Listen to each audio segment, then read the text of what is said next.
That'll do what you love and you'll never work a day in your life.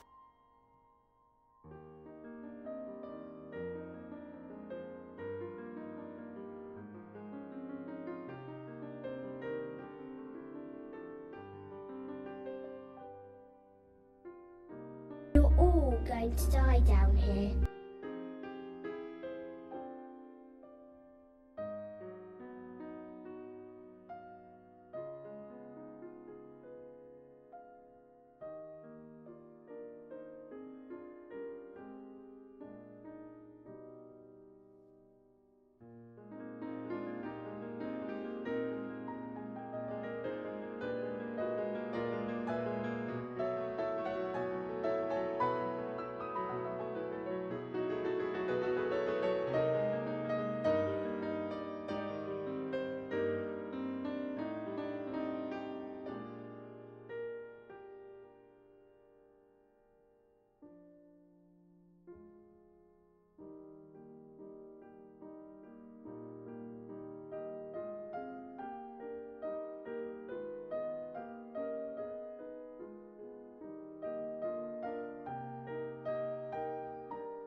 Oh my god.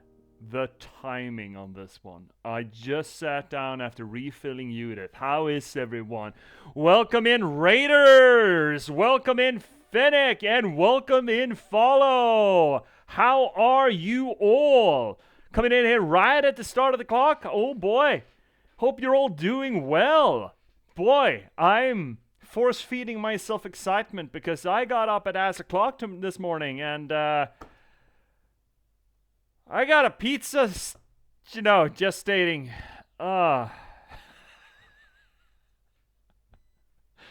Ooh-wee.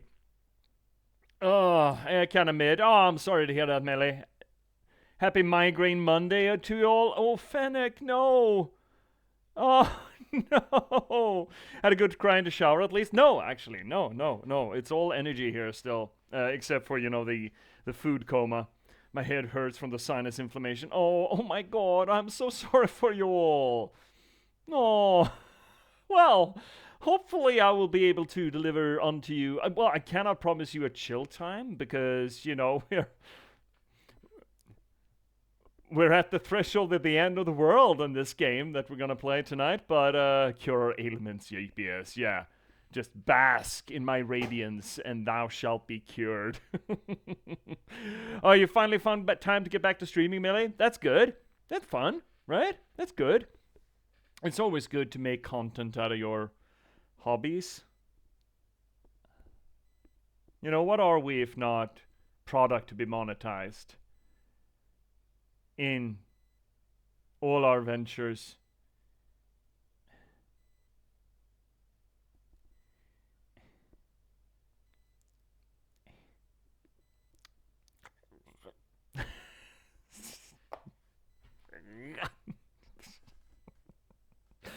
Every time I talk about myself as a content to be consumed, I get this regurgitating reflex, sort of like I swallowed a hairball kind of thing. The game you got is really fun. What game is it, Melly? What were you playing that got your juices flowing, as it were? I've been stuck in Kingmaker. finally got back to Pathfinder Kingmaker, and I'm having a lot of fun with it. It's a lot of rehash from previous playthroughs still, but it's fun. It's fun. Anyways, welcome everyone to this here, our little corner of the universe, the internet and all things Twitch, where we try to apply literary criticism to the games that we play. That is to say that we do close reading, structuralist analysis, deconstruction, anything that we can really get our hands on as to maybe not so much figure out what the story is of a game, but rather how it's being told. We do this work not just because it's fun, not just because it elevates the media. Both of those things are true, but more so, we do it for my own solipsistic reasons, because this is, as a legal disclaimer, a promotional channel.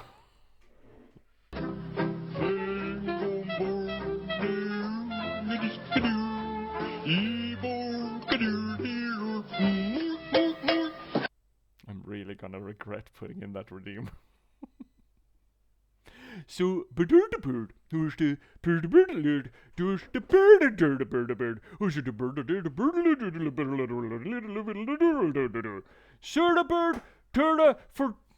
the bird nerd. Bird heard alert and is bird nerd. Is the bird heard alert, the purse the work apart the server to third bird. Is the bird in the water bird, silly bird order. Is a post polity the Nordic the full to told it order. It's a pretty little cool. You can find it at the puddle, everyone the ebook and the print download. But if you do the butter, diddle better link to the bird. But if you do the did it peddler less a box ludler. It'll put do the sheep a popadol diddly do. But the people do the border the part how to put a border how to put it all. It's a pretty little just a butter I don't think to load, but Lord. Diddle bid diddle link dot and do. You fucking assholes. God damn it, follow. What the fuck is this redeem? I know what I'm spending this week on my fucking car. Just cracking that open right at the start, right at the get-go when I'm supposed to be serious and doing my intro spiel. God damn it, follow. Welcome back, buddy.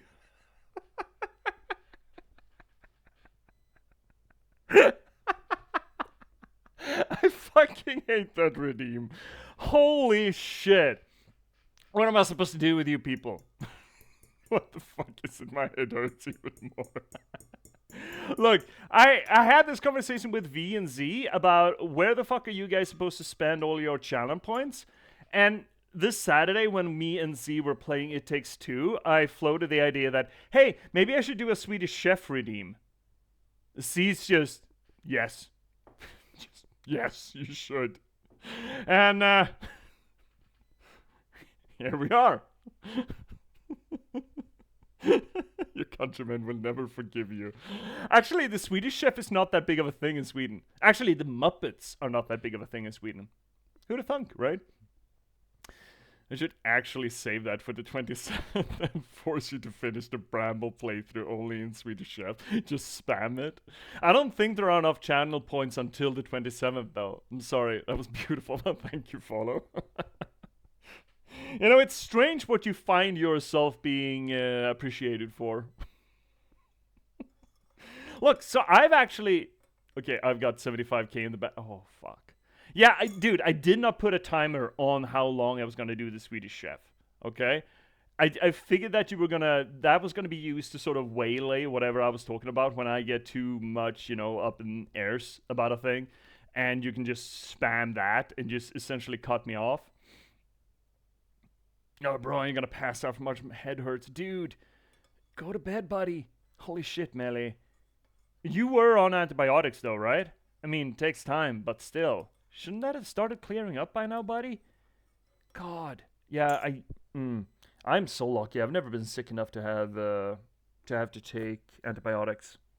Never really had a... I mean, sinus infection. I mean, I have had swollen sinuses, but not bad enough to have a bacterial infection in them. Getting super nauseous from mine. Oh.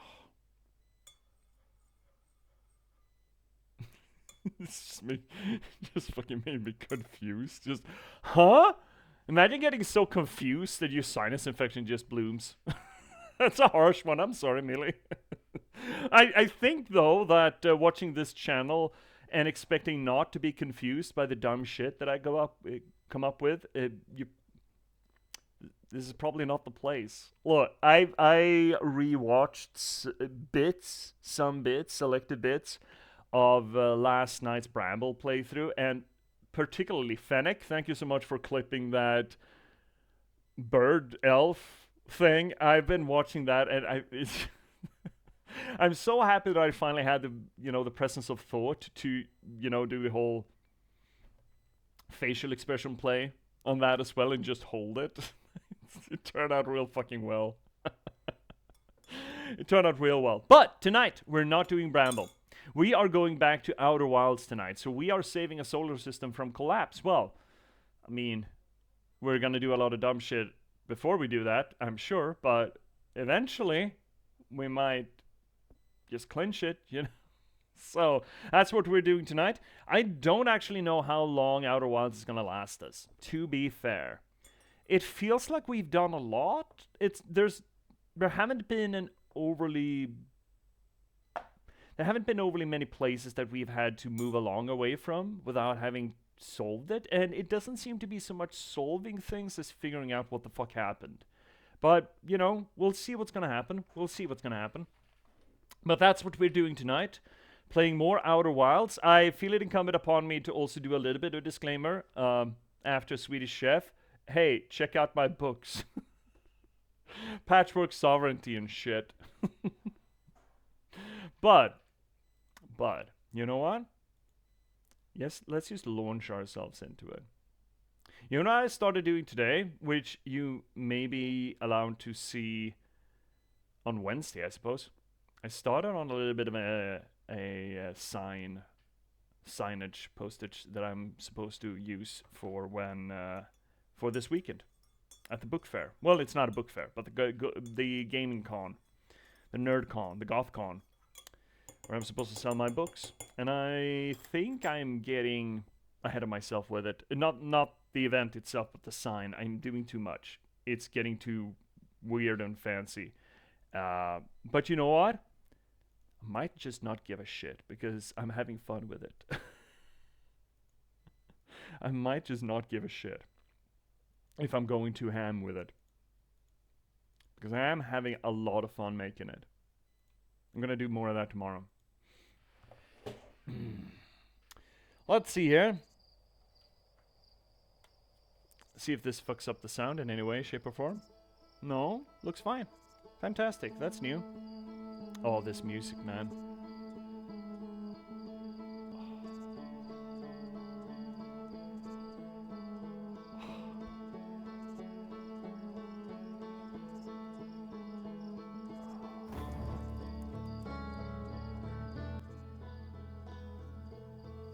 What happened to the sound? Just switched level on me. Oh well. This music will forever live deep in my soul. Yeah. Holy heck. This might be another one of those soundtracks that I write to, honestly. I am collecting a bit of it. Like, I've been writing to Disco Elysium, I've been writing to the Ghibli movies. This might very well become one of them. Another one that after last night's stream where people mentioned Grizzly Hills, yeah, that's definitely gonna be something that I write to. I've been doing the sign painting to that, and holy shit, fuck yes, Grizzly Hills. Dude, that... It is the epitome of Nordic folk music, right? And that, I think the Grizzly Hills track actually does use keyed harp. Keyed harp is such a... I don't know if it's predominantly Swedish, it might be Swedish and Norwegian instrument. That is essentially a hurdy-gurdy, but instead of a crank, you have keys. Like, it's a blend between a violin and a accordion. kinda. It's a weird one, but it is sort of the, I don't know if it's technically the national instrument of Sweden, but if you're gonna be real old-timey Swedish, yeah, you're playing a keyed harp. Not a lot of people who can do it, though. It's a real difficult instrument, as I understand it. Yeah, the nyckelharpa. There, yeah, it is, Fennec. Nyckelharpa. Exactly. I think I've seen one or two musicians that can handle it, like live, but it is one hell of a specific sound to it. But I think the instrument that has the most common with it is the hurdy-gurdy, but the hurdy-gurdy, that sounds like Swedish chef talk right there. The hurdy-gurdy has more of a warping sound to it, and I think that's from the crank action, while the keyed harp is literally keys. Actually, I have another video saved from years ago called World of Warcraft, Grizzly Hill's theme on nyckelharpa. There you go. But, dude, seriously, that video that you put in Discord, I bet you dollars to donuts that the official recording of that music is in part with nyckelharpa. I think I can almost hear the keys clicking, actually, as a matter of fact. For legitimacy's sake, I suppose. And you can kind of tell that they are hitting a key not just by the sound of the click, but also you can distinctly hear the tonal shift mid bowstring stroke kind of thing. So the musician is in the middle of drawing that string, and the tone or whatever the fuck, look, I'm not a musician, just drops or rises suddenly. I think you're right. That intro sound would be hard to replicate on anything else. Yeah. Well, I'm not a musician, nor am I a folk musician. But from what I can tell, it certainly sounds like nyckelharpa. I love that instrument, by the way. I love it. Love it to bits. But enough Grizzly Hills, enough Bramble. Fuck, I'm gonna miss Bramble. I feel a little bad about it that I won't be able to play it for 2 weeks, but here we are. But we are playing Outer Wilds, though.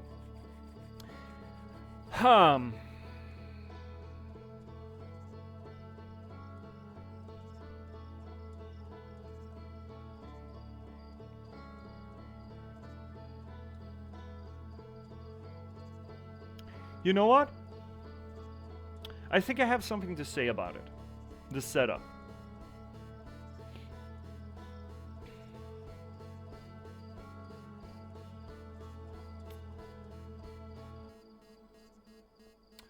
I'm trying to formulate it. I'm working on it. Let me strap in real quick. What? What? Like a hedgehog? So,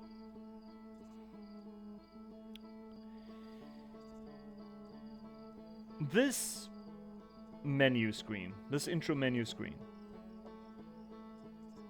did you notice how when we loaded into it, it was all night sky? And the campfire on the planet side here wasn't lit, and it was just darkness, and it just goes live, lights up. I think that there's a cosmic traveler theme at play. That may not sound terribly insightful, but let us keep it in mind, because the more I play this and the more I look at the, not just the mechanics of the game, which essentially, you know, traveling around in the solar system, but also the sound aesthetic of it, the art aesthetic of it, the meta-narrative of the Nomai, and just the science that's being delivered to us. The idea that we have... Ah, poetry in motion. Melee, hit us. I'm betting that you have something cool for us. Or do you want something of mine, or do you want something else? Figure your shit out what you want me to read, but I definitely will. While I finish off, you know, this intro for a perspective. Okay, we got the birch tree. Haven't we read that one?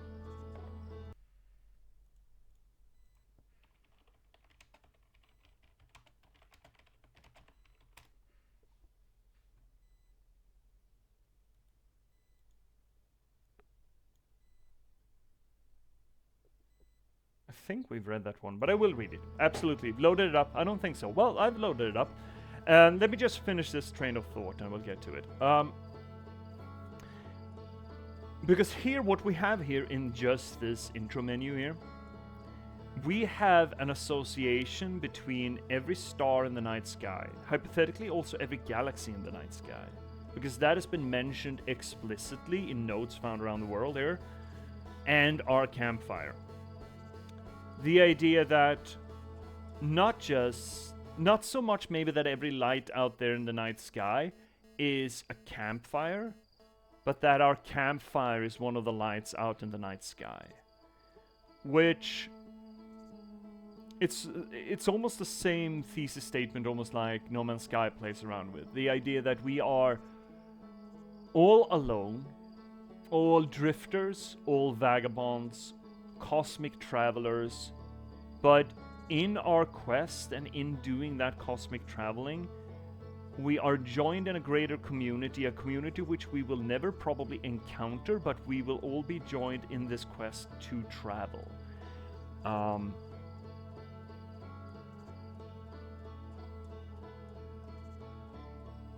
Because I can definitely listen to this music and think of like a wandering rhythm, like a traveling rhythm, like a just something that you play while you're taking a long walk, kind of thing.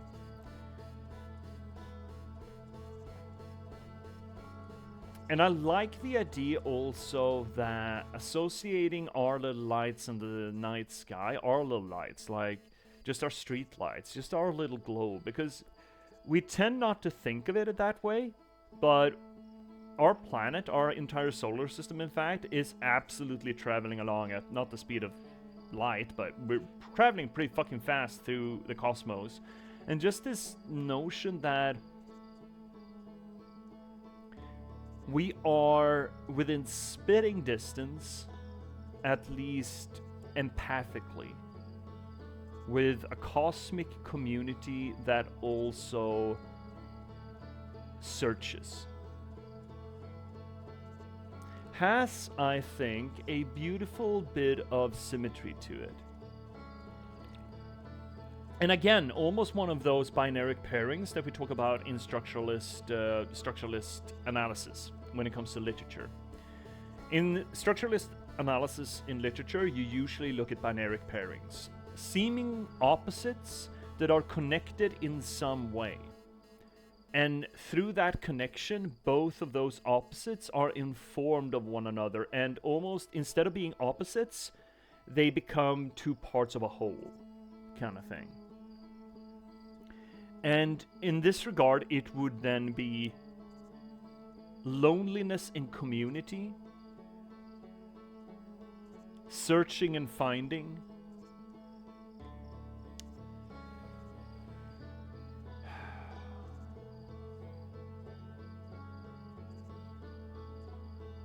traveling to reach home. Also a bit of a paradox, as it were.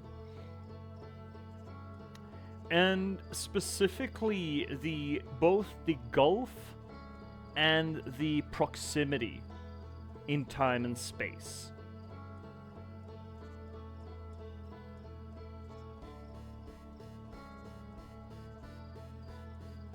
And I might get back to these binary pairings when we get into the game. But I feel like I have...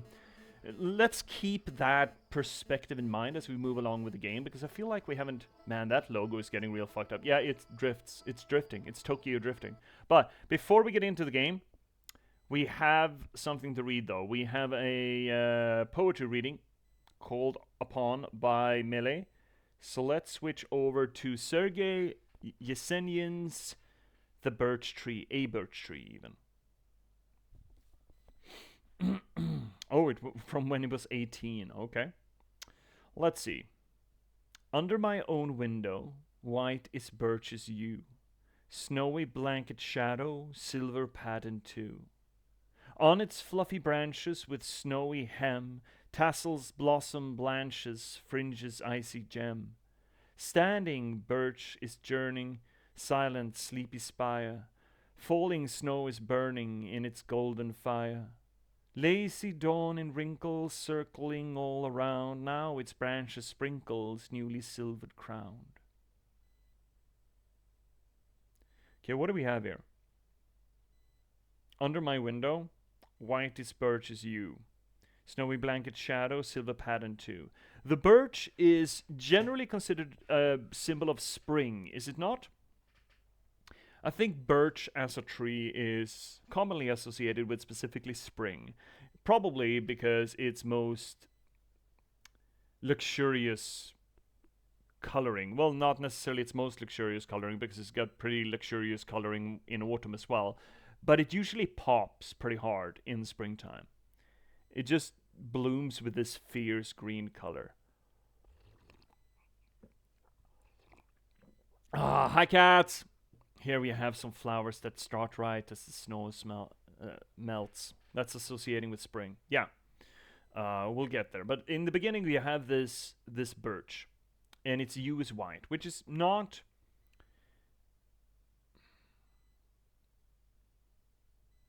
probably just setting up for a rhyme here. Snowy blanket shadow silver pattern 2. So what we have is a symbol of spring, blanketed still by winter's cover. On its fluffy branches with snowy hem, tassels blossom blanches, fringes icy gem. It's essentially being kept back by winter's weight. But again, winter's weight will not last forever. It's essentially almost a allegory for the silver lining of clouds, right? Oh, it's a Senyen? Yeah, Melee is calling for it. Isn't spring associated with life usually? The recurrence of life. Life blossoming is usually summer. Well, life in its fullest is in summer, but life dawning a new birth is spring. So new life, one might say. Not the fullness of life, but new life, yes. Standing birch. Also, my associations, all of these associations are strongly culturally associated. So there may be loss in translation here, considering this is a Russian poem. Russia and Sweden are not that far between geographically, but there have been, not just for the 20th century, but before that as well, both distinct cultural intermingling and distinct cultural separation between them. So I bet you there are both similarities and absolute opposites in how that cultural association with literature works. So just bear that in mind. Standing birch is yearning, silent sleepy spire, falling snow is burning in its golden fire. So, first off, the birch is just waiting. It's yearning. Yearning is something that you do when you can't quite get where you want, but you can see it and you really want to get to it, right? It stands a silent sleepy spire, and it's just waiting for its moment. And we have here the falling snow is burning in its golden fire. Almost seems to associate, sure, the new snow is falling, but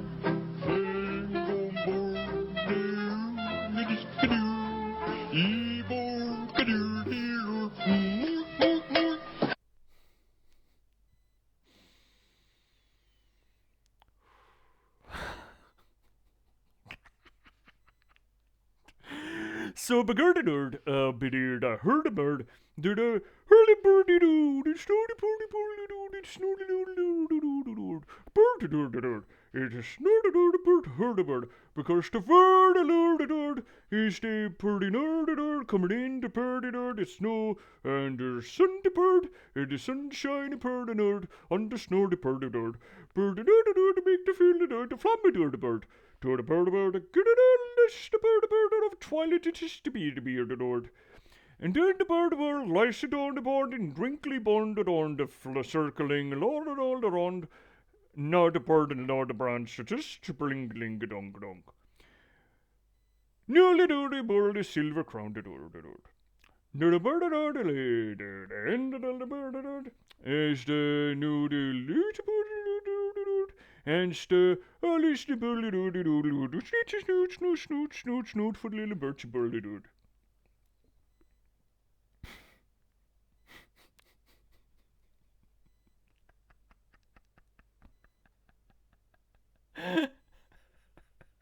Okay, that's it. Holy shit, Z. What the fuck? Okay, we're done. It's okay, Millie. It's okay. Millie, we're back. We're normal again.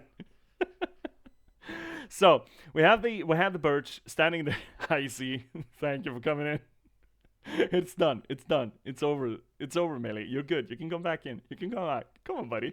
Come here. Come here, buddy. We're done. So we have this symbol of spring standing there, but the snow is, sure, it's falling. The snow is falling, so it's still snowy. It's still winter.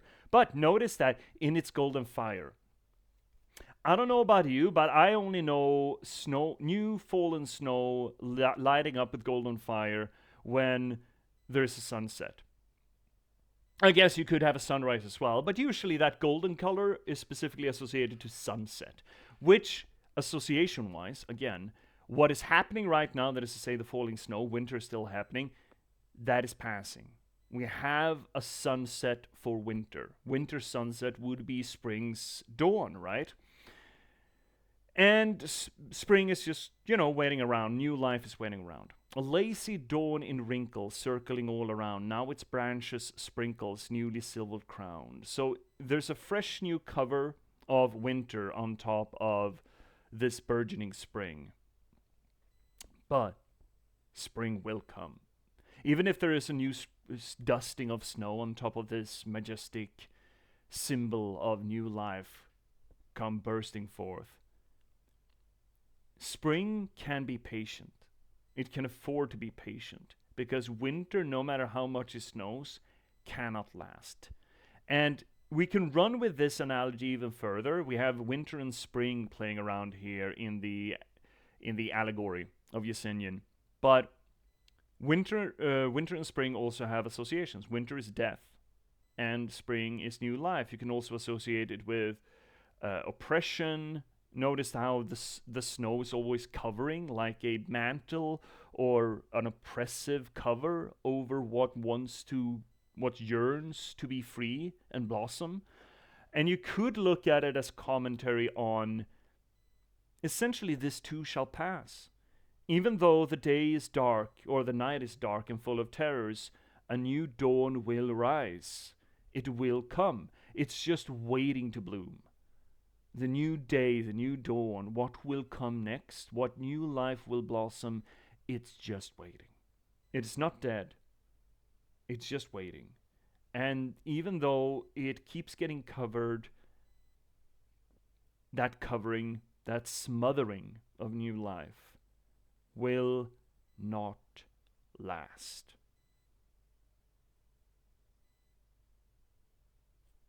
At least that's a possible association to it, right? A possible read of it. It's a fairly short one, and it's written when he was 18, so I would not expect, even if you're an absolute genius when it comes to writing, I would not expect the grandest material out of someone who's 18. But it kind of works. I'm kind of liking Yesenian. I see here that Catscast didn't like him in school, at least. But from what Mealy has permitted us to check out, I kind of dig him. I'm gonna close that down. Thank you, Mealy, for the thing. Thank you for the thing.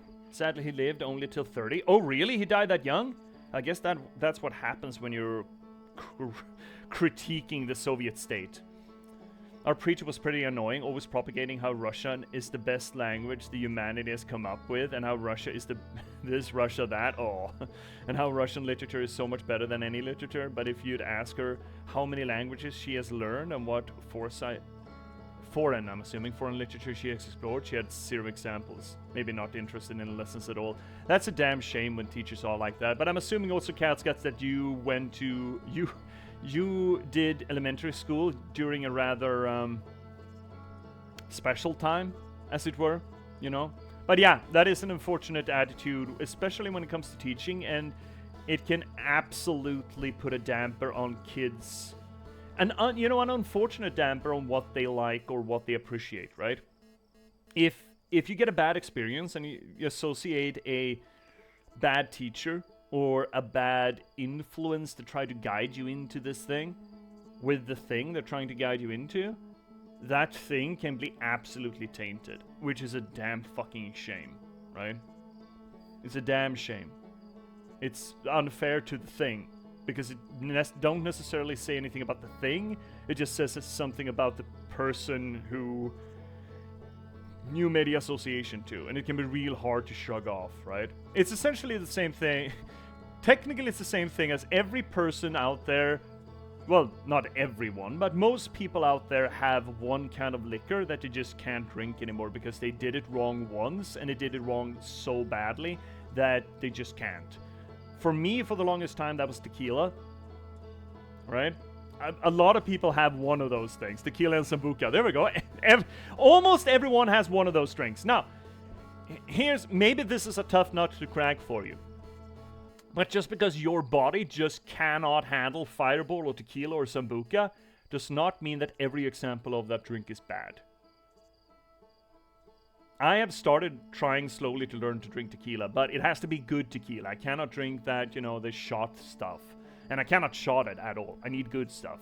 But slowly but surely learning to drink it again. But it is a labor, kind of, to get back into it. I absolutely understand that reaction, as it were. Oh my god, how did you manage to drink that much sambuca? Spring break! Pre-drinks when I was 17. Oh, yeah. And almost all of those bad associations come from when you're a teenager too, right? I'm not just talking about the drinks here, but also the cultural associations. Any such association is generally when you're a teenager. Or well, at least young, to some degree, right? Anyway, let's actually get into this, because now we've been smattering on for like 40 minutes. And we haven't even loaded in the game. As we usually do here on the channel. How you doing, C? Are you doing well? Just coming in here with a hurdy-gurdy? With a burk? Fucking god. I'm gonna regret that button, am I? Yeah, I think I am. Or Mealy is gonna regret it, at least. Oh man, I need to read more Russian literature, though. I really need to get on that. I hurled it in the loo. Oh no, got dragged out. Oh, the Sambuca story. Right, not today. Got dragged out by the bouncers, hurled some more outside, told some random singer in a local band I had pie for dinner. Would he like to see it? Pleaded his beard.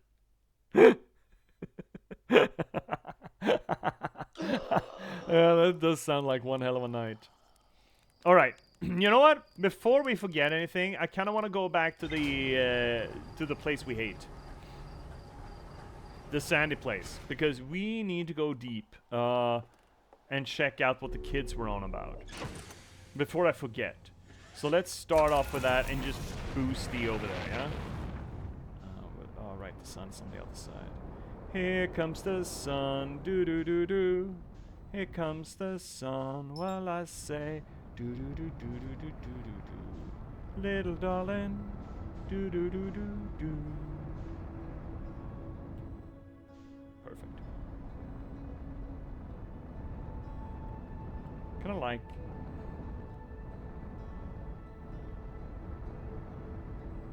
Oh shit, oh, we're coming in hot. Chat, we're coming in hot! Yeebus! Ah, fuck! Landing? Oh, no. Our camera's fucked. You know what? Here's fine. Yeah, it's a pretty good spot. You know what? This is perfect for us, actually.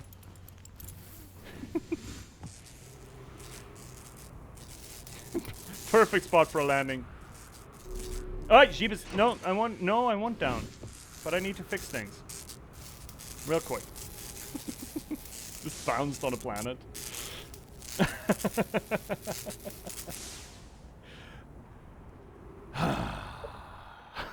My god, I'm getting bullied today. Hi, Colleen.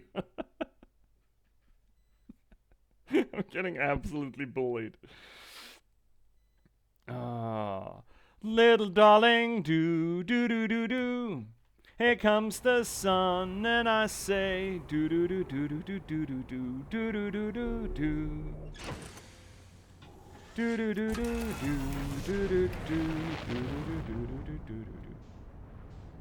Na na na na, da da da da.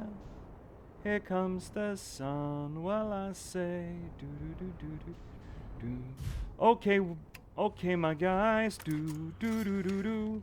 Where was that shortcut? I say, do do do do do do do do do. I think it was down here, do do do do.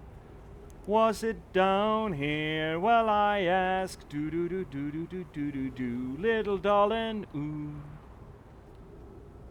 I wonder where it was, and I ask, was it down here, do do do do. Was it somewhere here? And I ask, I think we got on the wrong side. Little darling. You raised the points? I did. La da da da da. Here comes the sun. Do do do do. Here comes the sun. Well, I say. Is this the shortcut? Do do do do. Shorty, shorty, cut, did we find? Shorty McShorty, shorty, cut. I don't think this was it. Do do do do. Where the fuck was the shortcut? Do do do do do do do do do. God damn it, boys. Do do do do. I forgot where it is. It's all right. Do do do do do do do do do. It was down here somewhere. Pretty sure it was down here. Wasn't it down here somewhere? Down. Do do do do do. God damn it, boys. We missed it. Where the fuck is this? Where the fuck is this little place? There was a shortcut here, I remember. Do do do do do do do do do. God damn it all. Do do do do. Ah, where was it? Fuck! Also, funny enough, it was the easiest subject to score 10 out of 10 marks because she'd task us to read some classics and then write about the book. That's usually how it goes. Do do do do. Usually how literature studies go. Do do do do do do. I guess we're gonna have to do this. Gonna have to do this all over again. No, no, little darling, shit. Little darling, god damn it. We're running as fast as we can do this. Little da-da, little fucking thing. And I say, do-do-do-do-do-do-do-do. Where were we going? Do-do-do-do. We were going here, it's alright. Do-do-do-do-do-do-do-do. I think it was this way. Do-do-do-do. Little darling, no, oh I say. Show me the way to go home, boom, boom. I'm tired and I wanna go to bed. Doodle-doo. I had a little drink about an hour ago and it went straight to my head. I can't remember where we went. Doo-doo. I think it's somewhere here. I think this is where we have to go. Show me the way to go home. Show me the way to go home. Boom, boom. I'm tired and I wanna go to bed. Doodle-doo. We found it. This is where we need to go right now. When we gonna carry on? Doodle-doo. We need some air supply. Boom, boom. Before we go real deep. Doodle-doo. And we're gonna light the candles up. Show me the way to go home. Show me the way to go home. Boom, boom. I'm tired and I wanna go to bed. Doodle-doo. I had a little drink about an hour ago and it went straight to my head. Whoa, jeepers fuck. It was down here somewhere. It was down here somewhere. Do-do-do-do-do-do-do-do. Little darling, I hope it's somewhere down here, I say. It's alright. Really? Is it already? Oh, God fucking damn it. Are you fucking high? Did we miss? We missed the opportunity to? Oh, God damn it. We fucked around too long? God damn it. Which I never did. Instead, I would go to the library, pick up the fattest version with reviews of it and notes on them, and read that, agree with with it on paper, write a bit more. So you essentially did the ChatGPT thing before ChatGPT was cool. Is that it? Gotta take advantage of them shortcuts. Yeah, I think we do. So we need to go find it. That's what we're gonna do.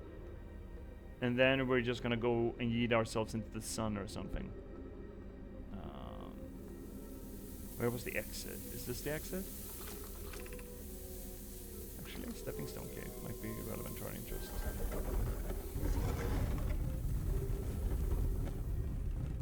I forget what the shortcut was.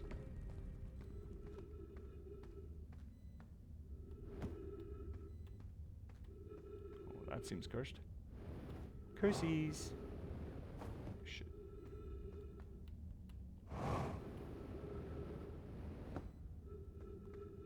Oh, this didn't lead us fucking anywhere, did it? Ow! Fuck! Ow! Fuck!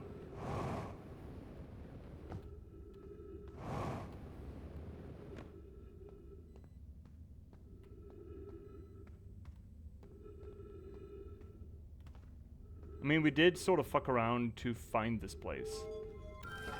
These kind of doors won't stay open, so this is certainly not a shorty. No, it's just back here. Okay. Kid script. Are we playing Fossil Fish game tonight? Official Fish Lantern. Go to the Stepping Stone Cave. The entrance to the Fossil Fish Cave is easy to see now. It's good you're so small, you can climb through the hole. So it was down there somewhere where we're supposed to go. Okay, well let's see about finding that shortcut before. Good. God damn it. Oh shit, I'm going back down the cave, which I shouldn't do.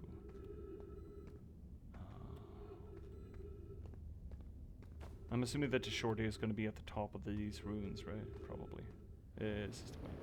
This is the way we're going. Alright. Zippity zoomies! Shittles. Up there, I'm thinking. That's interesting.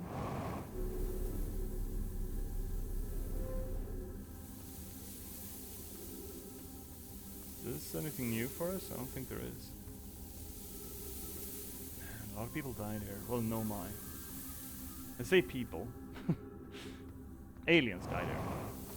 Don't. Okay. Gravity cannon. Is this a shorty? Oh, this fucking place. What is that? No. There we go. Everything is fine. It's probably gonna. It's not gonna be fine behind there. I know that much. I remember this place. It sucked. We're essentially retracing our steps here, right? Oh. Here we are. Here. Alright. Oh shit. That's coming in hot. Alright. It was above that thing. Right. It wasn't the... right. Okay. Cool. Okay, I got it now. Right. Okay. So that's where the shorty was. Okay, well we can make that work. It's on the entire other side of the planet. Let's check out the sand planet then before we die. Shall we? I'm kind of curious. Just, you know, spins around leaking all of its fucking sand. I kind of want to know what its deal is. 3 minutes of oxygen remaining. Should be fine, right? Surely. Surely it's fine. Little darling.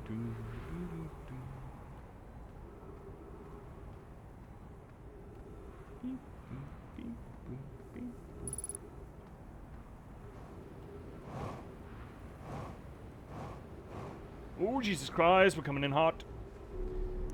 And there we are. Where do we refill our little booty?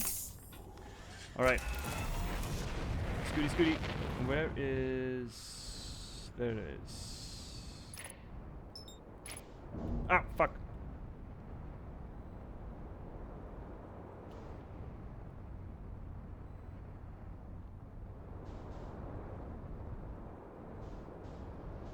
That's not a landing site. That could be a landing site. Oop. Oh, oh, oh, oh, perfect, perfect, perfect. Stick it, stick it, stick it. Perfect. Perfect landing, by the way. Alright. Let's check this place out. There was a path down, I'm pretty damn sure. That's ominous. Very ominous. There was a path, totally had a path down, right? Yeah, there was a path down somewhere. I thought I saw it. This is the path down, surely. Oh! Well, that's not helpful. Sir? Sir! Sir! The fuck? That is not helpful. Oh, I think we're host. I think we're host. Ow!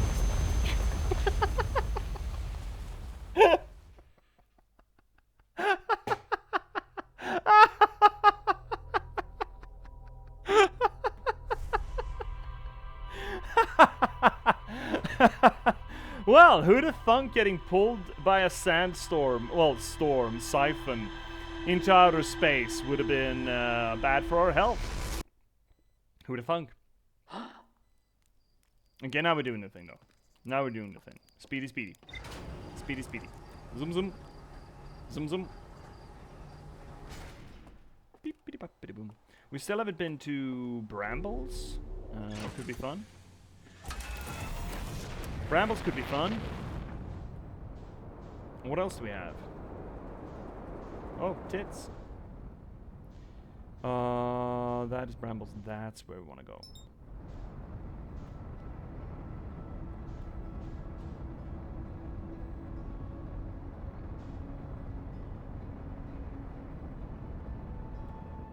Oh, we're coming in too hot. Again. Oh, heck. Chat! Coming in too hot! Woo! Everything is fine. Everything is fine. Everything is fine. Okay, it's only like a kilometer away. We could swim this distance. Literally. And we're coming in actually right by the cannon too. That's nice. You know? Oh! Can I? There we go. No, we are getting up on the cliff over the thing, and that's gonna be. This is gonna be perfect. This is perfect. This is the perfectest landing I have ever landed. Whew! Don't forget the spacesuit. Almost did, by the way.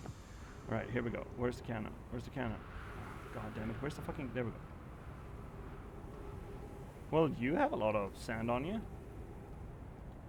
Huh? Whoop. Oh shit. The fuck is it? It's supposed to be somewhere around here, right? That's it. That's it. Found it. Oop. Speed running now, boys. Fuck yes. Let's just scooty magoody through this.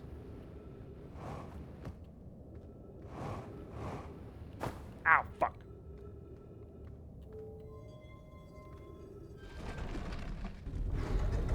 Slide into the orifice. I don't like that. Boom.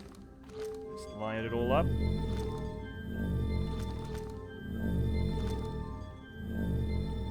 Okay. Take a little juice and then go down. Big down. No. No, I'm getting stuck.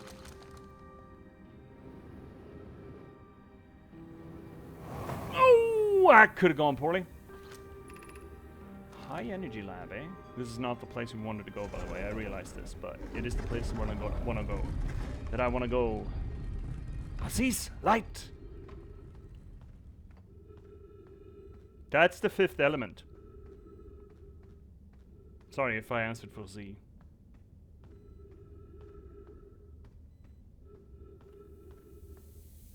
Well, this is gonna be exciting. How am I supposed to? Do I need to wait for the sand? I think I need to wait for the sand. I don't think this is gonna do it for us. Yep. Yeah, we're waiting for the sand.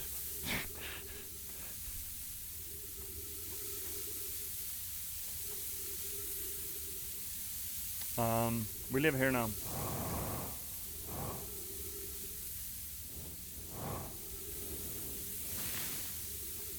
Can I scooty on by? Can I scooty on by? No, I'm gonna have to wait for the sand, am I? Kinda looks like it. Oh, Jesus, yep. You know what? Let's just wait for the sand. This is riveting gameplay, I realize. Let's just turn off the... Yeah, that's fine.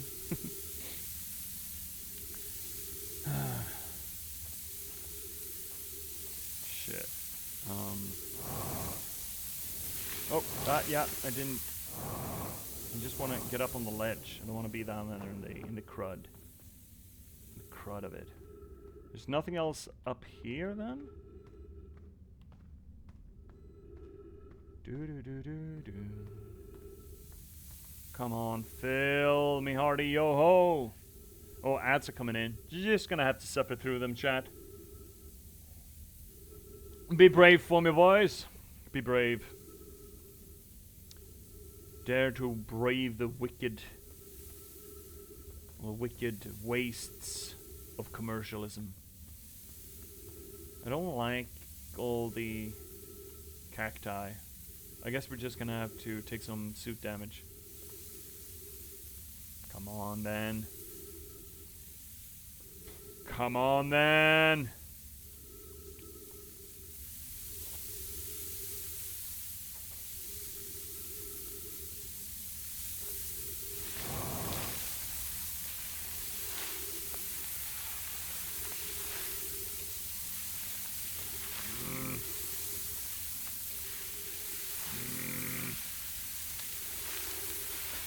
Is this another place where we're gonna have to find another shorty to get here?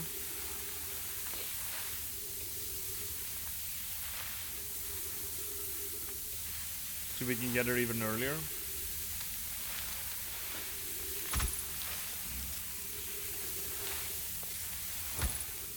There we go.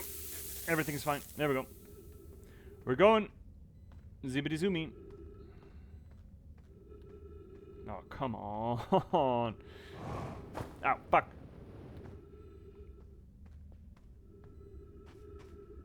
Oh, God damn it.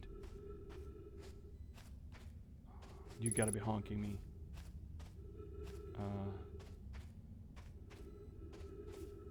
Come on. Baby girl. Where do we end up here? Interesting. Oop. See. Where the fuck are we and where are we going? This way? Okay. That's down. Oh. But I want to go in there though. That also looks like it might be fucking cursed. A little bit cursed, yeah. How the heck am I supposed to... Fuck! Any other exit here? No. No, this hole was made for this direction. Oh shit. Oh, our suit's a little banged up, our health is a little banged up, and our O2 is down. Badly. Where are we? Ooh. Okay, so we're in the tunnel between the halves, are we? Yeah, we are.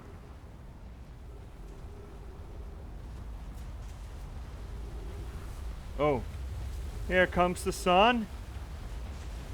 Not already, surely. Here comes the sun. Here comes the sun. Well, I say it's alright. Well, we found something. I don't know if it's the lab per se, but we found something. And is it gonna be interesting? Let's hope so. Blast shields? What? That's not terribly helpful. The fuck are these things? Warp core? Okay. Let's not fuck around with that until we know what the fuck we're doing here. Okay. Let's... Oh, now we turn something off. We turn something else on, okay. You know what, let's read some. Records show that Nomai arriving at the warp receiver on Brittle Hollow very slightly before the departing from the Whitehall station. Rami and I devising an experiment to test if this is the real phenomenon or simple machine error. In theory, what we want to try to reproduce is a negative amount of time elapsing between something entering a black hole and exiting the white hole at the other destination. Initial things first. Our experiment setup will first pair a small black hole core with a small white hole core to mimic the setup on the white hole station. Hypothesis: is it possible for an object to exit the white hole before it entering the corresponding black hole? There was another scroll around here, right? Can I just... There we go. Weren't there another scroll? I thought we saw another scroll somewhere around here. Am I high? Yeah, I think I'm high. Okay, so you want us to do that? Is that the thing? I think it was upstairs. We didn't go upstairs though, yet. Did we? Oh, there is one there. I don't think we were up here. What do we have here? These are the different kinds of stations. That's the Bramble.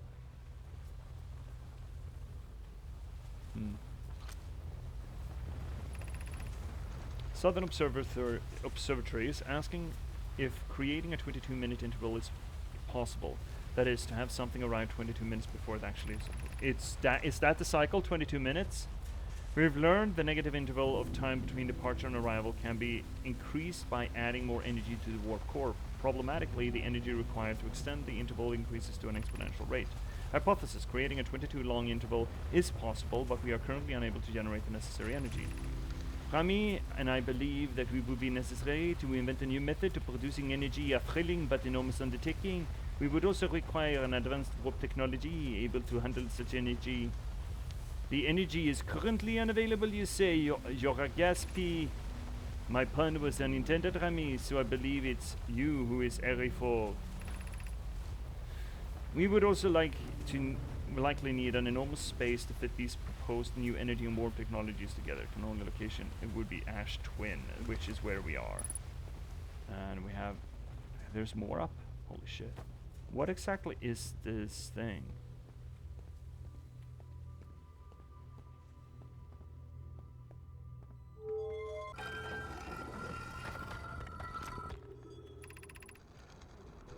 Note this door will need to remain closed for some time. Pi and I are running an experiment based on extraordinary findings at Whitehall Station. An update: White Energy Lab is now being used to design the Ash Twin project. If you're here to help or even to observe, Sunless City path to the lab. Be sure to use the Sunless City path. That's probably the one we took, right? Rami and I will be running the experiment until one of us, specifically me, can prove that the other wrong. So although it's inconvenient, the lab currently can only be accessed by the path from the Sunless City. Inviting sand inside would disrupt our setup and could have an enormous consequence. Realize this. Okay. So they don't want this door open, okay? Sunless City, 300 meters. Yeah, I'm pretty damn sure that's it. Okay, so that's some sort of a thing. We still have a scroll to read here. And you said there was another on the floor? Wasn't that just the one we dropped there? We put on the floor? No, there's one there. Okay, my bad. Slot it in. The Ash Twin project will be one of our biggest undertakings, metaphorically and physically. To build it, we need to travel quickly between Ash Twin, each location that holds crucial project materials. What if we use warp towers like the one we have on Whitehall Station to connect Ash Twin directly to each critical location? Of note, each tower in Ash Twin will warp to a different planet. My gratitude to those who noted my imprecise language. Yes, the sun is not a planet. I believe this to be sufficiently clarified. Kindly stop reminding me. We can design each tower to visually reflect its warp destination. The Giant's Deep Tower, for instance, could resemble a cyclone. We could model the Timberhearth Tower after a geyser fountain. Oh, we got a little bot here who thought he could get away with it. Oh no, not on this. Not on our watch. Right, V and Z? Not on our fucking watch. Okay. Poke, Root, and I begin to work on this immediately. Black Hole Forge. So keep us busy. Okay. And we had one more to read. Slot it in. Update. Our experiment here reproduced the anomaly in arrival and departure times, but Pi is unconvinced It's more than an equipment error. I hope to strengthen the effect but render it visible to the unaided eye. To what end? We've decided to try adding more energy. I imagine the Sunless City's energy supply should prove sufficient. Of note, Rami, Jaro requested that we let him know before we reroute energy to the experiment. All available energy has been rerouted from our city toward the experiment. Rami, blah, blah, blah. Hypothesis confirmed. Hypothesis confirmed. I saw it. Pi saw it. Hypothesis confirmed. This is beyond extraordinary. This changes everything. What a beautiful day for the intersection of abstract theory and practical application. Yeah, I wouldn't be surprised how fucking amazing that would be. So what exactly am I lighting up here? This is the experiment, I think, that I'm lighting up here, right? I'm giving power now to the experiment. That's what I'm doing. And I'm taking power away from something else. So if we put a little white hole here and a little black hole there.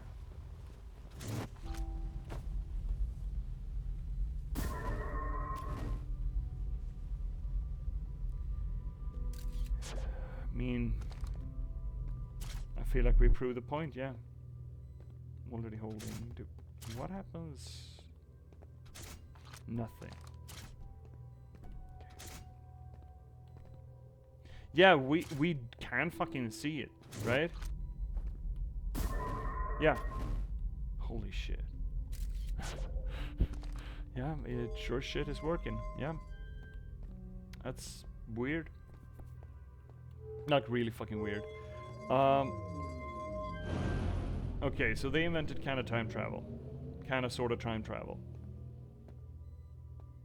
Good for them. Now what? Okay, so these are the different stations then, the different towers. The warp destinations. I think that's the Bramble, but it's still collected. I don't know the other ones though. Do we need to keep an eye out for when we see them? Oh, the sun's about to go poppy. Heck. Heck and heck. Let's see if we can make it to...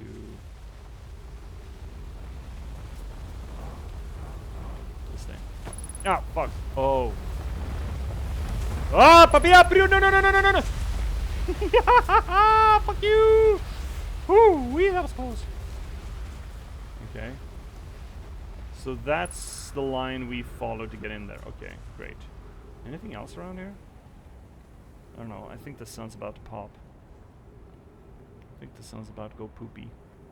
Poopy poop pants on us. I wonder how long the Nomai were here to build all of this. There were children around at least, so we're talking about almost at least a generation. What is this? Is it a power relay or what? It would be, right? What is here? Shit! That's interesting. Okay. But we don't have a slab for it. We don't have a slate anywhere. Oh, I have an nagging suspicion it's gonna go poopy boom boom real soon. So, hypothetically, that told us a time span. 22 minutes. Hypothetically. Is there anything else on this rock that we need to look at? I mean, right now I think I'm too far away from our ship to get back to it. Oh, yeah, Jeebus. Oh, I'm coming in hot. So hot.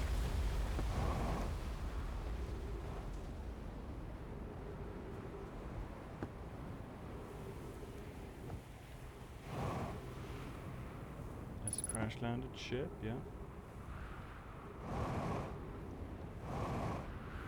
Oh, that's tight.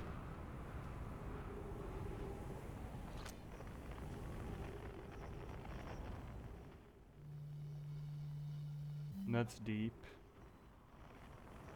We still haven't met all the peeps. Maybe we should go find one of the other people. We haven't met Feldspar, right? I think that's the one we're missing. Do you think we have time to check the other planet? Kinda doesn't look like it, does it? That thing is almost drained.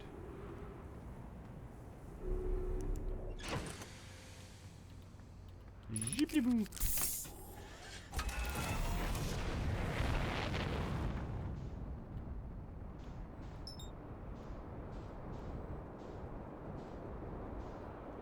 Is there anywhere on this fucking thing that's safe to land on? That's pretty cool. Could you not? Sir. Sir? Sir. Sir, I'm trying to be productive here, sir. Ow. Oh. Found productive. Oh, that's ominous. Don't like the look of that. Whew. Safe is so subjective. Yeah, nowhere's really safe here, is it?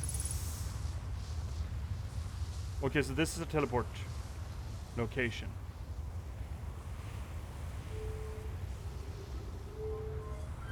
But I still don't quite know what I'm supposed to get out of the teleport locations, you know? I don't know what I'm supposed to shit, as it were.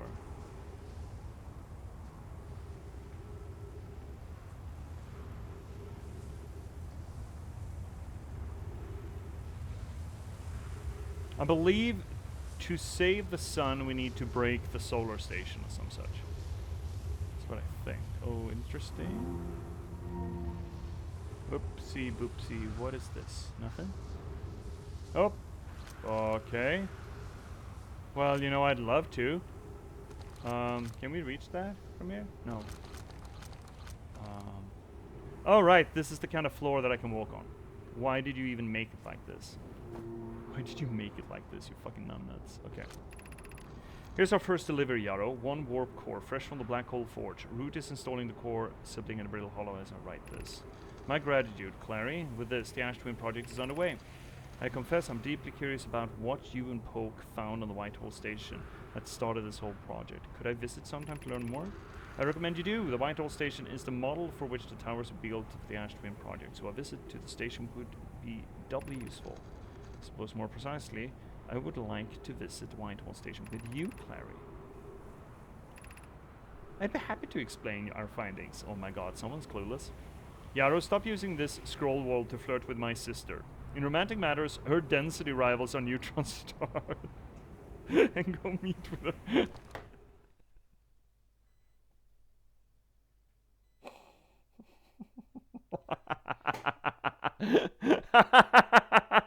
Oh, that's good. That's pretty fucking good. I like that. I like that a lot. Aww. Poor guy. He's just trying to, you know, get it on. And a little lady, little Clary, is as dense as a neutron star when it comes to romance. She could wait here for you to arrive, but the forge and my unfinished work is calling. I'll return with more material soon. There's nothing else here, okay? Alrighty then. Why would you even build it like this? Just asking for a friend. That someone broke here. Something broke. Okay, what else do we have here? Do. What is that? I don't know. Wow, I'm going fast. Maybe that is the wrong way. Can I get through there? No, I cannot. Okay. And this was the place we landed in. There is absolutely something in the inside of this fucking planet though, right? Absolutely something inside it. Oh. Oh no, oh, we're so fucking close. Oh, I can feel the tug in my nips from that sun just passing overhead. Oh. What are you? Is that a spacesuit? Is that an Oh My spacesuit? Oh. Oh. Yeah, I think it is. Man, they look weird and kludgy, but I think it just might be. Those are the first No My spacesuit we found, right? Huh. Poor things. My ship is now on the other planet. Well, that's great. Fuck. Oh. Well, this is a great view of the end of the world.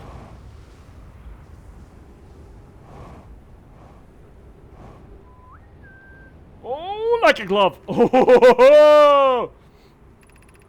Some time has passed since I checked in with you, Pi. How are you and Idea progressing with the Sun Station? Presently, my assessment is that our plan will either fail explosively or succeed explosively. Pi, you know I don't find that funny. Hypothesis, time spent away from the station would be beneficial to you both. I'm immensely interested in testing your hypothesis, Yarrow. That at least we can agree upon. How curious, Rami thinks I'm a gas. And I don't recall requesting that you monitor this conversation, Idea. I don't see that state of matter you are has to do with this. Oh my god. And I don't recall supporting the Sun Station construction, but here we are. Oh, wish I could break these fucking things. These things specifically.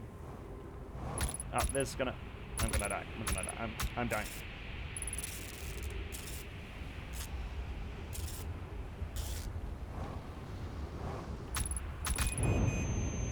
Oh, we died. I think we died, Chad. Oh well. Oh no. Hopefully you don't run into the sexed wall. Okay. Well, we did a lot of the things. I think we've explored those two planets to some degree. I don't feel confident we've done all there is to do on those planets, but let's review. Let's take a look at the journal, right? Let's have a little look, see. We still have Feldspar, and I wouldn't mind going to see him. And we also have a time frame now, 22 minutes. It feels longer, but we did set it so that time freezes when translating text, reading logs, and all of that. So here's a problem, quote unquote, bunny ears on that one, with the game structure, is that I feel rushed trying to absorb the information. I know that considering we've checked these boxes, the time is technically not running, but I feel rushed. I'm gonna try to stop feeling rushed, but here we are. No, incorrect. Let's take a look at this thing. Okay, Escape Pod 2. We found that. To the Sunless City, we found that. Anglerfish fossil. Right, we didn't find that yet. Ah, shit. Okay, do we want to go back there real quick? I kind of want to finish that. So we can let go of chasing time.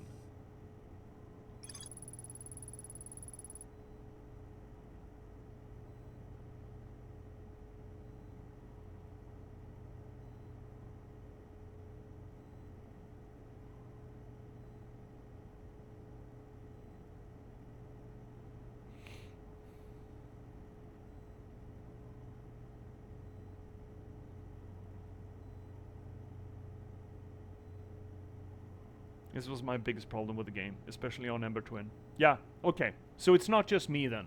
And this pair of planets is the worst of them. Okay. Well, if this is the maximum of where I'm gonna be rubbing uglies with that feeling, we're fine. It's not an egregious thing, it is just... Considering that the game's whole gimmick is trying to figure things out and put together disparate parts of information, I feel like it's unfortunate, but then again, this journal system is really good. We haven't really dealt with it. This is kind of the first time we're actually using it. It is good. We probably will do more of that. I feel like we want to get to this fossil fish cave thing. So we gotta go into... do the regular run, send a probe into the cave with a fish, then go down to the stepping stone cave, and find where we're supposed to go. So let's do that. Let's tie this fucker off, yeah? And then we can go see Feldspar, I feel.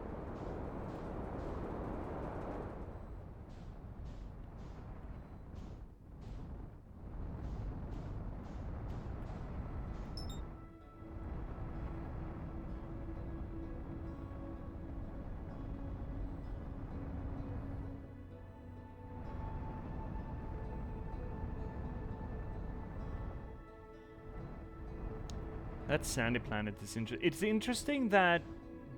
Okay. It's interesting that that sandy planet is completely covered in the beginning. It is also interesting that something makes it start draining. It's almost like these two are in a decaying orbit around one another and are actually getting closer. I wonder what brings that on. Considering it's certainly not certain that that happens because of our wham jangle doodaddy. Oh, wait, that's a... We're not getting... Oh, that's a ship. Oh, there's the dude. Okay. Where the fuck are we supposed to go here? We are going... here.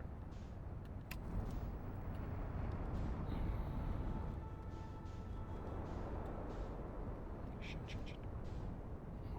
Oh my god. I'm such a little space boy. Did you see that, chat? The landing and everything? Oh. Alright. So that's Feldspar, maybe. So Feldspar is on this planet. Hypothetically, potentially, possibly. Interesting. Oh god, I'm just bumping into everything. But we do need to go this way if we're gonna send a light into the anglerfish cave. I think going back to Gabbro and getting the reset loop button will be helpful as well. Gabbro was the hippie, right? Okay. Yeah, we could do that. Anglerfish was this way, right? Yes. Pretty sure it was.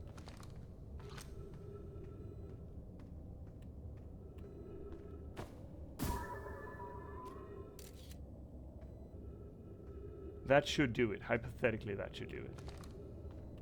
And then we're going down to the Stepping Stone Cave. What is the fastest way to the Stepping Stone Cave?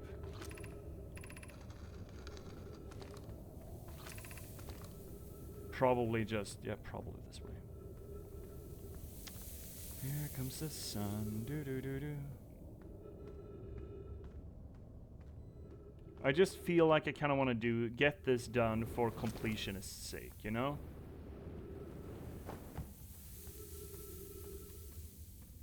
So we can have this time trial over with, kind of thing. Because this sand is absolutely bugging me. There we go. We're getting this rundown, though. So, okay, here's a question. Fennec, you played this game before. How are we doing for progression here?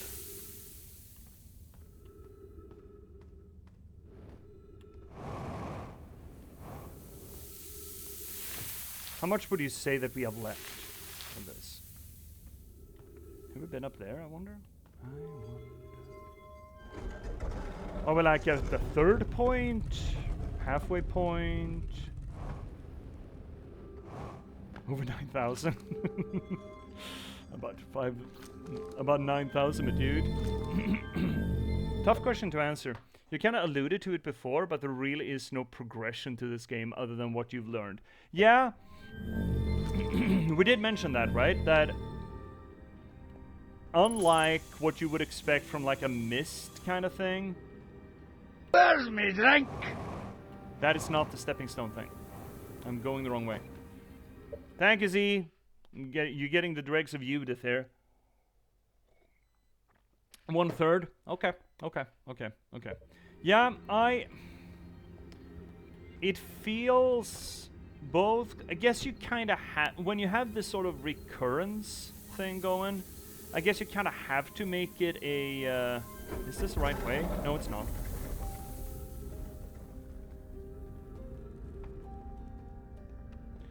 I guess you kind of have to make it about information rather than items or anything else, right? Where's the stepping stone cave?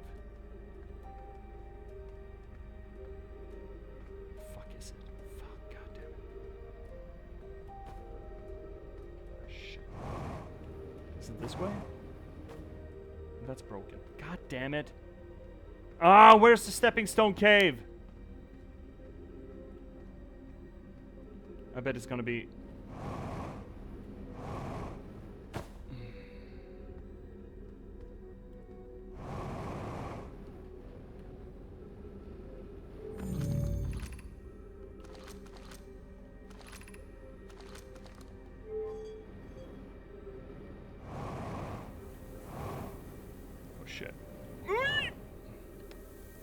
It's not down there. Where is the... God damn it, we're gonna have to do this again. Oh, fuck! Where is the stepping stone cave?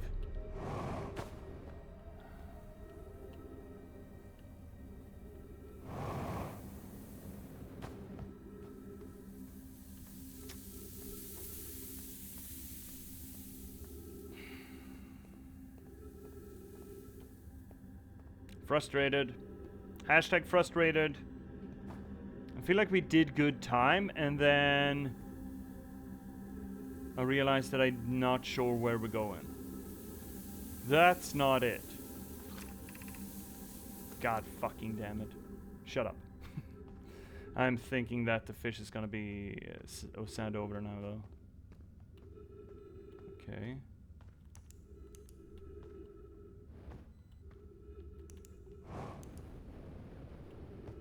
So suppose it.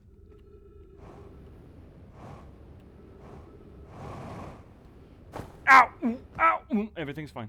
This is not it. Is it? No, it's not it. That's not it. Is it? No, it's not. God damn it! You gotta get more time than you think you do. It's mainly the high energy lamp that's a huge pain in the ass to get to. Okay, okay, okay. In that case, that's fine. Ah, fuck. Okay, but where is it?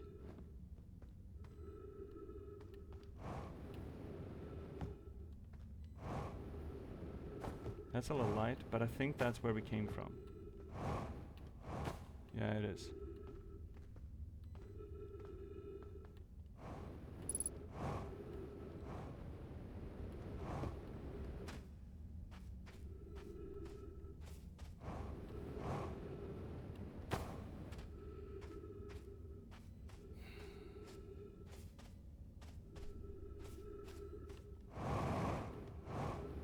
I don't like this.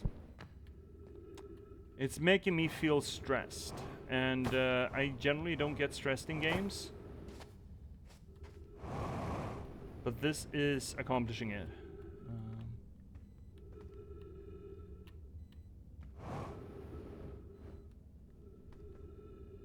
It's supposed to be down here, right?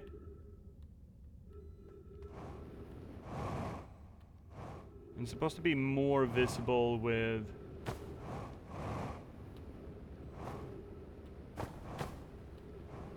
More visible.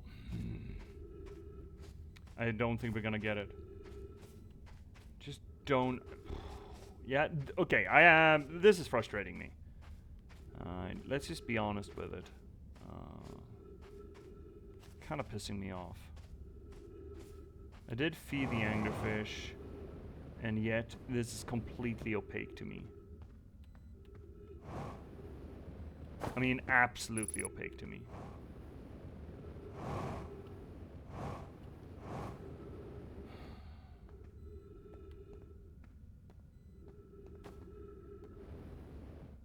So, this is a bit of a hate chat.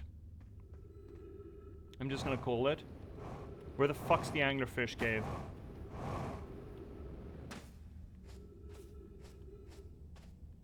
I bet it's under sand now. At this point.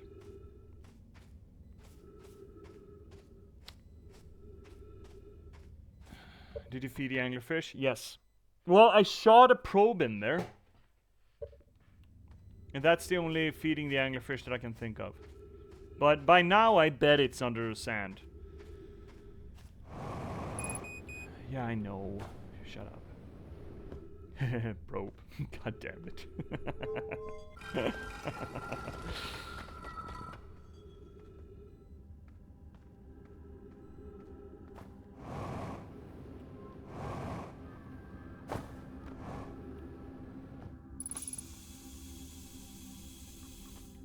Unhappy.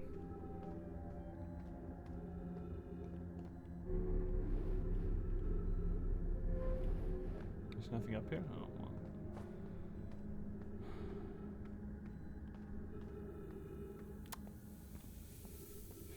You can see... Can I? Can I? Oh!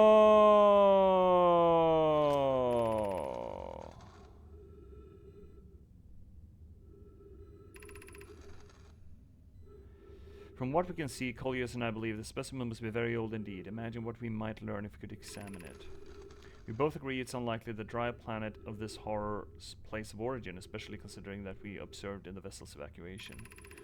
Clearly this hole is too small for it to have fit through. Hypothesis, there's another entrance to this cave. If there is, Colliers and I will find it. We can't leave with valuable information. An update. We need to find a way inside quickly, Monterey, because when I returned here for search for the entrance in the cave, there were children playing with the specimen.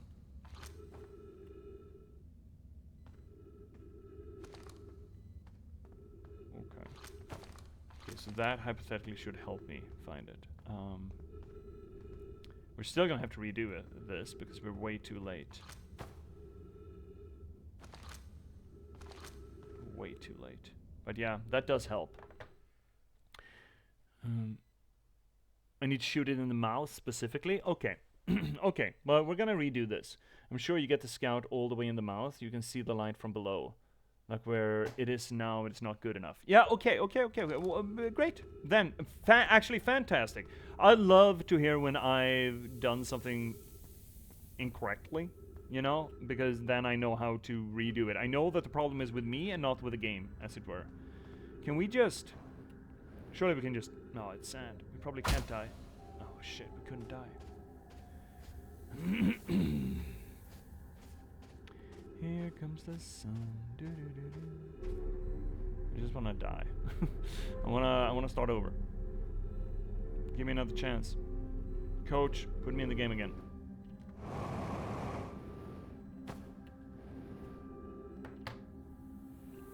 God, fuck. Okay. Swing back, Gabro. Yeah, will do.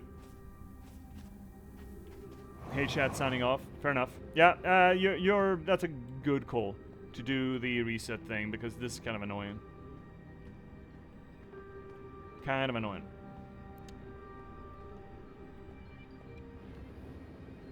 Oh. Fuel depleted. Well, okay, well, this is gonna speed things up. Using oxygen? Yeah? You don't say. Great. Whee! I'm just gassing it. Just gassing it. Just farting all of my air out. Yeah, you just poop, poop, poop, poop, poop, poop, poop, poop, poop, poop, poop, poop, poop. Yeah, let's... Okay, fine. I'll listen to you. Let's go to Gabbro, get the thing, and then go back here and do this correctly. Use your suit's oxygen in an ill-advised manner. There was an achiever for that.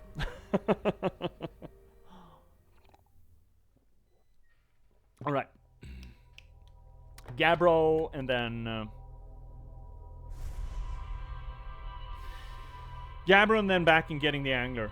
I'm not sure there's going to be anything interesting with the angler, but it's so lampshaded as a big puzzle kind of thing. It's kind of the first actual puzzle, I feel. Which is generally, it's not really a puzzle, I suppose, but still. Zibbity zoomies.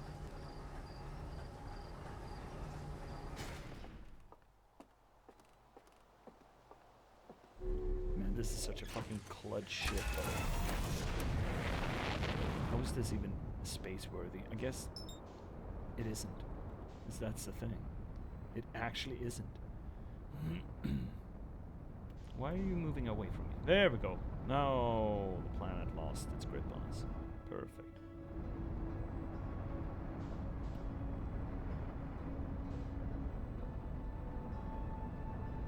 Oh, shit. Okay, Giant. Mr. Giant, give me a dream. Whoa! Bloop. Right into the drinkies. Well, I guess that's a safe way to land, kinda. Okay, where is his fucking... That's that place. I don't like that place. Is that the island? Could be. That looks like a campfire, right? This is his place, I think. I think this is his place. Boop. Boop. Oh, right, spacesuit. Whee! Okay, let's go. Gabbro, I need help. Help, Gabbro. Gabbro, my boy. Hello, buddy. Hey, you know, man, I kinda wish I'd built a hammock here before we ended up this time loop, man. Found something. Nice, what you got for me? I reached the inside of Statue Island. So the Nomai created those head statues to record memories, huh? Yeah, I could see the Nomai doing that, man. Not sure what for, but it seems like their sort of thing, man. Do you know the statues are recording our memories then? 'Cause I remember that one on the beach looked at me funny, man. You know, man. That must be my memory friend then, bud. Okay. Found something. Okay, that's the same. Sorry. I'm clicking too fast. Found what happened to orbital probe cannon. Oh, we've already done those. Okay. You want to ask him how it remains calm. There we go. I was just about to ask. Oh, that one then. How do you stay so calm in the face of repeated impending death? Deep breaths, man. No, seriously, I meditate, man. You want me to teach you it with the next loop before you know it, man? Yeah, sure, why not? Okay, close your eyes, bud. You gave this guy a voice like the turtles from Finding Nemo. Yeah, we're going hard into the voice acting again here.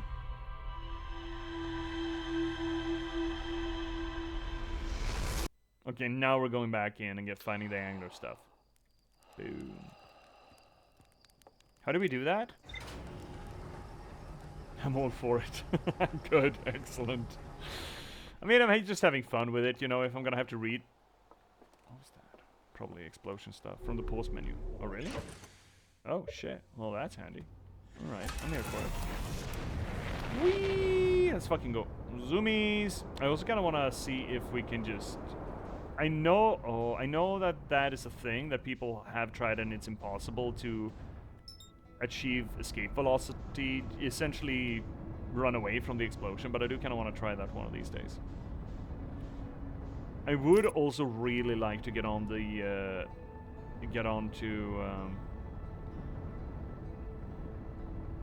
the sun station, but I guess we're getting to that. Maybe that's why we need to teleports to get onto that, because there's no other way to do it otherwise, because we can't land on it, so we need to teleport to it. That could make sense.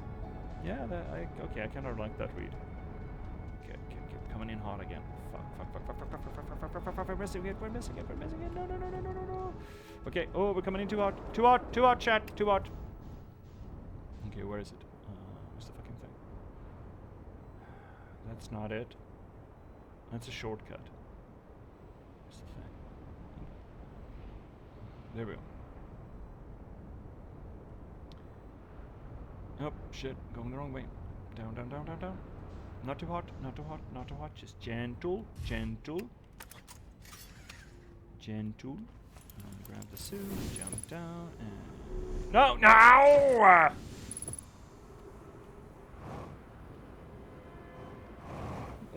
Boom! Oh, shit. Ooh, God. That's a concussion. Gonna save that concussion for later. Zippity zoops. Come on, get me down. There we have it. Okay, first off, ganglerfish. And we need to get this into the mouth. It shoots the probe into the mouth. Where's me drink? Oh, hi, Shay. Thank you, Shay. How you doing, Shay? Are you doing well? Hope you're doing well. We're gonna...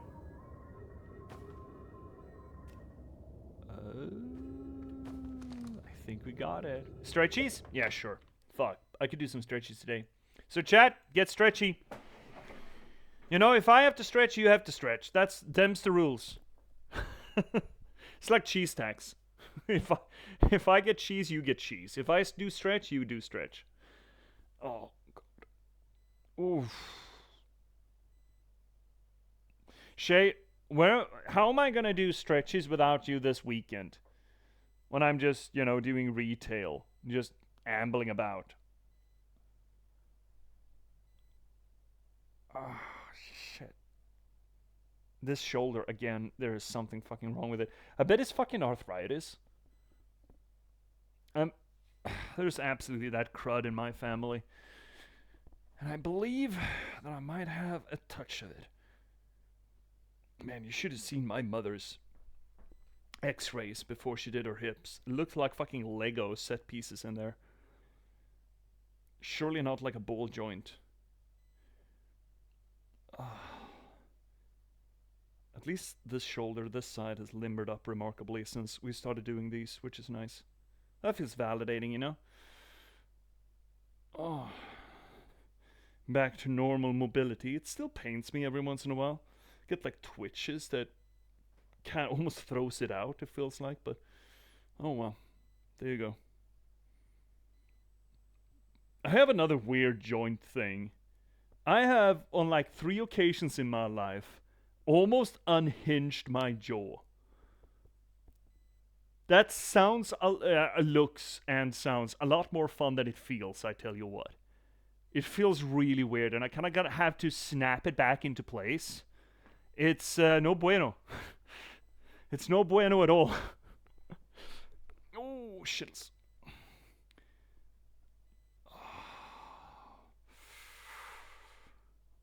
Oh, these thigh muscles, they do not get enough movement when you just sit on your ass all day. Oh. Ooh.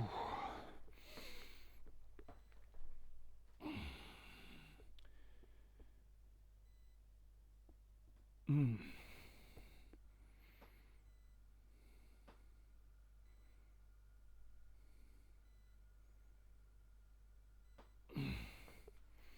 Alright, what do we have? We have share help. And you're getting oog action, chat. Behold the oog. Well, actually, it's just out of range for you. Oh, tough. Tough for you. Oh, God.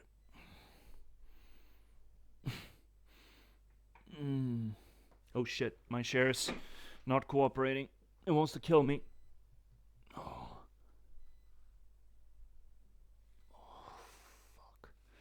Why am I so stiff?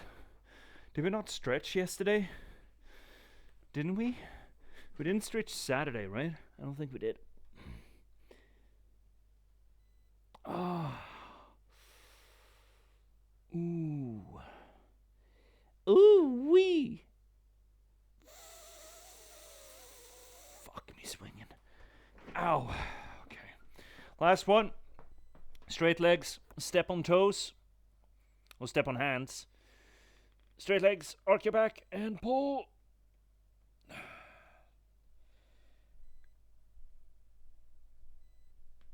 Oh, this one is really good. Oh, that was really good. Alright, there we go. Now we're alive again. Now we're well. Shaking just message you on Discord. Yeah, stretchies. Middle in a sales pitch and I just start doing stretches. I'm sorry, them's the rules, I tell them. Split, split, splits. Although I cannot. I'm not that limber, dude. Thank you so much for believing in me. I agree with this. Oh no. Straight that leg out, cheater. Oh, did I cheat? No. I did not recall stretching on Saturday. Me neither. I don't think we did it. Shay, you're slacking. Yeah? Yeah? Shay, what the fuck? Okay, what are we doing? We shot the thing. Now we're going down Stepping Stone Cavern.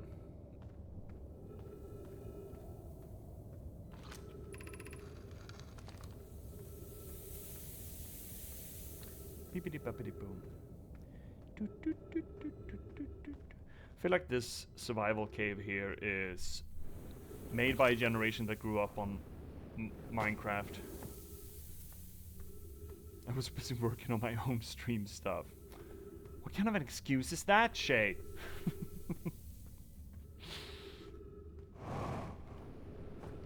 No, I do. Oh, that's embarrassing. That's never happened to me before. I can't manage to boost the up into the hole. Completely new experience for me.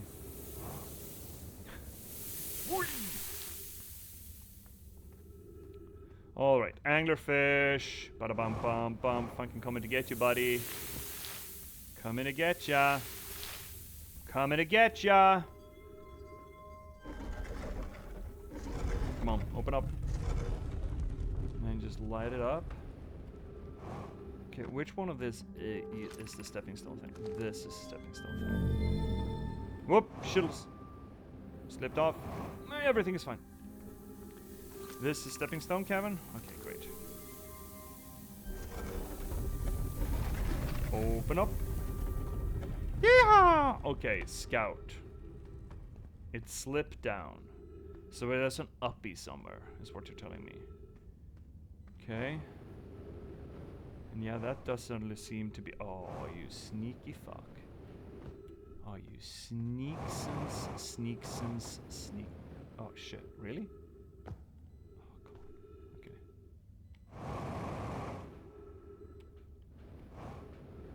Got him. No! Oh, you gotta be fucking shitting me! Oh, you little piece of shit. Okay, fine. Time to get up in the gullet. Come on. There we go. Got it. Okay, we finally got it. We're finally in here. Whoo-wee! Alright, kids. You weird script.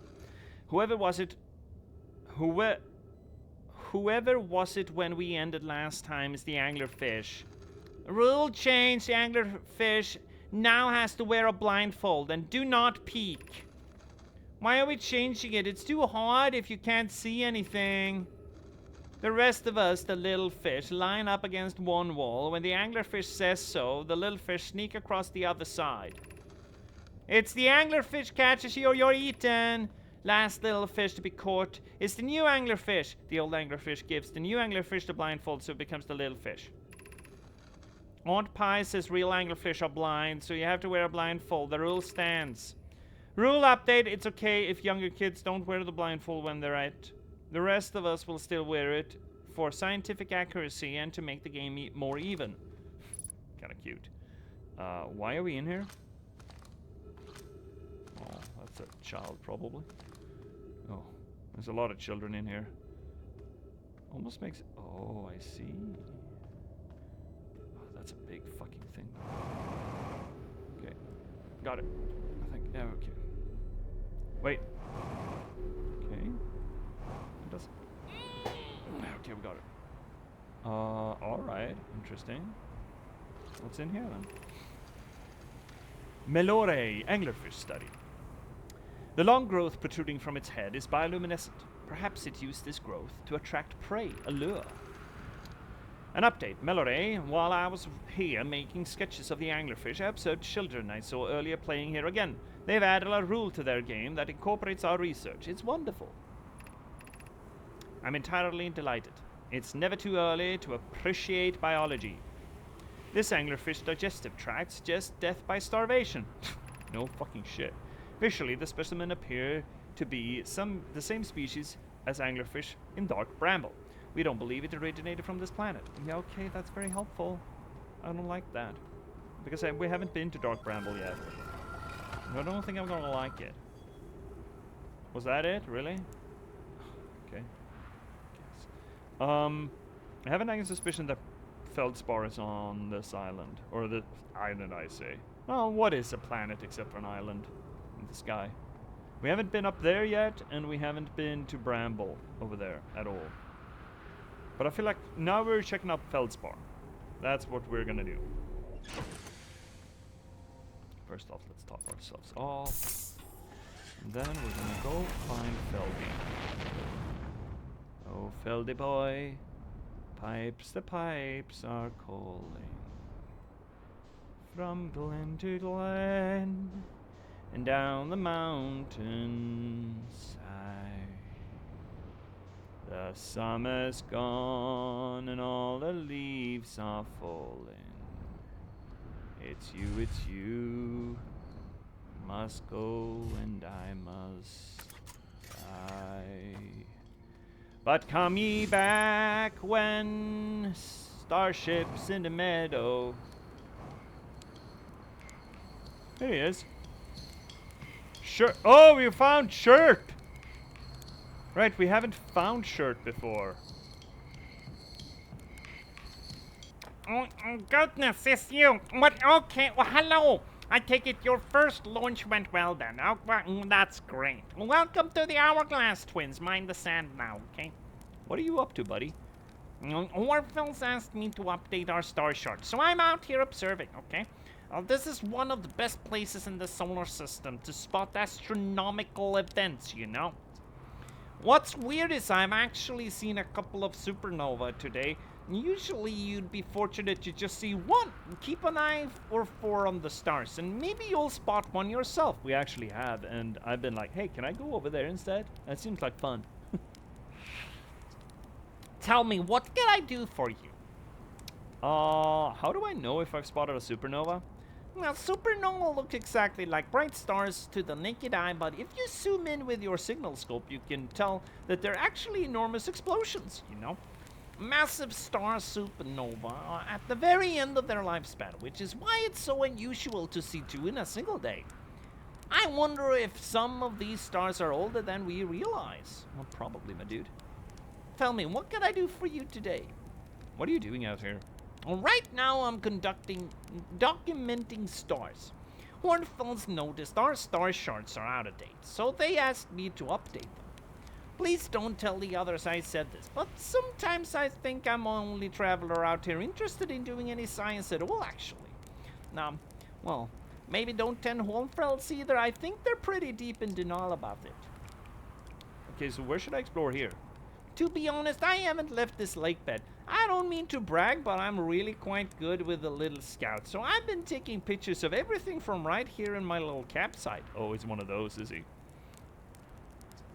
Have you seen the old shipwreck site of the Ember Twins Southern Hemisphere? The one shooting a bright light beam in the sky?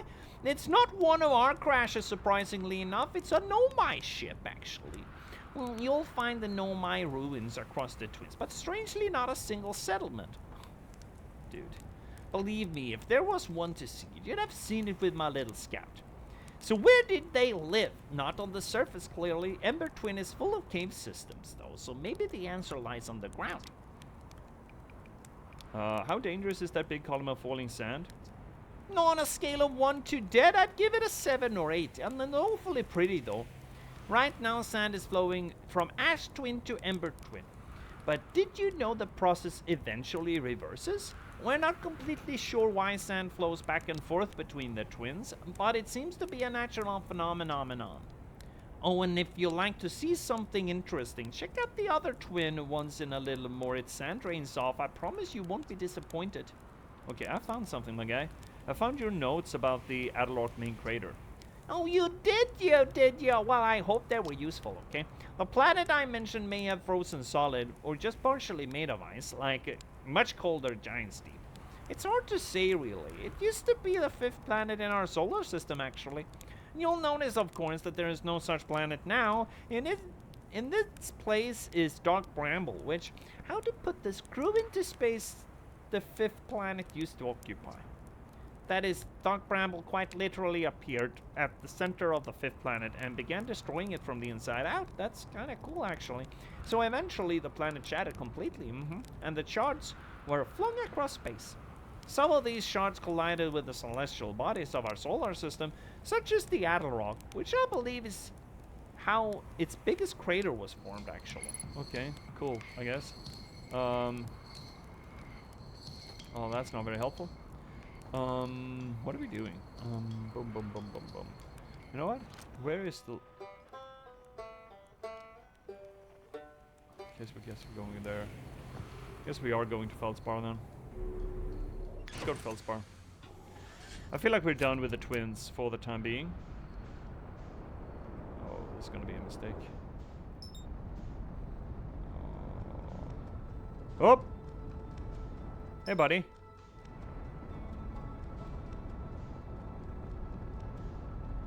You little shit, I'm gonna run through you. You little ghost moon bastard.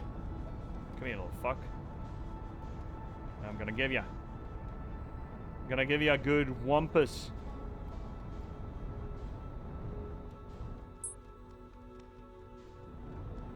Surely that helps. Oh shit. Yeah.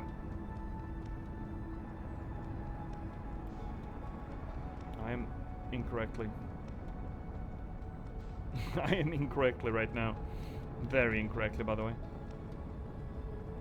That's gonna... Oh shit, we really flung ourselves way fucking off target, didn't we?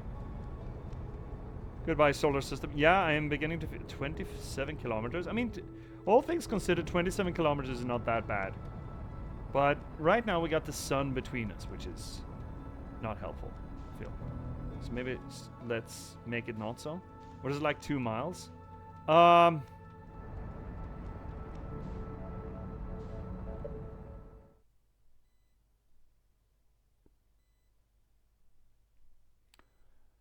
1 mile is about 1.5 kilometer. I think it's time 06. Yeah, from where I'm coming, from the metric system, from the actual measuring system, it is about 1.5 times, a little over-ish. And I think the math checks out in your perspective, like times 0.6, about-ish. I think it's like 0.17 or something from my end. Which means it would be 30-something, 40-something miles.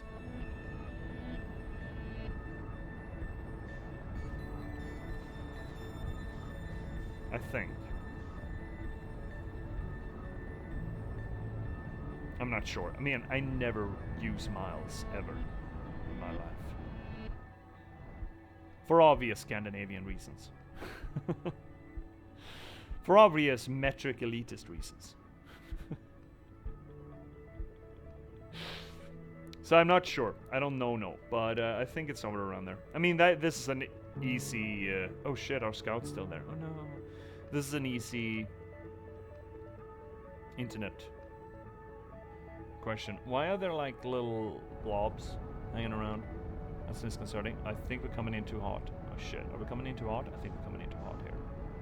Your countries are so tiny, you can use kilometer without the numbers getting ridiculously high. That is not a good reason, man. That is... My god. Look, you do realize that there are some pretty big countries around the world that actually use kilometers. Oh, also, sorry, ads are coming up and I kind of want more tea. Because I did get a new tea can, and new tea, so I don't need to deal with the faded tea. So, we're gonna run a little break. It's gonna be like 3 minutes tops, but you're gonna get a cool tune out of it.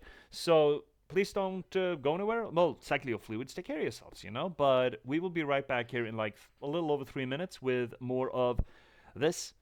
So, see you soon, chat.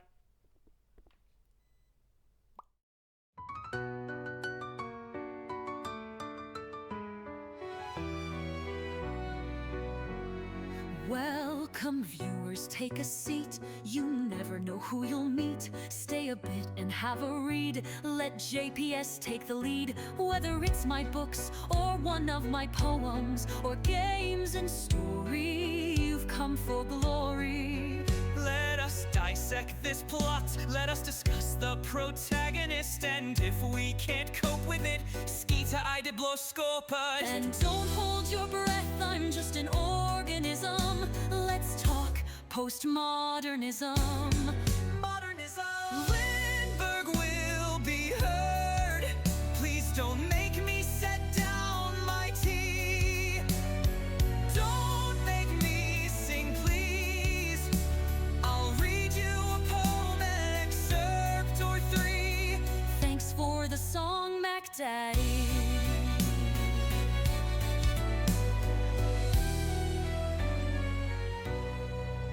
Let me rate your game's toilet. Is there light and TP? Crowbar smashes TNT. Why do all these bottles scare me? Signalis is in demand. See me return to the Oberdin. Take Max Payne by the hand and catch me in Morrowind. And don't hold your breath, I'm just an organism.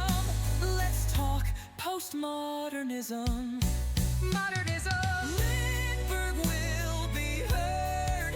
Please don't make me set down my tea. Don't make me sing, please. I'll read you a poem, an excerpt or 3. This is the break song just for me.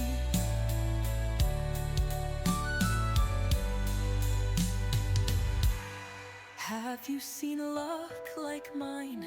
They say my books are quite fine. Forks on forks to boggle the mind. Sly like a fox, check out the last box. And not to mention hope, love and loss, and just released by me. Check out my latest book, Patchwork Sovereignty. And don't hold your breath, I'm just an organism. Let's talk postmodernism. Modernism. Lindberg will be heard.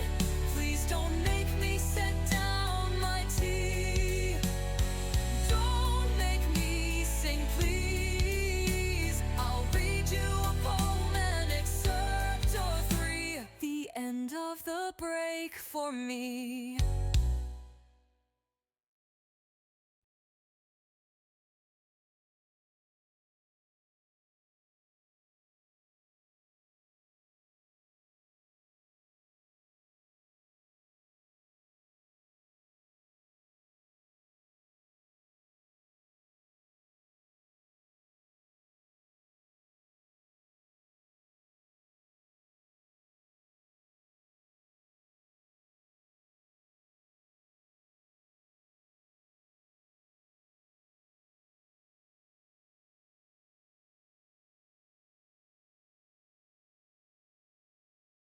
Alrighty then, we are back, chat. Hope you're doing well. Hope you had time to refill your mugs. Judith is freshly filled, so, you know, she's happy. We're happy when she's happy, right? Surely. So, let's see if we can land on this thing, shall we? Oh shit, it's got stuff inside it. Ooh, coming in hot! Oh, we hit a tree. Great. Okay. Where is Feldspar? Supposed to be on this thing, right? Isn't he? You think he's... Oh, that's the other escape pod. Interesting. That's a good first priority unless we find Feldspar.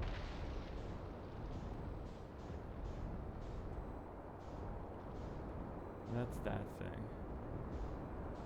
Where is Feldspar? Whoa, J.P.S! Ah, fuck! Okay, okay, okay. We're fine.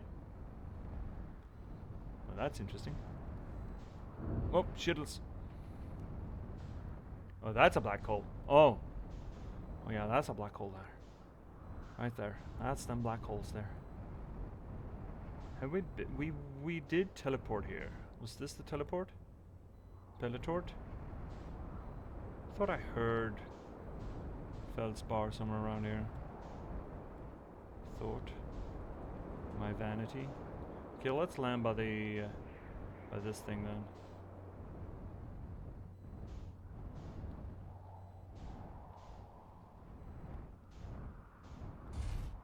Perfect.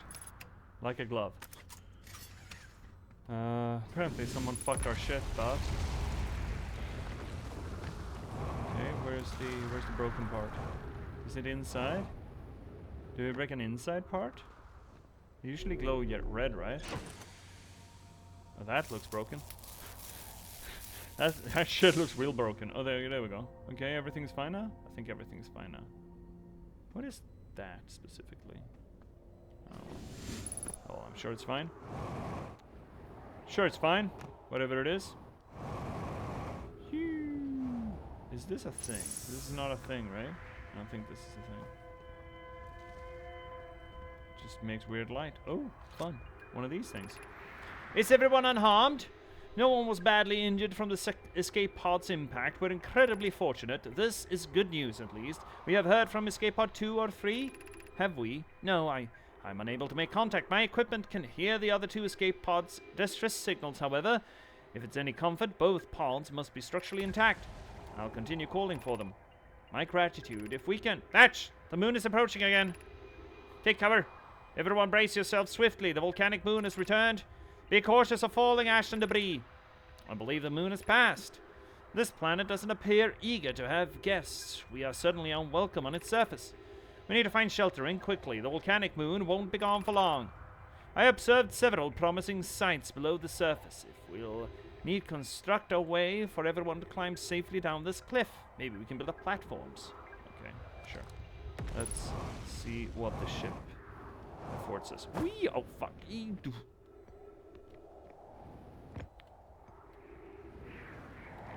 here we go. Alright, what do we have? We have scanning external environment. Scan complete. Minor structural instabilities detected. Pockets of a breathable air detected. Adequate solar energy detected. Verdict hospitable. Really? Too close. Okay, fine. There we go. Collision imminent. Prepare for impact. Escape pod. Oh, I'm reading these in the wrong sequence. Escape pod 1. Vessel has been mortally injured. Again, with the vessel being mortally injured, I found that shit interesting. Like the vessel is a living creature. Moira, is that you?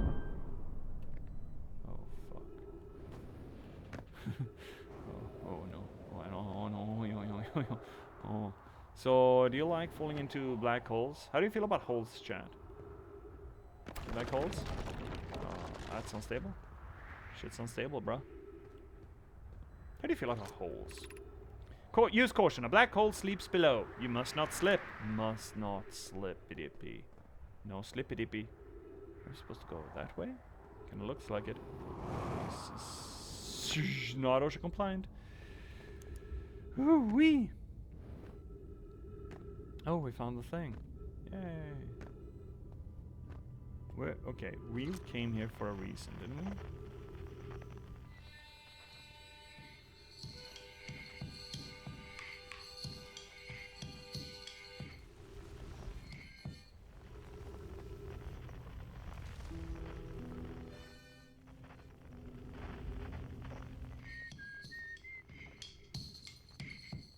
I thought we heard musical instrument from here. Oh well.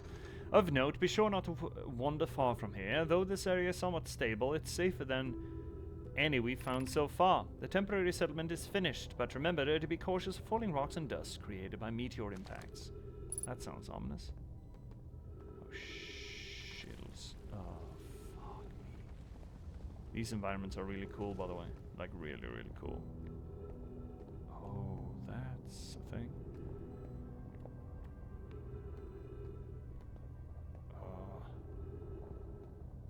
Okay, fun. Given concerns about our settlement's stability, where should we construct a new, less temporary shelter? We need to stay close to the escape pod so Felix can monitor incoming messages. We can't be rescued if we aren't present to respond. I don't believe anyone is coming to save us, Thatch. Now we must save ourselves. I agree. We're here because Ice Signal called to us and we followed. If we're to find it, we need to not merely survive, but thrive. This is a wise point, Plume, and eloquently made. If moving to the northern glacier will keep us safer, then that's what we have to do. I believe we should migrate to the northern glacier. Building beneath the crust again would shelter us from the volcanic moon's eruptions. What if we use gravity crystals to craft a stable path? Okay, so that's gonna be the actual station then. And this is a temporary thing. This is a big place for temporary thing. I think. Feels like it. Feels like it's big. Very big. Very doge. This knowledge is too dear to lose. Here is everything we can recall about the signal we encountered while aboard the vessel. Interesting. Okay, so we're getting origin story of the crash. The boondongle. Interesting stuff. Interesting stuff. Interesting stuff. Oh shit, I didn't... Oh, fuck it, I'll just use the honey. Didn't bring any sugar. The honkening. The great biffing in the sky. I would love to find that living ship, by the way. Mortally wounded. I mean, I guess it's not living anymore. Once upon living ship. Moira. Any Farscape enjoyers in here? Anyone in here that loves Farscape the way that I love Farscape? Man, I just never could get into Farscape. Really, Fennec? Oh, I'm so sad. For you. I mean, I still love it. I adore it. The character writing is some of the best in TV, I think. The villains are really, everything is just really good. It's such a fun deconstruction. I mean, it's a postmodernist show in a way. It's a fun deconstruction of some of the, cinema tropes, as it were. And fuck, the character writing is just so good. I haven't tried since I was a kid. Might give it another shot. I don't think there's another sci-fi TV series that I would recommend more highly than Farscape. I never saw Babylon 5. I've heard good things. I have now watched through all the Star Treks, not the original TOS, but Babylon 5 was okay. I've heard mixed things. Some people think it's the best thing since, butter on bread. So I kind of dig that political shit, cats. The best Star Trek show that I know, that I feel is the best Star Trek show is Deep Space Nine, for example. It didn't age well. Oh. Some of the performances were great, at least. Okay. Well, it's one of those things that I need to watch. But I also, I'm accounting for Battlestar Galactica, at least the new one, not the original. Never watched the original, but I am accounting for Battlestar Galactica. I'm accounting for the Star Treks. I'm accounting for, the varying quality of the new Star Wars shows. The Expanse, I'm accounting for that as well, Fennec. The Expanse had really cool, again, politics and science. But character, me. I liked Babylon 5 more than Star Trek's. I really like Deep Space Nine. I think Deep Space Nine is a great show. But otherwise, Star Trek is... I'm not a big Star Trek. Expanse was alright. Yeah, I liked Expanse. I really liked Expanse. But, again, Farscape is better, I think. Love the first few seasons. Couldn't finish it. Deep Space Nine is my boo. Yeah, I like Deep... Look, I like all of those things that you're bringing up. I liked Expanse. I liked Deep Space Nine. I liked Battlestar Galactica. Man, the end of Season 2, when that Bear McCready banger of All Along the Watchtower comes on... Mwah. None of that equals to Farscape in my mind. I shit you not. Farscape is some of the best. It's not the best sci-fi, but it does the most interesting thing with character in a sci-fi setting, I think. And look, one of the many beautiful things about Farscape is, in cinema theory, you have a few archetypes that not every piece of fiction should have, but most pieces of fiction have some of them, and some of them more stringent than others. Like, for example, the main character, according to cinema theory, this is not a gospel truth, but it is sort of a archetype trope. The main character should be the character who develops the most over the story. That's the main character. For example, we have the two characters that I kind of want to bring up here is, specifically one, and it's the C3PO role. The character that's supposed to put the context of what we're doing into everyday psychology to sort of point out how absolutely insane what we're doing as a part of an action-filled adventure is. C3PO is the fundamental expression of that. He's like, have you any idea what the odds of this is going to work are? You're fucking idiots for even trying it. And of course, everyone else is completely, not genre savvy, but they're acting like they are action characters in an adventure. While C3PO is the only one who acts like they're just a citizen of that environment. It's like, are you guys fucking insane? What the hell are you fucking doing? The beautiful thing about Farscape is Farscape have combined the main character and that character into one. In a beautiful way that just... It is also kind of a study in the descent to madness kind of thing. Of a person that started off as sort of, an adventurous hero kind of archetype, being an astronaut, but then thrown into this action-packed geopolitical garbage fire of the far-flung patches of the universe. And he is having these reflections on what he is doing as part of an action show where he goes, what the fuck am I doing? What the hell is this? What is even going on? And it's so fucking beautiful. Man, I forget the name of the actor, but he does such a wonderful work. He is, the main character of Farscape is the new main character of the last few seasons of Star Trek, SG-1, which is also a good show, by the way. Wow, alright, yeah, I fucking love Farscape. Expanse got a bit weird close to the end, with a cancelling and sudden ending. Yeah, I mean, yeah, that's, you're absolutely spot on there, Cats. It got a little bit rushed, and it went weird places, not really delivering. But I still think The Expanse, all in all, is a good show. Yeah, I'm kind of glad I didn't watch the last season. Would you say Farscape is better than Andor?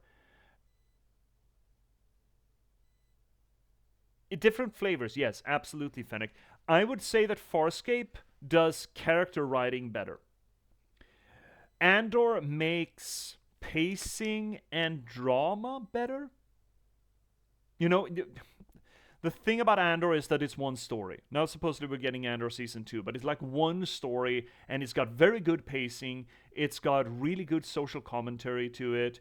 The character acting is absolutely fine. There's nothing wrong with it. There are some excellent character moments there.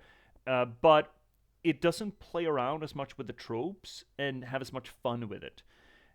It doesn't really say much from a philosophical standpoint either. Farscape does that.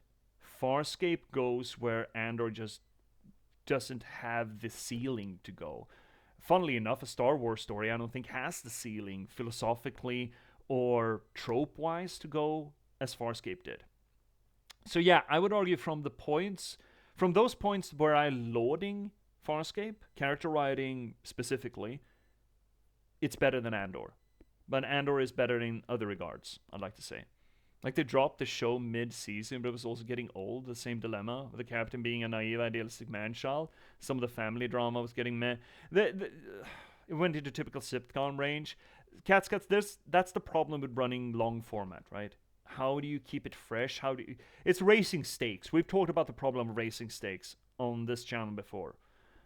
Most recently with horror, right? We had problems with horror being long form because you can't just keep raising the stakes. And you need to move on with things. And I think if you're gonna go long form with that, I would strongly suggest incorporating generational shifts. Like they did do new characters being introduced in The Expanse, but you also need to shift out the old ones. So if you have that generational movement, then you can introduce new plot points for those characters. But if you're stuck with the same characters, that is gonna get stale unless you go into, for example, like Shoresy does. Shoresy starts off, how are we gonna lift ourselves, how we're going to maintain that level, how we're going to get off that level. You know, sort of a 3-step rocket and looking at character development in that ordinary dramaturgical life curve, as it were. But again, you can't run that forever either, right? Sir Phoenix, same issue with Star Trek Discovery. I think I saw like 2 seasons of that, and it didn't stick with me. It felt too actiony for a Star Trek show. Star Trek to me was all, I'm not a big, fairly recently, within the decade, rewatched from TNG and forward. And it feels like it's more of a contemplative thing than a sheer action romp, and Discovery was just sheer action, I felt. And didn't like it. Yeah, but the books had things to tell, I don't doubt. They could skip a lot of the family drama that you can see in other 99 shows and go on with the New World stuff. Yeah, I mean, there's a big difference between TV serializations and books, right? And just what you can explore and the pacing with which you can explore it. The later seasons of Discovery were even more over the top. They had the rising stakes problem. Yeah, every season was a universe-destroying threat. See, again, stakes. You can't keep doing that. Especially, okay, so if your whole setting is about, the end of the world or whatever the fuck, you will inevitably run into those issues. Raising stakes, which is why I personally prefer character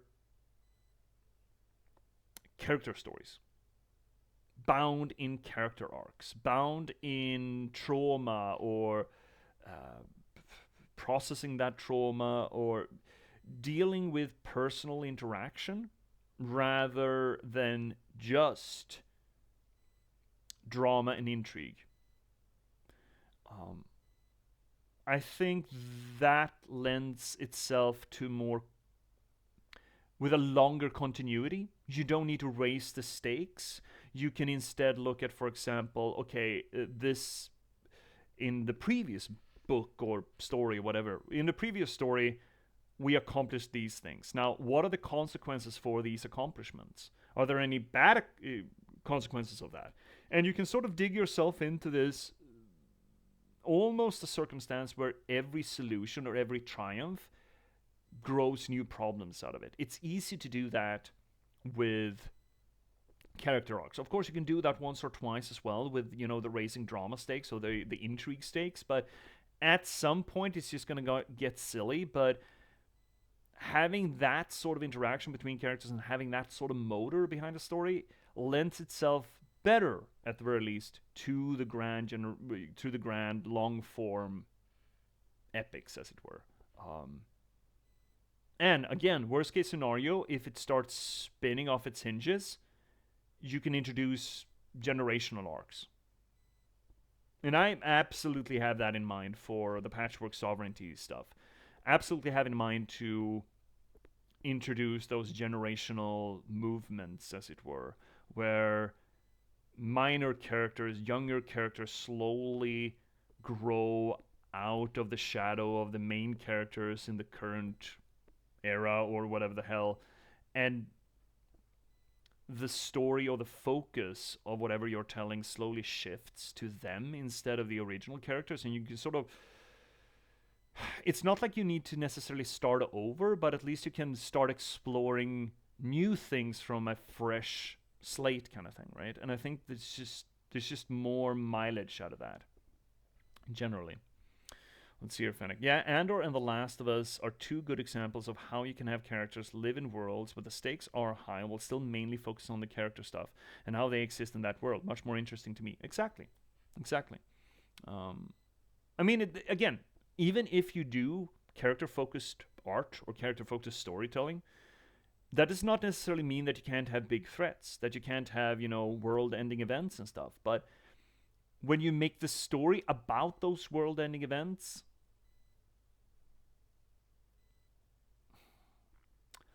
then once you fix the problem, there's just nothing left to tell unless you keep moving the goalpost. While with character stories, it's natural that you move the goalpost, right? Like, okay, I'm finally managed to... Let's just put this in an ordinary life circumstance. Okay, I managed to find a stable, good romantic relationship. Great, we found an equilibrium in our interaction. Well, unfortunately, the world doesn't care, so it just throws something at us, and we need to recalibrate our relationship to whatever the world threw at us. Oh, now there's a kid involved? Oh, fuck, that's also gonna jangle that equilibrium. So you always have outside pressures on that equilibrium that are... It's not necessarily just a matter of the world ending, right? It could just be, lost a job, or got a kid, or... some sort of physical trauma, or whatever the hell, And that equilibrium always needs calibration, and since it always needs calibration, and that is just, again, focusing on the interaction between two characters, singular, well, binary,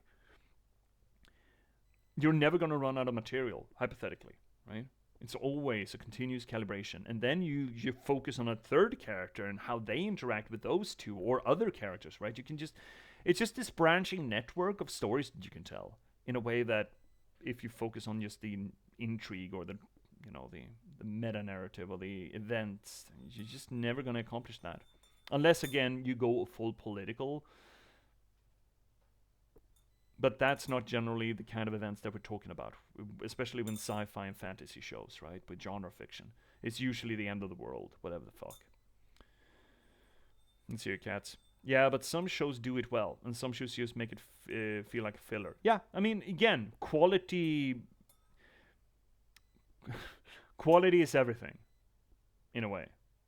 I'm not saying that a show all about the stakes necessarily needs to be bad. Absolutely not saying that. Nor am I saying that a show where it's all about the characters is always good. Definitely not. And a show all about the characters can still have high stakes, and a show with high stakes can still be about the characters. You know, it's a blend, you know, it's not a binary choice, really. And again, it's all about execution in the end. But you do run into some endemic problems with some of those choices that you need to have a solution for. And when you're running with a high stake focused story like the end of the world, how do we fix this? Either you need to get out while the getting's good, you need to just, we're done here, we're not going to release a new show, a new season, which is a bigger problem in TV than it is in any other media. Bigger, not exclusive, but bigger. But people tend to not to. So they end up in the scale issue, right? Anyway. The signal is older than the universe itself. This is the most significant... Wait, what? This knowledge is far too dear to lose. Here's everything we can recall about the signal we encountered while aboard the vessel. The signal was older than the universe itself. This is the most significant detail.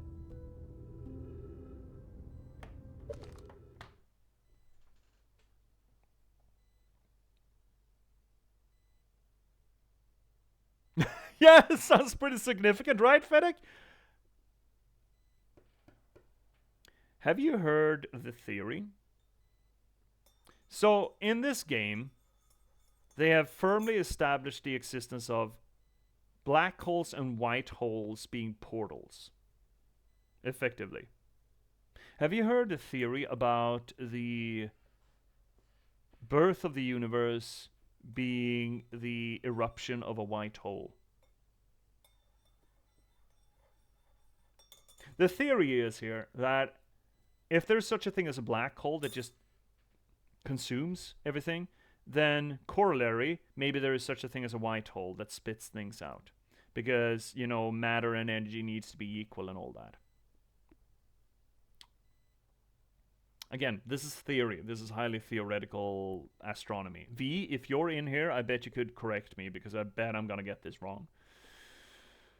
But, of course, we have not observed any white holes. We have observed several black holes, but there are just no white holes to be seen. We do have an occurrence, though. Well, the inference of an occurrence in the history of the universe, where there seemed to have been made matter, as it were. And that is the creation of the universe. Now, we haven't been able to date back to the point of the start of the universe. We're a little bit later than that, from what we can tell, from what we can look back at and observe. Because yes, we kind of observe it, sort of. But it is heavily inferred that there was such a explosion, as it were. The Big Bang, as it were. So the idea is the Big Bang is a white hole. That is to say that the birth of the universe would be a white hole. And we have corollary to this. Practical example in the game, mind you now, that if we put something into a black hole, it comes out the white hole before it enters the black hole. Combine that with this information, it could seem to suggest why the signal is older than the universe itself. Why there is a time dilation associated to it. Which could essentially be that this signal that they're chasing is the last bit of... that is essentially, okay, we closed up shop on this universe. Now it's your turn. So remember, kids, when you manage the next universe that you're going to be birthed into, remember these few guidelines. Could be an instruction manual on how to do it, written at the end of the last universe kind of thing. Would be pretty fun. No Nomai clan has ever encountered anything like it. How can anything in this universe be older than the universe itself? Imagine what rare and profound knowledge it might offer. We must find this eye of the universe. The signal looked like an eye, round, with a circle at the center much like a pupil. Suppose the signal was looking for something. Oh, that's interesting too. Man, that was very interesting material. Thank you for telling me that, game. That was stippy stappy. Really interesting.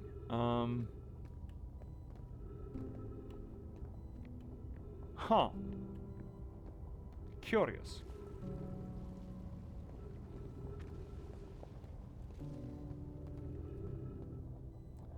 Oh yeah, that's sure shit is a black hole. Black hole. Okay. Is the hardest part of this tragedy not knowing who we may have lost? Or will the hardest part come later when we learn? Be well, Aunt Mallory. Well, she is back there. She's around. She survived. Why would they not find each other? Or is this just the first emergency shelter? And they will later, you know, reconnect, as it were. Oh, I feel it's dangerous to look up when we're walking across these.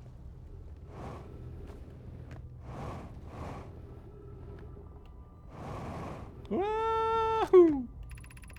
The pain of your absence is sharp and haunting, and I would give anything not to know it. Anything but never knowing you at all, which would be worse. I can only hope that you are safe, geek. Whatever you are. There were 3 escape pods. We've found 2.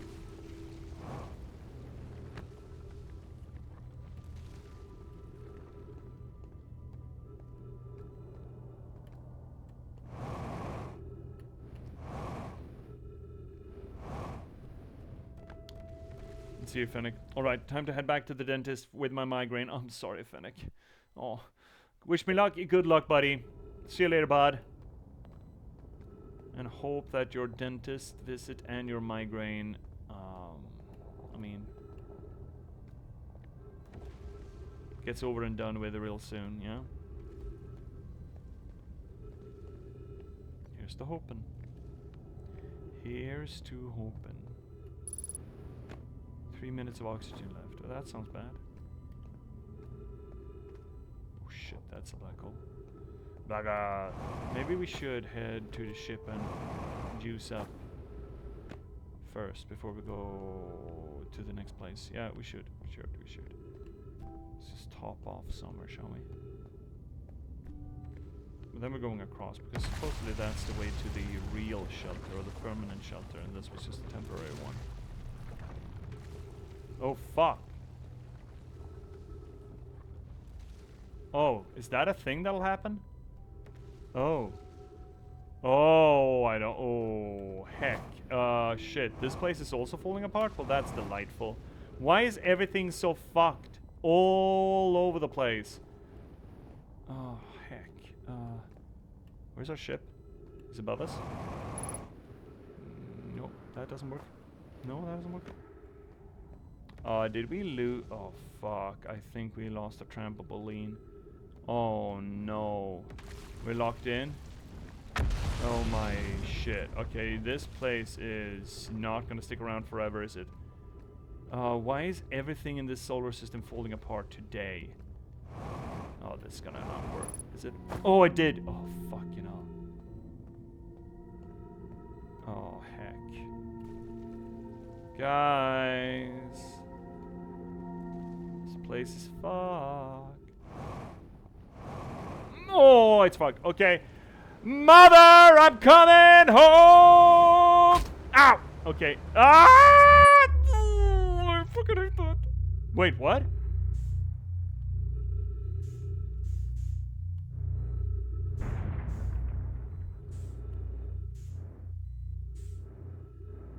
Well, that's interesting.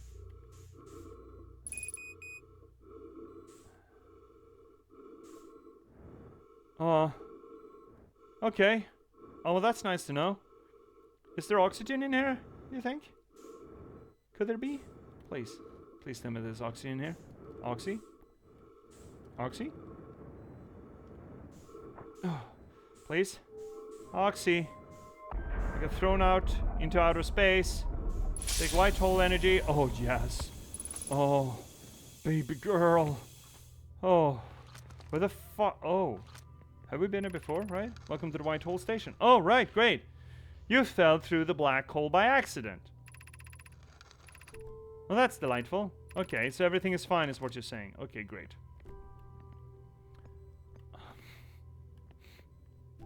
Yeah, we've been here. Okay. Woo-wee! Good. Good stuff, good stuff, good stuff. No, I want to put you in the bin. I'm gonna put you in the bin. There we go. Oh, that sounded. There was sound. Oh, did we start spinny? We started spinny. You spin me right round, baby, right round, like a record, baby, right round, round, round.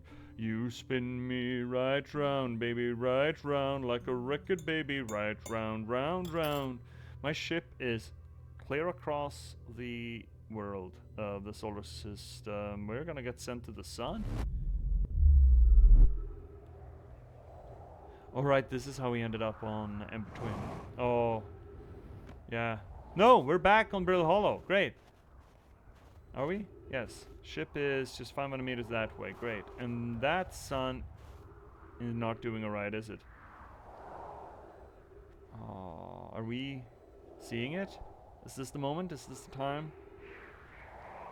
It feels like it, right? I have a nagging suspicion that's gonna go boom boom real soon.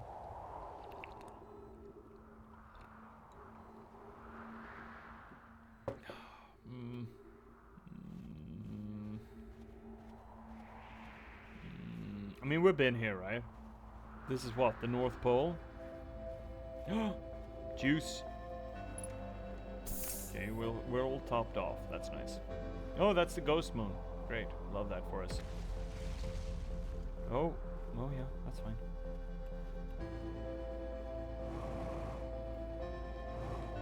Did we even go up here? I don't know if we did.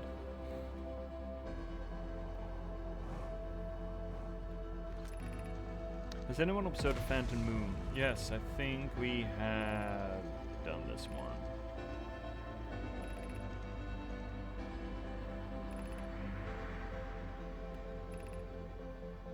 I think we've done that. We have been here, sort of. What is that? That's his rock formation? Okay. Well. You know what? Let's get our boy back. Our little scouty boy. It was full of sand at this point.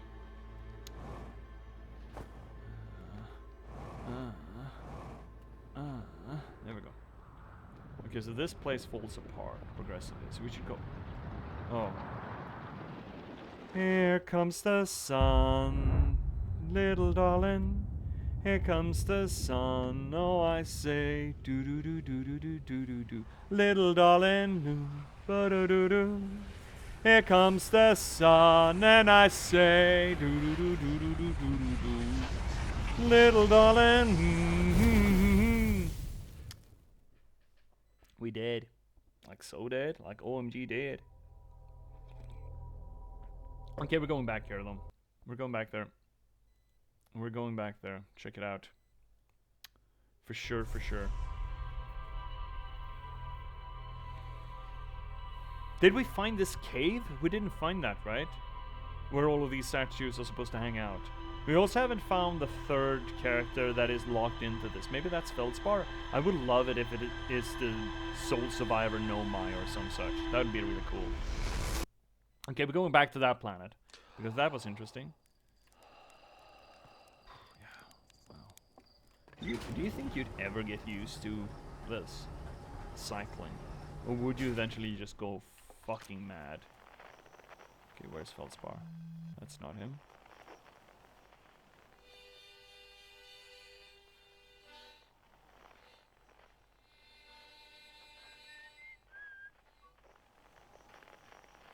I don't know which of these songs. Oh,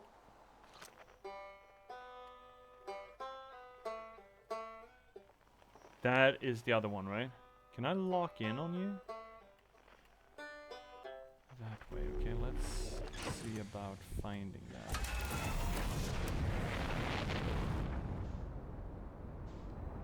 Yeah, it is somewhere around there. It is Brittle Hollow, I think. I believe. I believe in a thing called love. Just listen to the rhythm of my heart. What time are we? We're, yeah, okay, getting into the 4th hour. Wait, this was feature complete? In the beginning? Interesting. Oh shit, we're hitting the moon. Oh, fuck. That's really cool.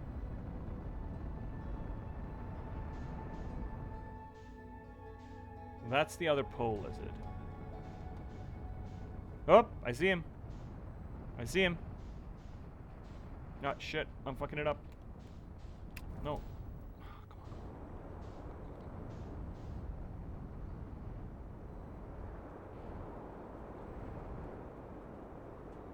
See a spaceship. He's on the South Pole. That's where he is. I fucking see him there. He's right there on the South fucking Pole, is he? Let's go say hi to our boy Feldspar then. Oh, do we have a voice for Feldspar? Was he the... yeah, he was the bro dude, right? I think it was the bro dude. No, I'm here, finally did it! I put the shit down safely and all. That ship went down, it didn't sustain bodily harm, a few minor repairs, and it's like the ship never hit those rocks at all. One of my better attempts. Oh, cheers. Cheers, Z. You know, some of that good Judith action. One of my better attempts, Feldspar would barely have laughed at me a bit. Well, this is not Feldspar then? That's good news. The bad news, I haven't found a way inside the structure yet. The door's broken. Door's broke. And I know I'm not great at exploring, but I think I have found a different entrance by now. If there wasn't for one, probably. Can't get inside from here. But I know there are paths below the surface. I'm going to head north to the ruins on the equator, try to find my way down. Okay. Okay, so we need to get through the ruins then. Or, no, some other way in. That's fine. Right. So let's just get back to the shuttle then. To the escape pod. See if we can get anywhere from there.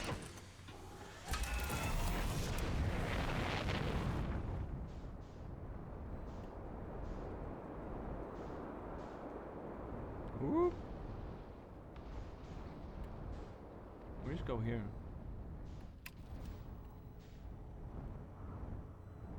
Oh no, don't tell me it's one of those fucking jumpy rocks. I think it's a jumpy rock. God fucking damn it. What have I done to deserve this shit? The trees are moving. The trees in the grove wander about freely. The entire plant's roots and all. It's not normal. Even this alien planet, and I never seen them move. Is that even possible? If anyone else witnessed this disturbing behavior, I implore you, record your observations here. Either these trees are aberrant, or my brain must be. Alarmingly, it isn't only the trees. There's other matter in this area, such as an unusual shard of rock moving in the same eerie way. The rock is unusual for another reason too. It possesses color and texture I've never seen elsewhere on the planet. Hypothesis this rock shard presence is significant. We should study it. Could it be what is causing the other nearby objects to also move about in this area? Plume is right, the trees do move. I confess it didn't, blah blah blah blah blah. Okay, where's the fucking thing? There it is.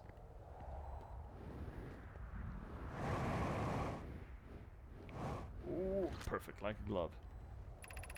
Plume, Felix and I have determined this atypical shard of rock is the reason objects in the grove are behaving in quantum manner. The only other object we've observed displaying this quantum behavior is the wandering moon. I imagine the moon's behavior and this grove are related. Are these shards from the moon? Is it an actual ghost moon? Did it blow up? In her note from earlier, Felix mentions this strange type of rock isn't found elsewhere on Brittle Hollow. What if it isn't originally from this planet? Hypothesis, this quantum shard is from the wandering quantum moon. Perhaps it is even a small piece of the moon itself. Of note, a unique signal is coming from the shard. Curiously, our friend, the wandering moon, sounds the same. I've also heard the same signal from the shard produced calling from the giant's deep, timber hearth, and hourglass twins. Suppose there are other shards like this one. Okay, what?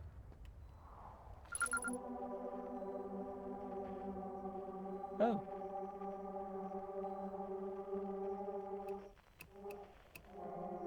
Fun.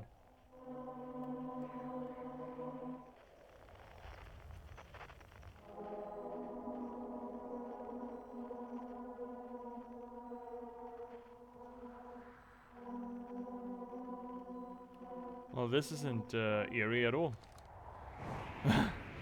Not at all. Not at all. Perfect. It's perfectly fine. Shit. Beneath your feet lies the Tower of Quantum Knowledge. If you are preparing to make your first pilgrimage to the Quantum Moon, descend the steps to the entrance below. The knowledge held within will help you on your journey. That wasn't what I wanted to do, but I guess we're here now. Fuck. Okay. Oh, bugger me. This is like the entire planet's a diode, right? That's pretty fucking cool. That's really fucking cool. This game's cool. Did you know, chat, that this game's cool? Did you know? The Southern Observatory. Do do do do do, little darling. Do do do do. I see. Okay. Oh, that's handy, I suppose.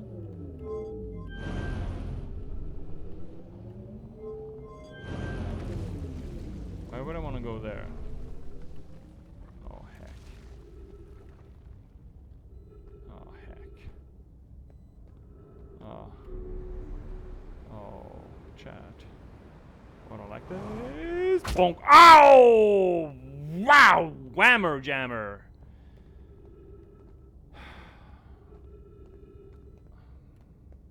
We haven't done the rest of the thing. Oh shit, they only go one way? Can we change the direction of these things? Oh no, I don't wanna go on the thing again, please. So this was a one-way trip? Oh, fucking delightful. Where the hell am I supposed to go from here then? Oh heck. Yeah, thank you.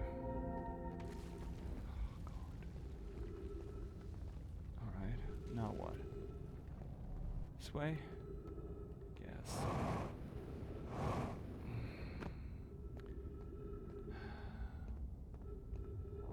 fuck, I hate this. I really don't like this. Oh, black hole, miss!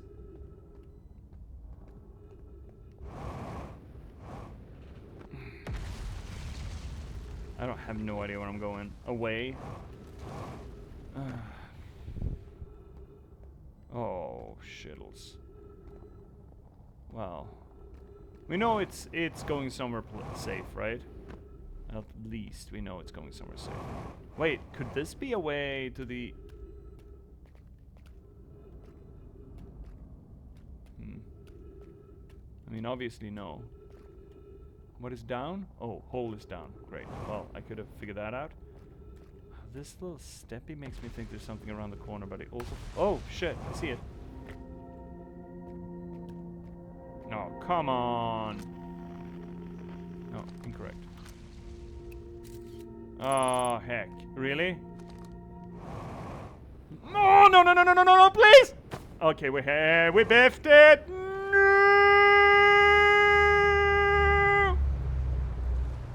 No, wait. Ow, fuck, wait.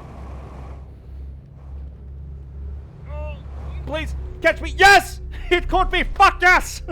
Fuck you, black hole.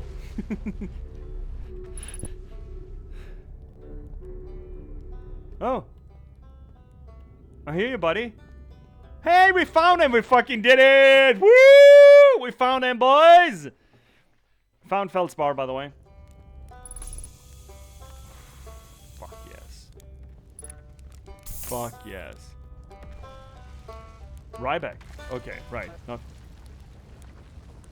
Oh, you launched? That's great. Great job, you. Wow. I guess that means I've been out here a while, eh? Well, this is Brittle Hollow. But you probably knew that already, eh? A lot of history here. It's great. What are you doing here? No, I'm here to see the Hanging City. It's always been my dream to see it with my own 4 eyes ever since I was a hatchling, yeah. An alien race lived in this solar system long before our species even existed. How could I not want to see what their civilization was like, man? Only, you've, probably heard the others say it, right? I'm afraid of space. Seriously, I'm more surprised than anybody that I'm out here. Do you want to know how I even got this far? I fell. Tripped over a gravity crystal. Dumb luck, I landed somewhere my little scout says is halfway stable instead of being sucked into what's below. I'm engaging the stability of the ground around me using my little scout, and this seems to be the place with the best surface integrity, so I'm just gonna stay here until I'm ready to move on.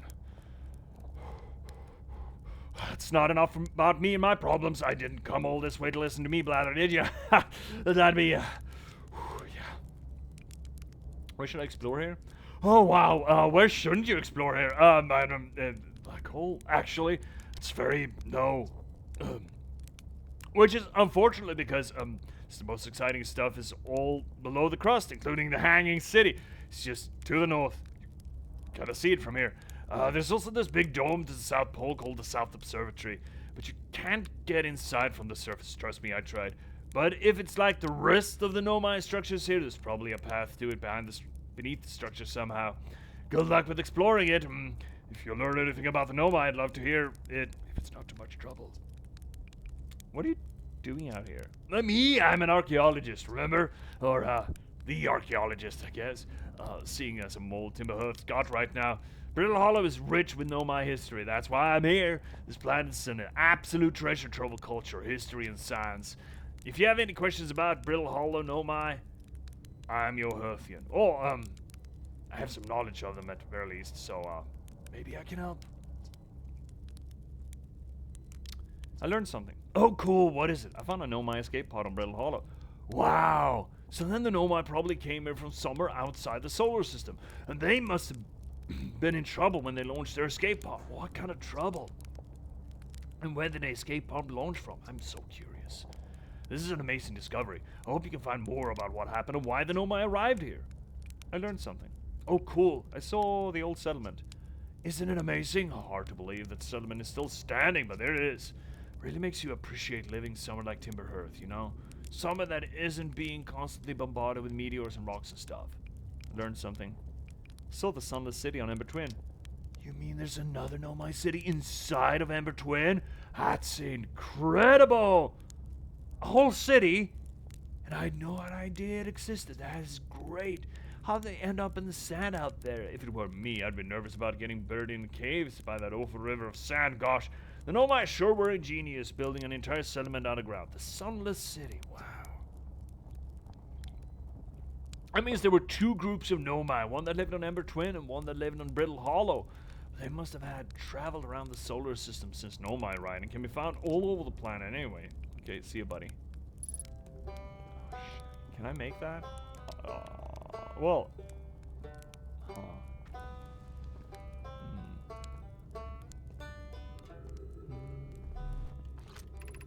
Tower of Quantum Knot. Oh, I would love to go there, bud. Can I please? Is that it, really? Guess it is. You know what? Let's fucking go.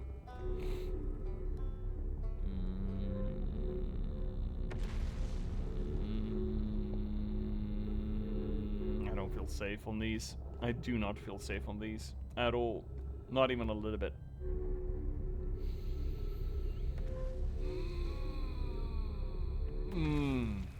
Great, everything is fine. Nothing's fucked, everything is fine. Hi, Wall. What's up with you? Be welcome to this space. Above you stands the Tower of Quantum Knowledge. If you are making your first pilgrimage to the Quantum Moon, ascend these stairs and obtain the last knowledge you need for the journey. Well, that's great. I just wish there was a way for me to do that. So, yeah.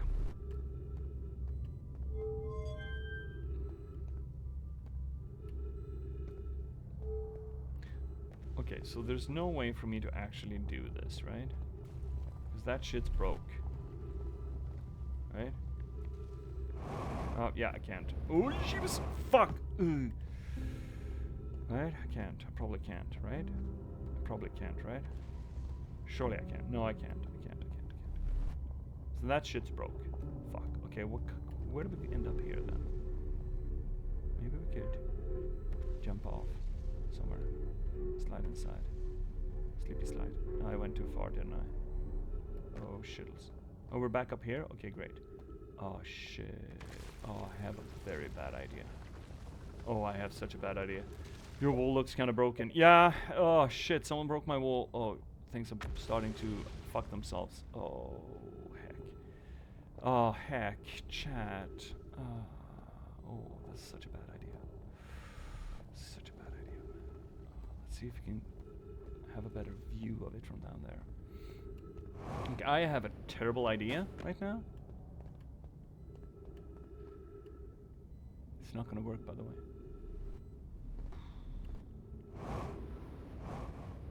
Oh, oh, ha, oh, hee hee, wah. Oh, my toes are really telling me that I'm doing dumb shit right now. Oh my god, my toes are telling me I'm an idiot. Idiot. Oh, no, it's not. Ow! Did we die? No, we're fine. We're fine. Everything is fine. I cannot make that jump. Surely I can't make that jump. Oh, those heights are getting to you. Yes. My toes are just absolutely curling around themselves. Ugh. Yeah, fun fact. I have a little bit of thing about heights. That's, never stopped me from experiencing them in games, but they surely have an effect on me in games. Okay.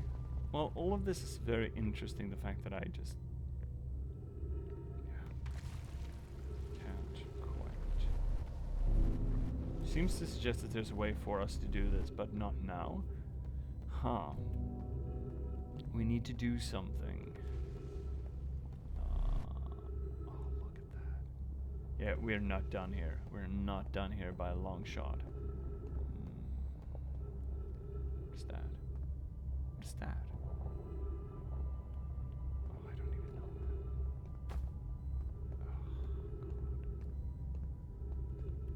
Oh, this is so creepy.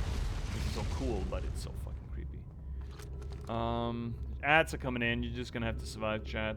Bear with it. Because we trucking. And I cannot make this jump, right? Definitely can't make this jump. No, cannot even. Cannot even. Okay. Never mind. This is not for us yet.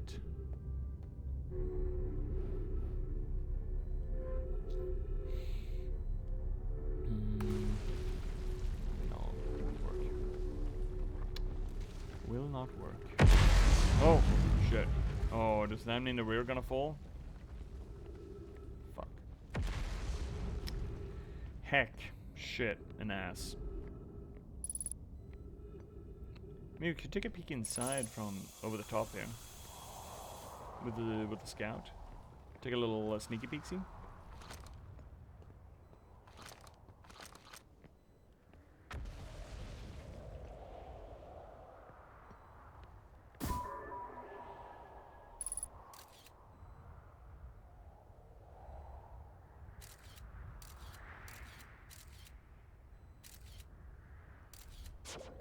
Sure would be cool to get in there.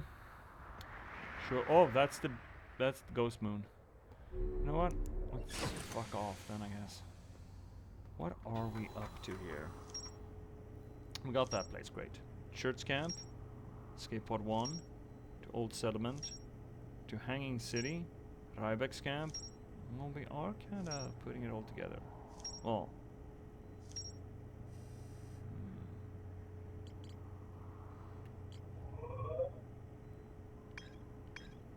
Sun Station. I would love to get in there.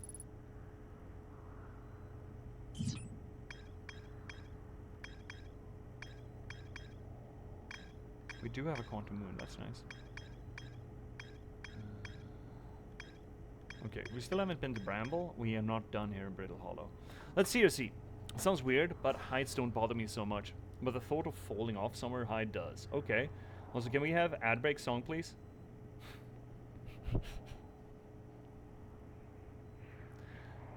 Do you want me to go on ad? Fuck, I'll go on break. Sure, fine, Z. I'm gonna go on fucking break, I guess.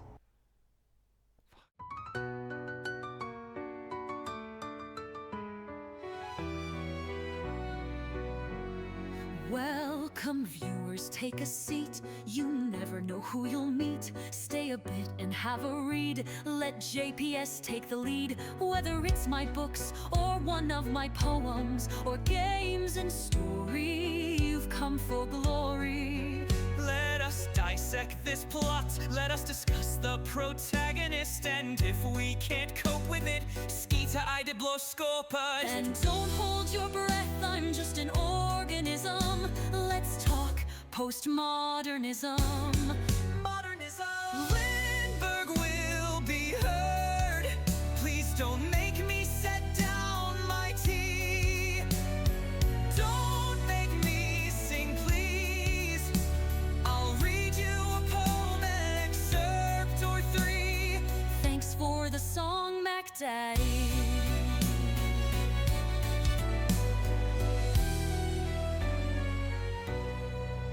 Let me rate your game's toilet. Is there light and TP? Crowbar smashes TNT. Why do all these bottles scare me? Signalis is in demand. See me return to the Oberdin. Take Max Payne by the hand and catch me in Morrowind. And don't hold your breath, I'm just an organism. Let's talk postmodernism. Modernism. Lindberg will be heard. Please don't make me set down my tea. Don't make me sing, please. I'll read you a poem, an excerpt or three. This is the break song just for me.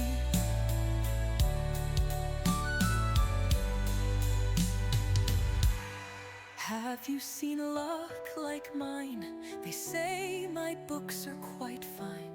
Forks on forks to boggle the mind. Sly like a fox, check out the last box.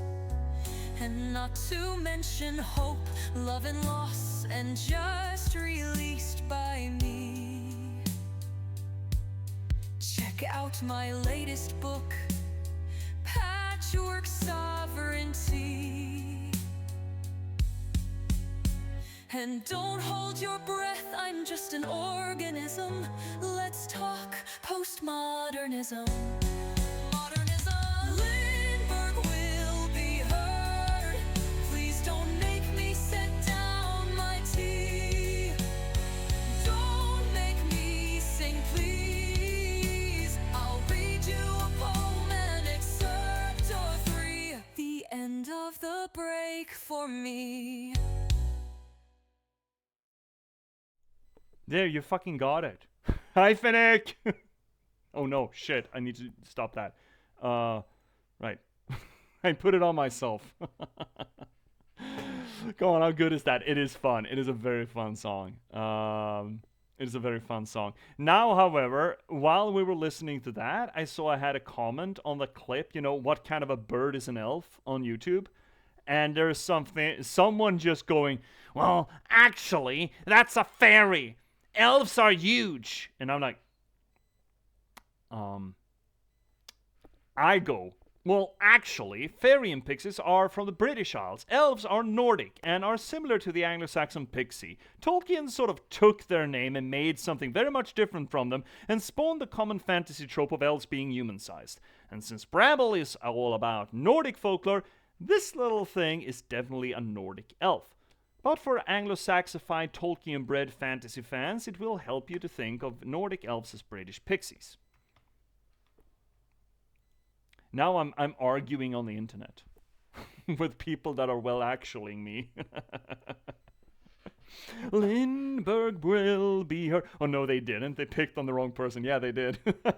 Look, there has been another. There's so far the YouTube comments are benign. Usually, there has been one other person that said during the Control playthrough, like, "Oh my God, it's so painful to listen to you saying that fascism is an answer to postmodernism," and I'm like, let's go. And I just, gave them essentially an abstract of my thesis statement or thesis paper on the game and gave them as a comment. I did that once with someone over something World of Warcraft related. Yeah, I understand. Arguing on the internet is it's essentially going straight into Goodwin's law, it's it's the same thing that you don't argue with idiots, right? They will just drag you down to their level and they will win by experience, kind of thing. But I do feel that when it's on my channel, I have not just the privilege, but also sort of the obligation to interact with it, at least when it's just one comment. If it becomes a shouting match, I'm just gonna, bring out the band hammer and just bonk. Anyway, let's get back into it. You still have an hour to go, and now you got your fucking song. So where were we? Right, we were talking about this thing. There we go. We're going back to Brittle Hollow. Or are we still on Brittle Hollow? We're still on Brittle Hollow. Great. Which means that it's late. It's too late, I bet. You know what? Let's check out the moon. What is that? Oh, J.P.S. Jiminy Crickets. What is that? Why is that a thing that I can lock onto? That's just gonna drop. Moon? Mr. Moon Man. Where the fuck are you? Not you. Not Ghost Moon. No, that's not Ghost Moon. That's, Deep. Oh, shit. Black hole, eh? Black hole. Oh, where's the fucking moon? On the other side, I bet?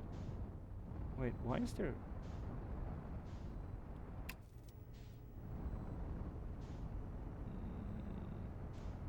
What is that? It's something new. Something else. Oh, interesting. Ghost stuff. Let's check this out. Oh, shit. Can I not land in here? Oh, okay, no. No being the answer. Okay, fine. We're gonna land up here then, and then we're gonna climb down. It's all fine. Unless, of course, this part of the planet just falls into the black hole.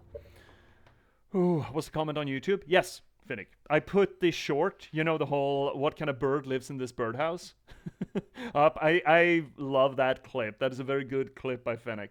And yeah, put it up. It's getting views, and apparently it's engaging the audience, whatever the fuck that means. I mean, it's not like I mind people disagreeing with me. I think that's a fundament of this kind of conversation that we're running, right? It's just that general people on the oh, it's a broken one of those. People generally on the internet, just randos, are not generally the best sparring partners when it comes to conversation,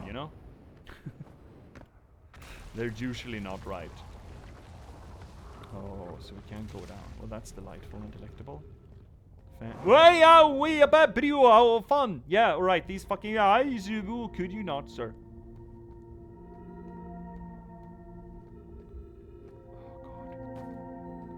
Ooh.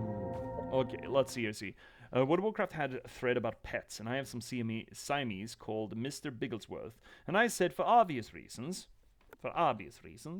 and this neckbeard comes, oh my god, neckbeard comes along and says, well, why is it obviously? Mr. Bigglesworth was a sphinx after he lost all its fur in the accident. This fucking idiot thought I was talking about Austin Powers on a goddamn World of Warcraft post.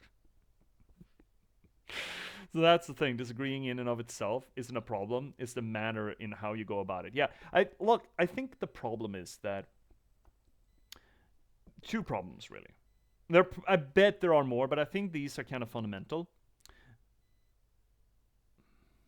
A lot of look, the internet has run on a lot of US mentality for a long while, for obvious reasons. At least in the Western world, right? At least for us Europeans, along with the US.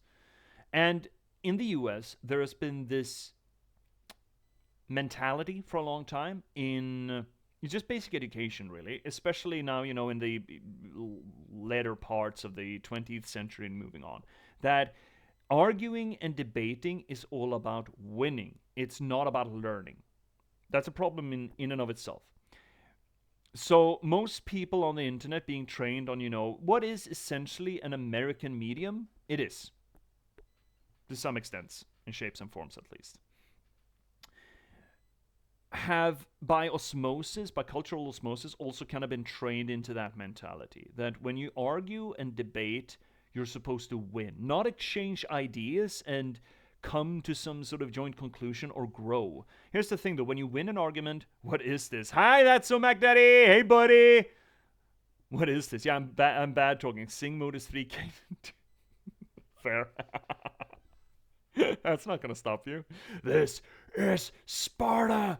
So when you get into an argument with that mentality, odds are you're not gonna learn anything. So the whole debate thing becomes, instead of a forum for growing and learning, it becomes a forum for just dominion, which nobody learns from, essentially. And that's a damn shame. Number 2 is that most people on the internet will go into an argument with bad faith. That is to say that they will not believe that the person that they're arguing with is doing that from a productive, constructive place.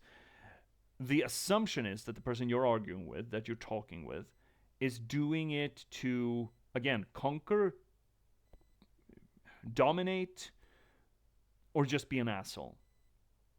And when you enter into a conversation assuming that the conversation is being performed in bad faith, it's hard to not reciprocate. And considering that it's so much easier to assume bad faith commentary or bad faith argument in a disembodied sphere like the internet, that propels the issue. So, hi Mac, welcome in, buddy. Good friend of the channel, the Crassus of the Twitchumvirate. Me, Mac, and Z are the axis of the failed Roman Republic. Welcome in, Mac. How are you doing? Everyone should totally go check out That's So Mac Daddy. I see the shout out is already in place. And if you aren't already following and checking out Mac Daddy, you totally should. How's that yellow run going for you? Is it going well? Last I saw you, you were elite running Pokemon Yellow. I got to use my powers for good for once, see? This is why I'm not a mod. You know me. I've been thinking of the Empire. Oh, you have been thinking of the Empire? Well, imagine that. You have passed your man check, I guess. The Roman one. Oh, bro, we beat the E4 first shot. Oh, really? Fucking go. Fennec here comes in, just cracking his historian knuckles and just, oh yeah, which one? We need to have another collab? Yeah, probably. I'm gonna be completely incommunicado though this week. Well, at least during the weekend. Because I'm going to GothCon and I'm selling my book. Our Empire, of course. Finnick, are you not keeping up? Our Empire, comrade. Alright, well, this shit is falling apart. Let's see what this is, real quick. Selling the book? Yeah. Gravity cannon 400 meters east. Oh, shit. Yes, I will be at GothCon, which is not about goth chicks, unfortunately. Though there are probably going to be a non-zero amount of goth chicks there. GothCon is a local nerdcon, like, you know, gaming convention here in Gothenburg. It is going to run from Friday to Sunday. And I will be there selling my books under the J.P.S. publishing umbrella. Which is going to be so fucking cool. It's going to be great. I'm really excited about it. And, yeah, I'm obviously not going to be streaming. Wait, why can I not move? Why am I...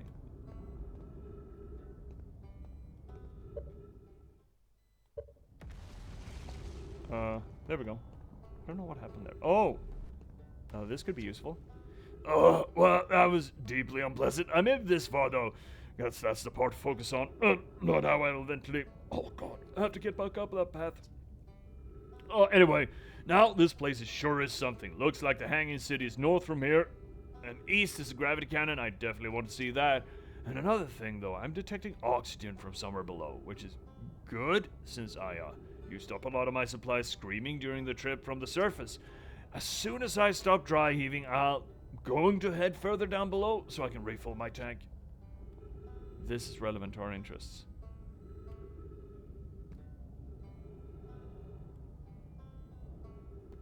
So from the gravity cannon we could go down to the observatory. Interesting. Hanging City. Well, I think the Hanging City's fucked though, but hate to be the one to tell you this. Can we even go that way? Oh shit, we can go down? Oh, that's delightful. Fuck, I hate this. Yeah, great. Oh, I love this. Why are we going down towards the black hole? God.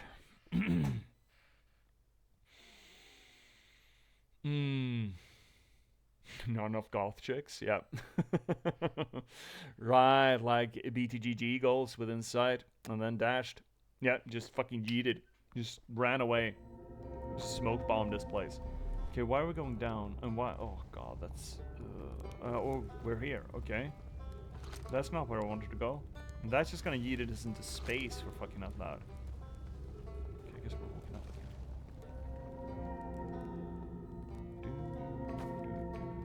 But that map is kind of useful. So if we get here fairly early, hypothetically we could get to the Southern Observatory. Not sure what that is. That's the Quantum Tower. That's the Quantum Tower. That is the observatory, that's the cannon, and that's the Hanging City, I'm assuming. So, okay. Well, this path is still open to us before we fall into the black hole. Great, love that for us. Shit. I wonder if I can make you fucking chill out. Shove a breath mint down your throat or something. I wonder if you can just sacrifice a virgin or something to that to make it stop spewing like it does. You think that's possible? Do we have any virgins in the solar system that we can just toss into the volcano? That always works, right? That has always historically worked. Hasn't it? I think it has, right? Surely. Tintin wouldn't lie to me, would he? Racist Tintin surely wouldn't lie to me, right?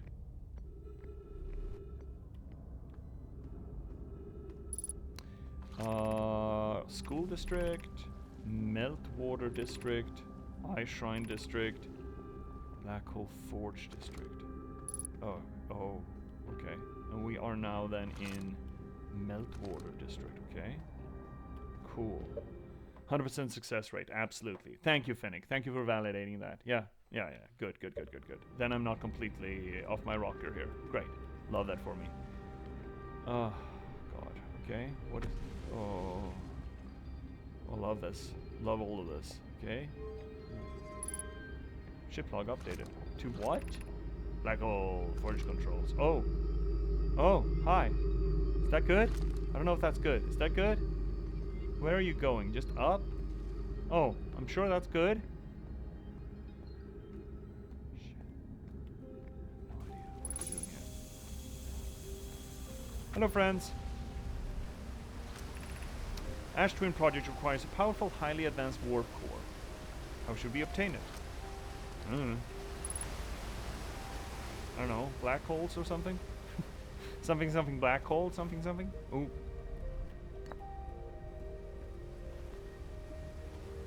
Shove it in. Yeet.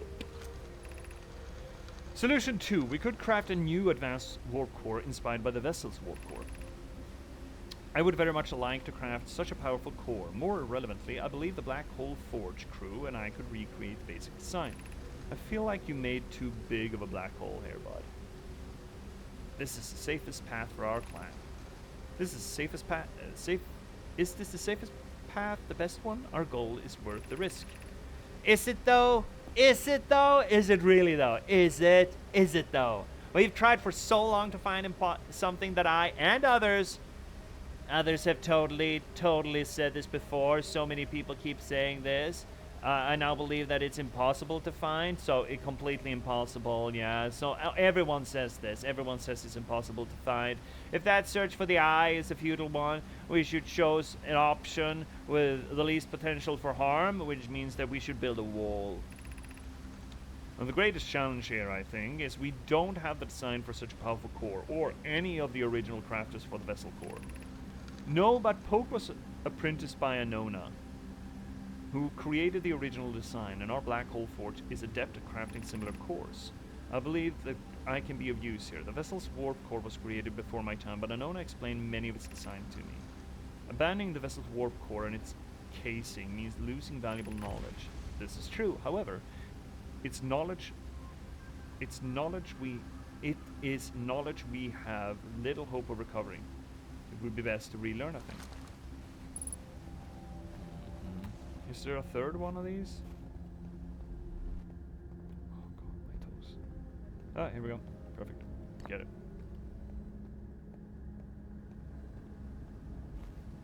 This place is too big, man. This is too big. We could retrieve the warp core from the vessel. This would require a return to Dark Bramble Plume. My father said many good Nomai perished there. Shit. So the vessel is in Bramble. Oh, fun. We do get to see the vessel. Great. My mentor, Coleus, and his old mentor once discovered and studied an anglerfish fossil on Ember Twin. Using that knowledge, we could avoid the anglerfish entirely. I remember that anglerfish fossil we used to play... Oh, the kids. Cool. In Fossil Fish Cave when we were children. What Melloray and I learned from the fossil would theoretically help us evade the anglerfish, but our hypothesis was never tested on a live specimen. Okay, so these two colonies did eventually intermingle. That's good for them. The vessel's warp core is broken, and best to recall those present when the vessel crashed said it sustained lethal injuries. There is no guaranteed reward for this risk. Even if no longer functions, the old core could be a valuable blueprint, provided we are able to transport it back here. Perhaps we could still repair it. My grandmother told me there was little time to assess the nature of the extent of the damage. Okay, so that is a thing that we could look into. That is Bramble shit. Of course we're gonna have to go to Bramble, despite there being fishy there. Ganglerfish. Oh. I feel strange, trying to recreate Denona's warp core without him. At times, it feels strange to no longer be his very young apprentice, if you know what I'm saying, and for the Black Hole Forge to be my care and not his. Hypothesis, this will always feel strange, even though my time with him was short. I miss my old mentor deeply. To have the chance to try is thrilling, but I don't want to disappoint everyone. I think I can do this, probably. Or what if excitement has clouded my assessment of my own abilities? Still, all I can give is my best, and as Anona would say, should my best prove insufficient, then we will find another way to achieve what's needed. I have Clary and Root in the forge, and I have my clan. I'm not alone. Was I wrong in volunteering to build it? I was born in this star system, and I never saw Anona's warp core with my own 3 eyes. So there absolutely were generations of these. No mind. If I only know what he taught me. What if I've bitten off a larger portion that I can consume? I do like those directly translated bits.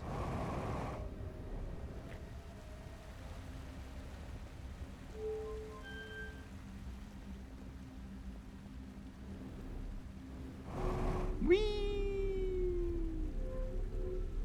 Where would this send us? Okay. Alright. Yes. Water.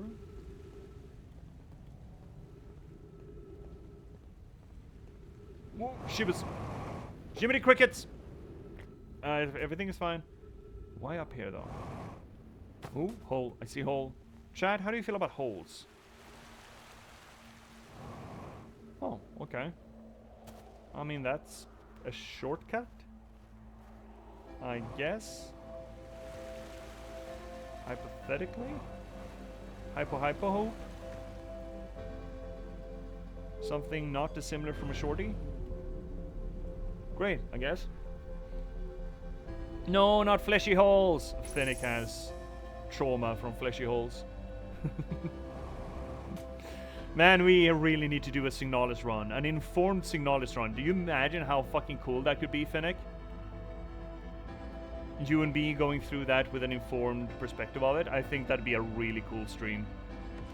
I really want to do that with you, bud. Maybe Halloween? Well, you know, during October.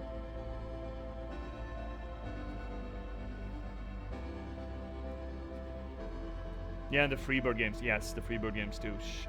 We should do that when the last one is coming close, is approaching.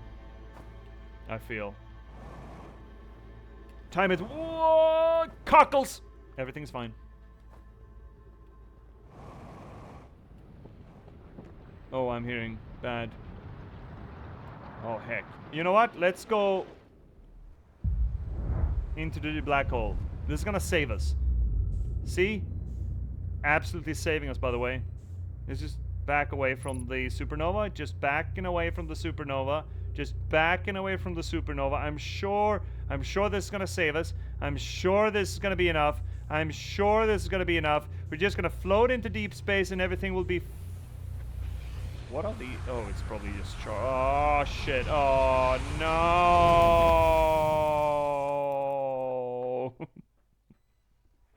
No. Okay, let's go back there.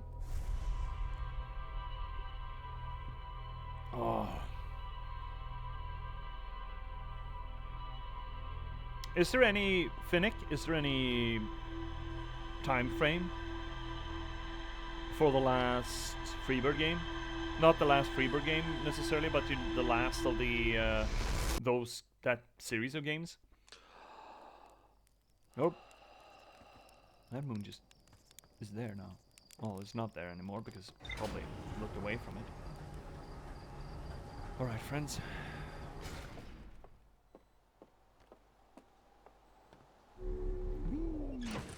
Actually, let's check the journal real quick. Okay, so the Hanging City is connected to the vessel. Oh, that's fun. Talk about Nintendo real quick. I gotta go. Talk about Nintendo real quick. You gotta go.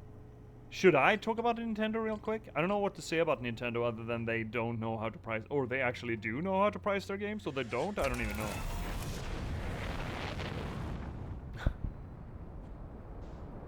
Maybe they do know exactly how to price their games. Maybe that's the problem. This is where we go.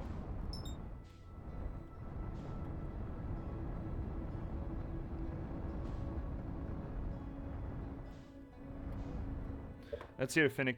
It says it is to be announced on Steam. Okay, so there's no time frame of it, which means that we're not in a rush. Let's hear, Mac. Did you know that they had planned to not include Wii Sports with buying a Wii back in the day? I didn't know that. I think that's kind of what sold the console, though. And they're charging $10 for the tutorial of Switch 2. I heard that, yes. I heard that. Which is garbage.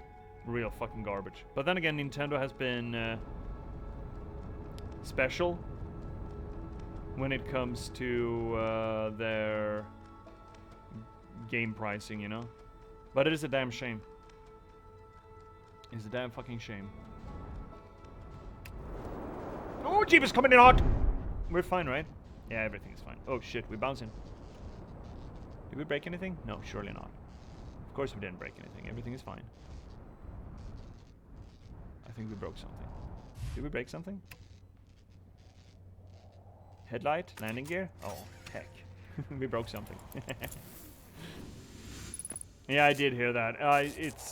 It's honking honk. But then again, I'm not getting a Switch 2, I think. I'm not really using my Switch 1 enough. And it's gonna have some... it's gonna need some titles. Look, I'm not gonna say that I'm not a big fan of Nintendo games, because that... A filthy lie! That could have gone poorly! Could still go poorly. Everything's fine. Shit. I mean, I own a Switch, right? I just don't know. There are a limited number of Switch or Nintendo franchises that I just want to keep track of. I haven't even played Tears of the Kingdom yet, you know? But now I actively want this to fail. Aw, like I was getting it to begin with after the 80 game price.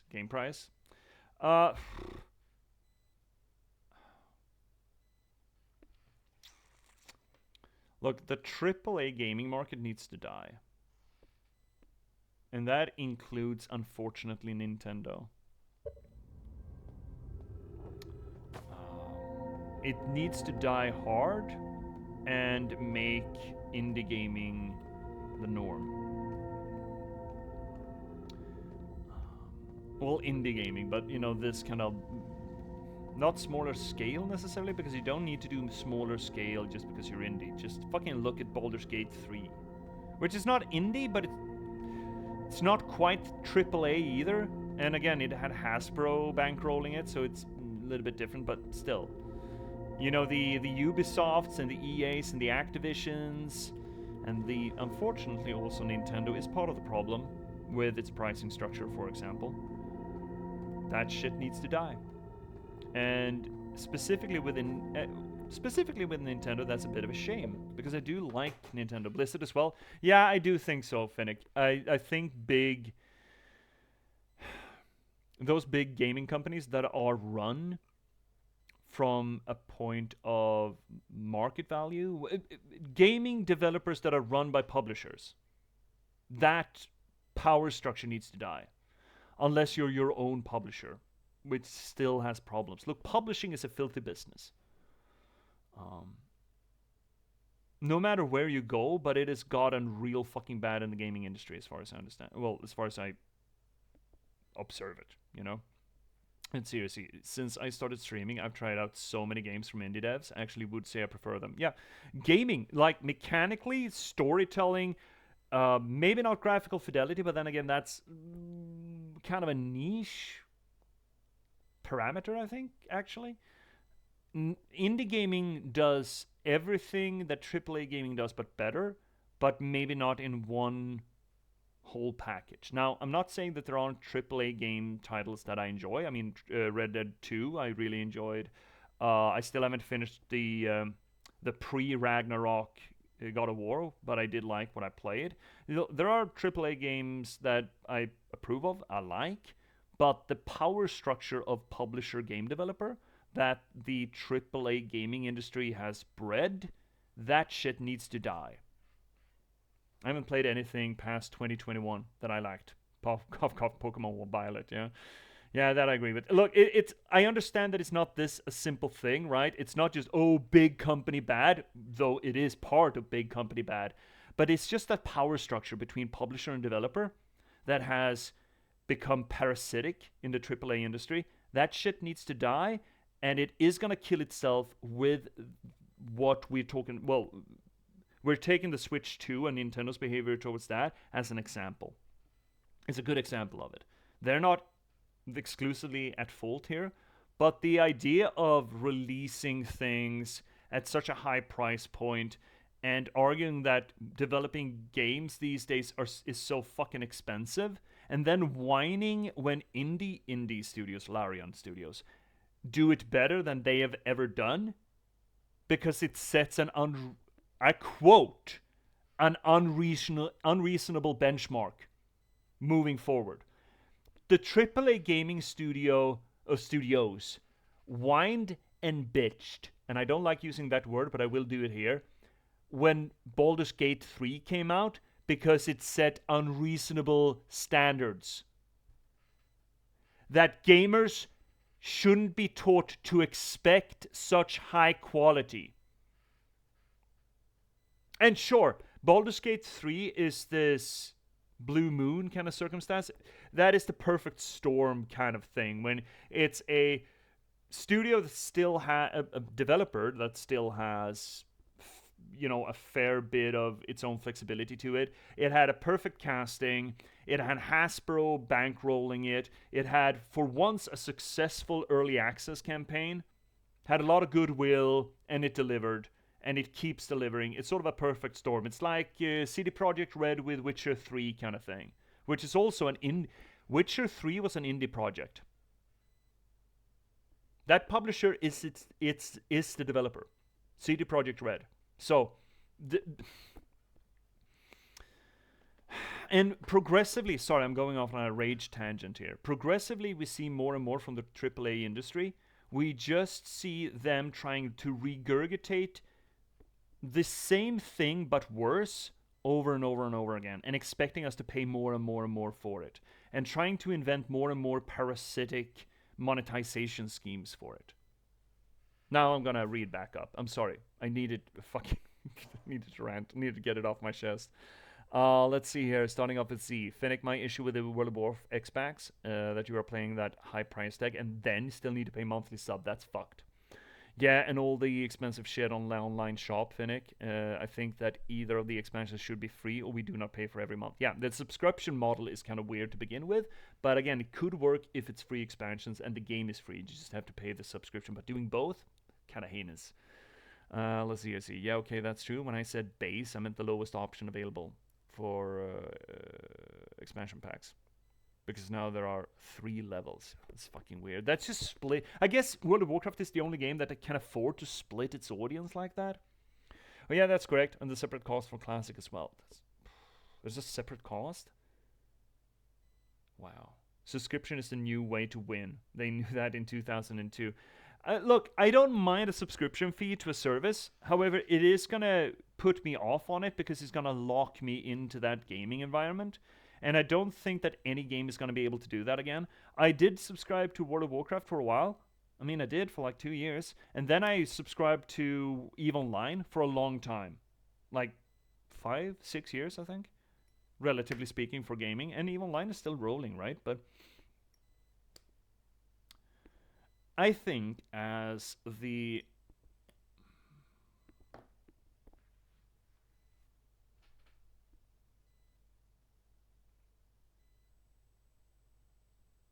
I think the MMO hyperfixation as a monetary model for game development is a generational thing. You're still getting new players, I understand this. But I do not think that you're going to have as high a conversion rate with a younger population of gamers that are bred on mobile titles and Fortnites and PUBGs to convert into the subscription model that you might want. And the people, I mean my generation essentially, like Xers and millennials to some extent, that are kind of have disposable income to pay for a subscription fee, we are getting into the position of having kids and shit where we just don't have the time to get money's worth from a monthly subscription. So I think that business model is a business model that just it can't quite renew itself with newer generations. That is speculation. I understand this, and I haven't really seen any numbers. It's just, it feels like it's a little bit off to me. And see here, Finnick. I thought it was an extra cost, but maybe it isn't. Doesn't expansions for Classic cost anything? You need an active sub, but that's it. Huh. Oh, well. Yes, yeah, sorry. This came on a completely different tangent from just talking about the Switch 2 release.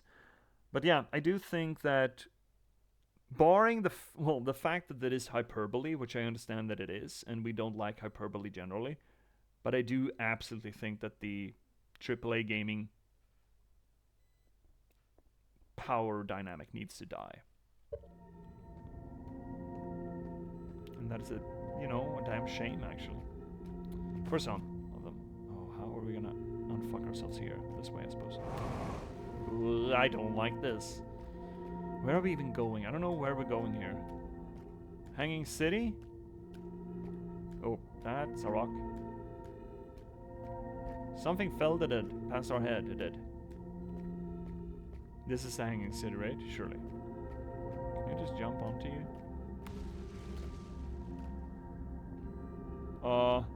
Sir? Are you okay? Okay, what is the floor here? You seem to be confused, sir. Someone is confused about what's the floor, at least. I'm confused about what's the floor. This is a fucking Escher painting. What the hell's going on?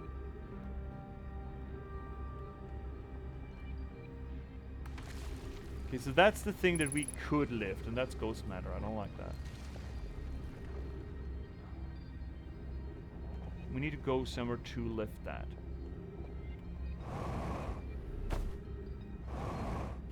Oh, fuck! Oh, Jeebus!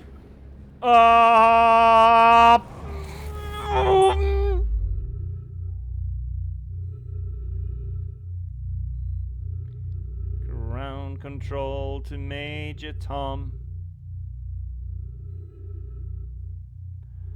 Ground control to Major Tom.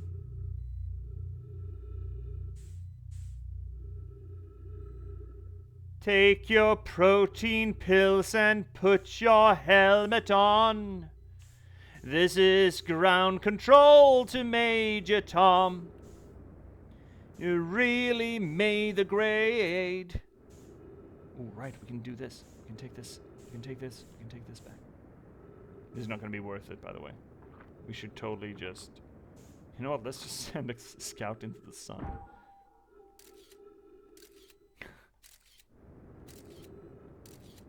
You know what? Let's meditate. Just... And come back home. Let's see here, Finnick. Still, we could lower the cost of expansions and really make people feel like it's worth it. Like it's not worth it to pay $60 for the new Assassin's Creed if the console needs to be updated to a newer version all the time.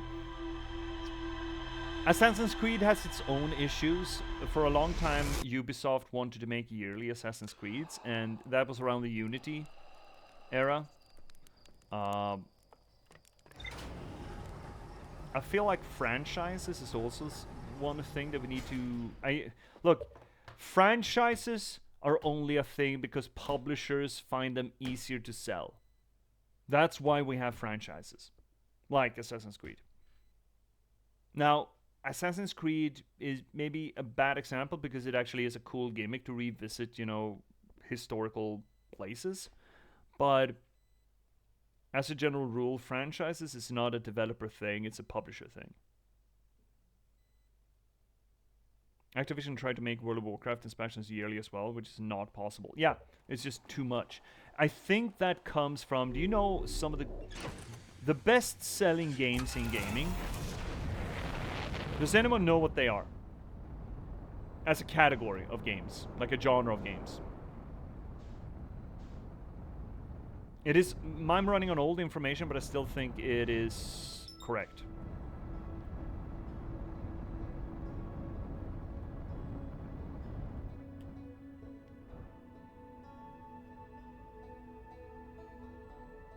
Crafting games? No.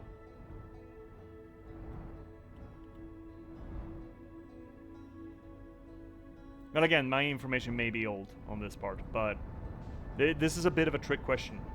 I was gonna say maybe like RTSs. RTSs are fucking dead, see? We talked about that when we played Warcraft 3. The RTS genre is not dead, but it's board games. No, it's not that kind of a trick question. Sports games. EA Sports. FIFA, specifically. FIFA is one of the most sold games ever. And they keep selling like fucking gangbusters every year because they put out a new game every year. Makes sense though. Yeah, I get the EU. Yeah, that's what I'm saying. That's what I'm saying. This is okay. This is not a controversial statement because it is kind of factually true. But why? Let me tell you, Finnick. Because FIFA is played by people who aren't.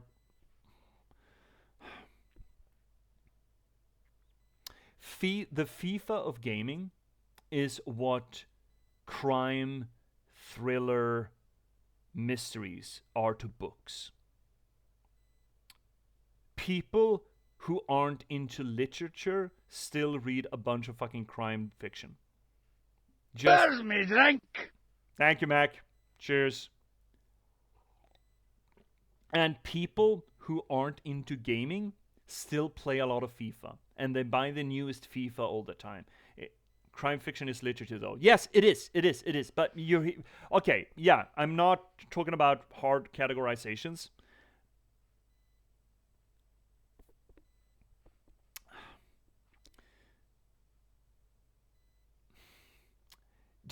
Do I need to revise that? I absolutely hear what you're saying, Finnick.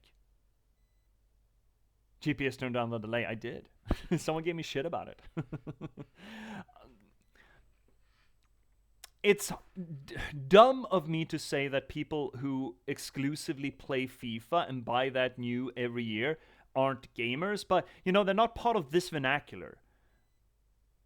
They're not part of the subculture, as it were. They're just people with a console who play FIFA.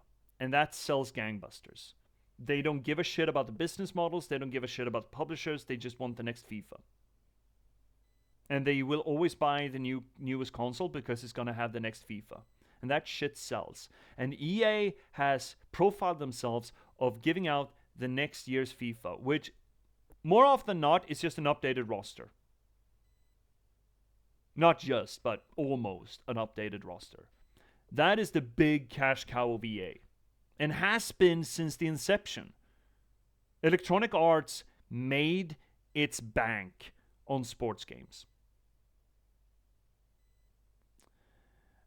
And those games, the audience, the intended audience for that circulation of gaming is not the intended audience of the rest of gaming.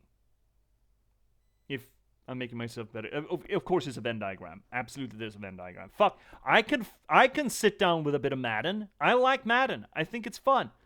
I played a lot of NHL 94 when I was a kid. It's fun. But I wouldn't buy the next version of that every fucking year, right?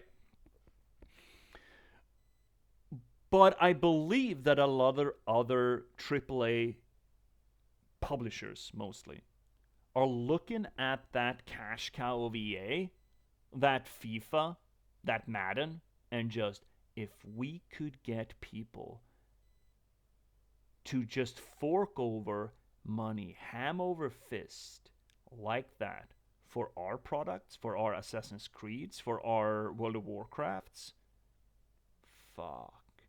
Then I would get a bonus, I would buy a boat, I would buy a spaceship, and I'll be out of here.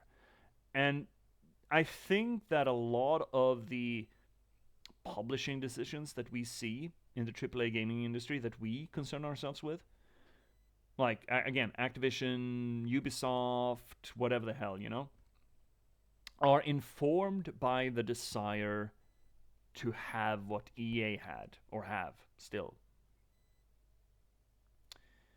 And you can see that tendency also in, for example, literature. You know? The most sold books are actually in Sweden.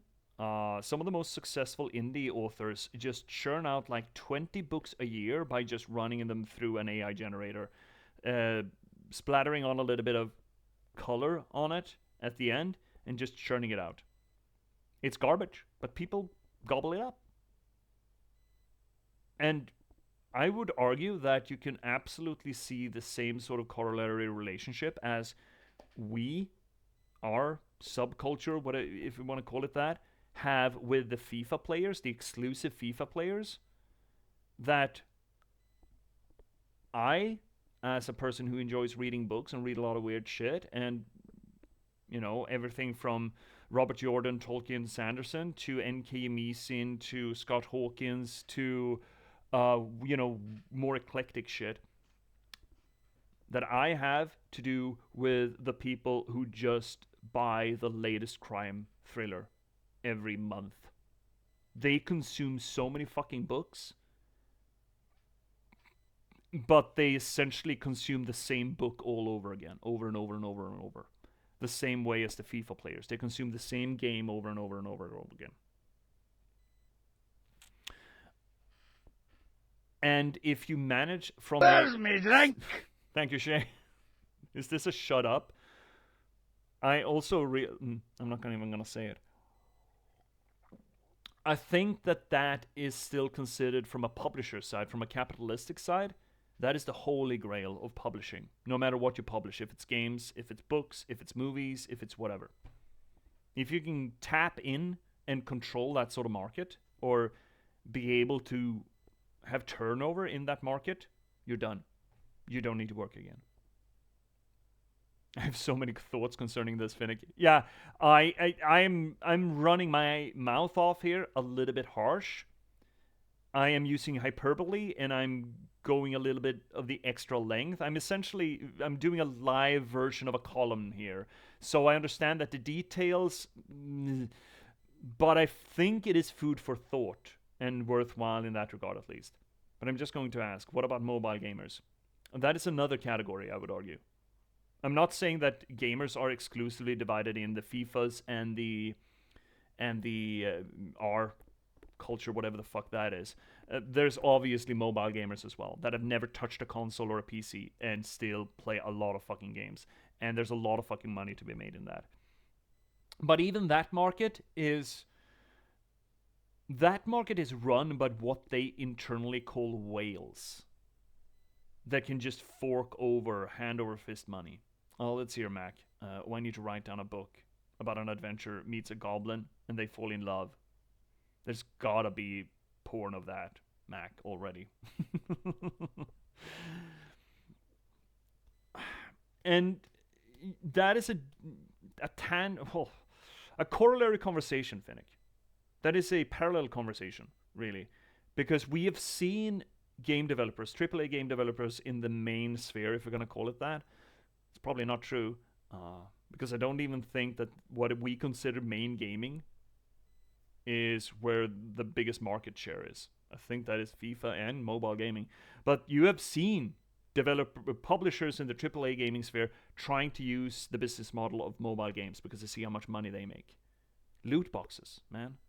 There was a whole controversy about it. I mean, there's even laws against it these days in some parts of the world. The loot box idea was taken straight from mobile gaming. So we've already seen that, right?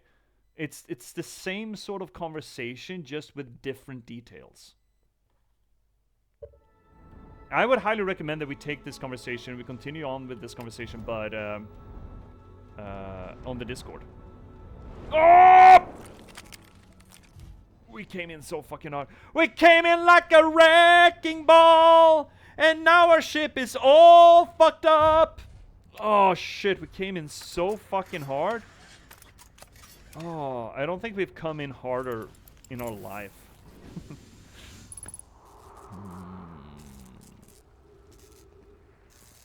We broke things, right? Something's broke. There we go. That thing's broke. Broke a thruster, man. Anything else? I can't hear anything that's broke. Interesting. Huh. Let's see here, Finnick. But if you can only consume a genre, say crime or science fiction, same kind of structure as other games in the same genre, is that the same analogy? I mean, no. No, because it's a consumption pattern. It's not even a...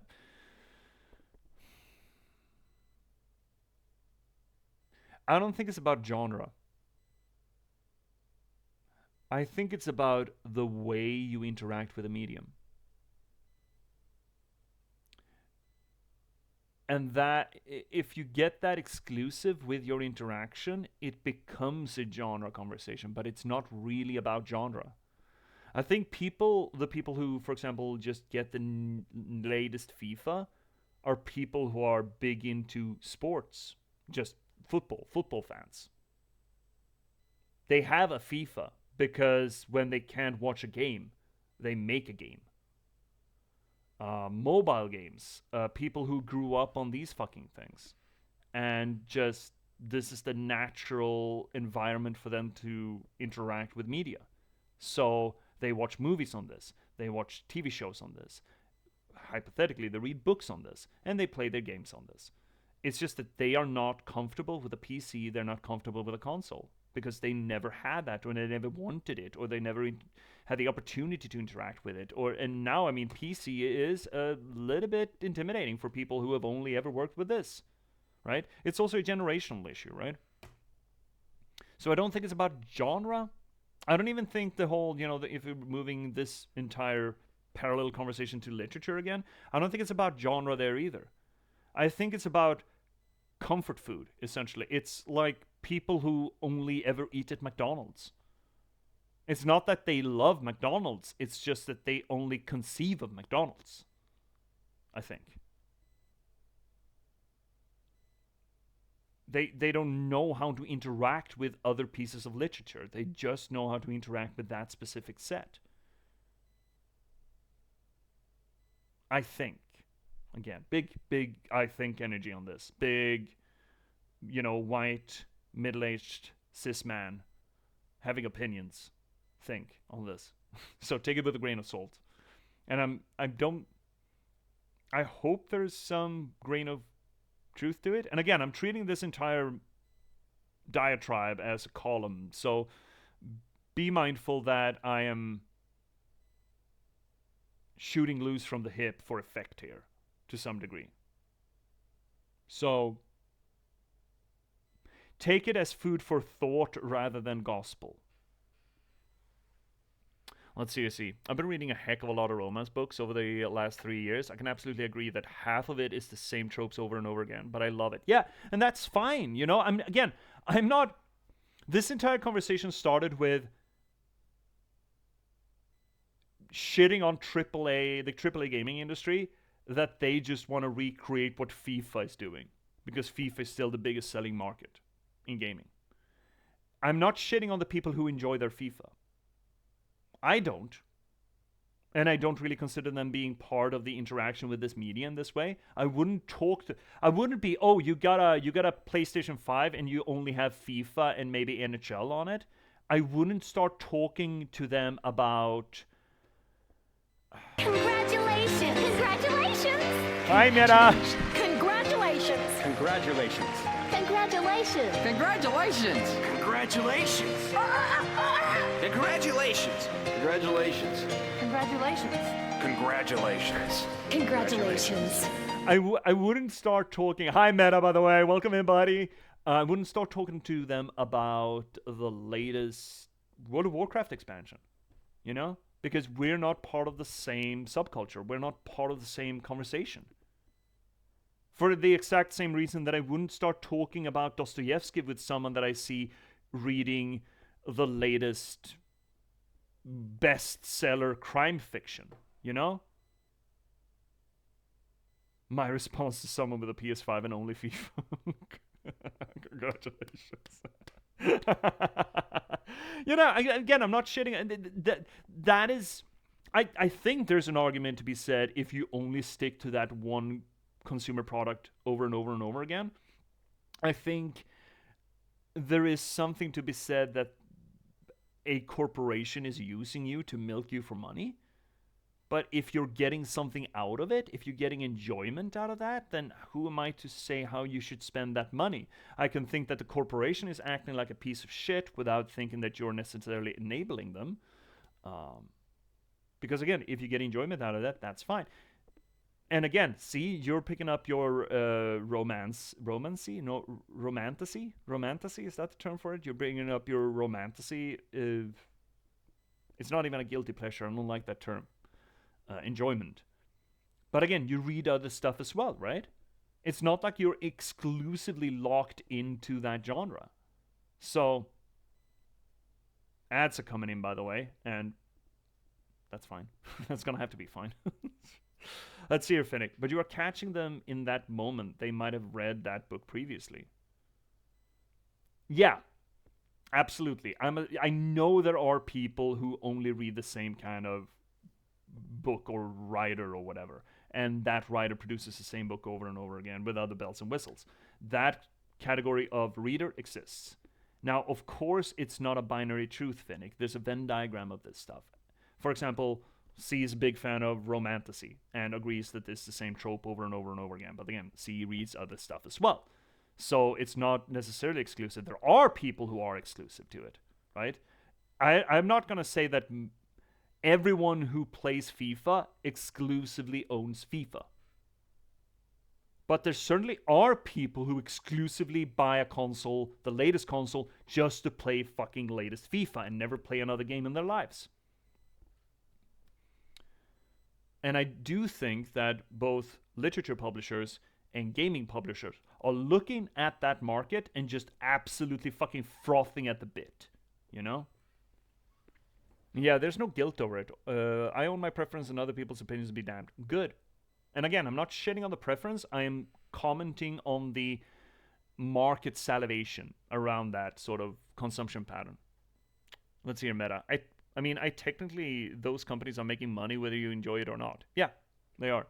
I do think that a lot of our... we started this conversation... I don't know how long you've been into... little lads. Okay, fine. We're going to take a little pause on it.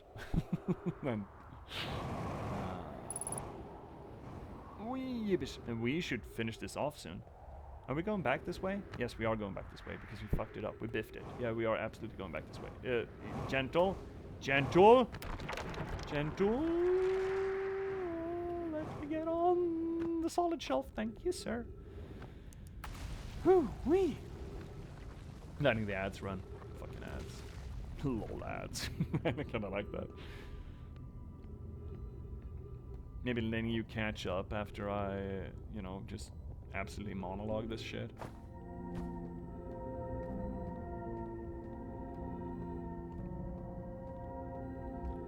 I want to lift that thing and I want to get on that thing because I think that's a thing to do.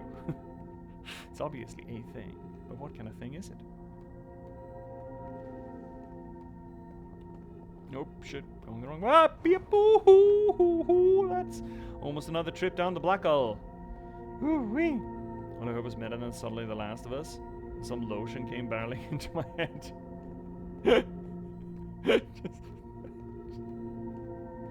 I love the visual of just getting absolutely bull rushed by a lotion bottle. That's kind of fucking funny. I think that's really funny.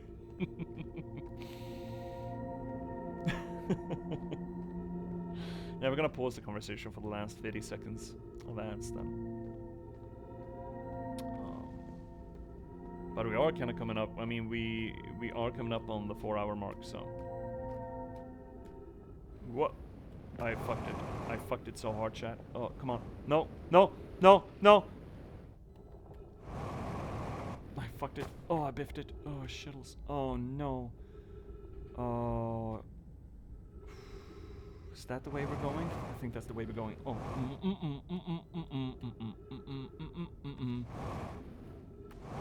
Oh, we got it. Oh, fuck, you know, man. Oh, shit, I hate this. Oh, wee! Oh, wee! Okay, ads are over. You should be back, Meta. So we started this conversation with talking about how... we started it by the Switch 2 announcement and how they're monetizing that release. And it's a garbage monetization. Well, it's probably effective monetization, but it's a cynical and very corporate monetization. And we got into the whole, you know, exclusive media consumption and how I think a lot of publishers... Well, we started talking about AAA publishing needs to die because blah, blah, blah, blah, blah, etc., etc., etc.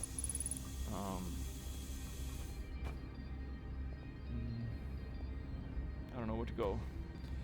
Where were we? In that diatribe. It's not even a diatribe, it's just monologue. It's just soapboxing. Something up here. Oh, a scroll? Is there a scroll wall? There is a scroll wall, great. Is this a classroom? Looks like a classroom. Let me try to get back on the wagon again.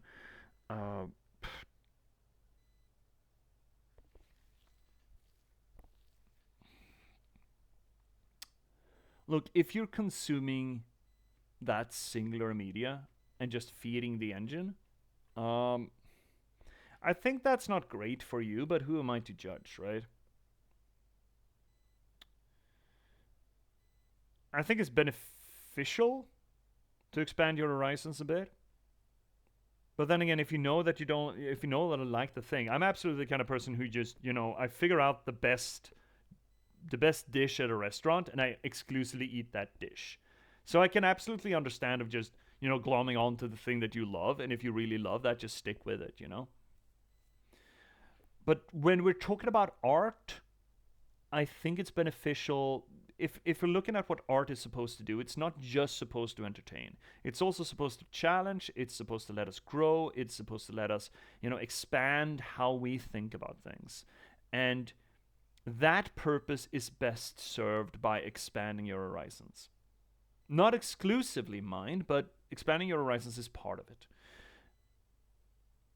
That is not how most people consume media, as opposed to art, because media and art are not necessarily the same thing. At least when we talk about media, we talk about the object in a different way than when we talk about art.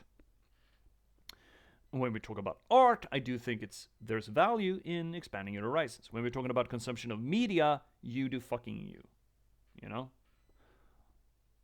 But there is a big Venn diagram of that, because all art is a media, and most media is art even when it's shit art. Which can be. It can still be enjoyable, though still being shit art. You can argue that art is wide enough concept that you can even get into it when you're just talking about, construction engineering and stuff. So I feel like it's not terribly controversial for me to say that all media is art in some way. But when we talk about art, we talk about that media that is artistic in a different angle, from a different lens. And from an artistic point of view, only reading the latest crime novel or only ever playing the latest FIFA and keep purchasing that is a bad thing. It is, unfortunately, not just for you, because you don't do that expansion of mind and thought and feeling, but you're also feeding an engine, because we do live in a society, we live in a capitalist society, and you keep reinforcing that power structure, or that monetary structure, by feeding the monkey. That's what you do. Now, you may enjoy yourself. I'm not saying that you're doing anything wrong necessarily, but you're certainly not helping matters. But then again, it's not necessarily your job to help matters either. Or you can decide that it's not your job to help matters, which is also, in some regard fine, because people are free and should be able to do what they want. But when we're talking about media consumption, that's a completely different conversation, right? Because you do you. You fucking eat your hamburgers and fries, or you eat your, filet mignon, nothing else. You do fucking you. But that was really not where the conversation started. The conversation started with the AAA industry trying to get away with a lot of garbage behavior.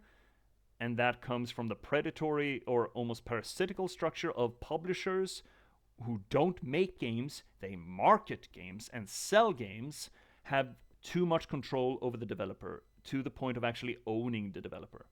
And that's not a healthy relationship. And thus I think that the AAA gaming industry needs to die. And this whole singular media consumption conversation came out of why, for example, Ubisoft wanted to make an Assassin's Creed every year, or why Activision Blizzard wanted to make a World of Warcraft expansion every year, was because they looked at the FIFA players and how you could convince a really big audience to buy every new game every year, and even buy consoles just to play the newest FIFA. And that is why we have that effect in our gaming sphere, right? So that's the relationship of the whole conversation. Sort of ran away from me. I found the best way to enjoy art is to eat it when you are done. Hi Fennec, are we dunking on video game publishers? Yes, we are. But I think we are pretty done though with it.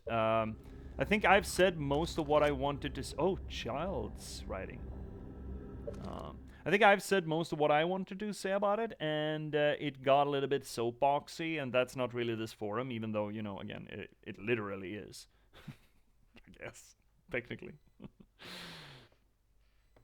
Yeah, how are you doing, Fennec? Are you doing better? How's the dentist visit?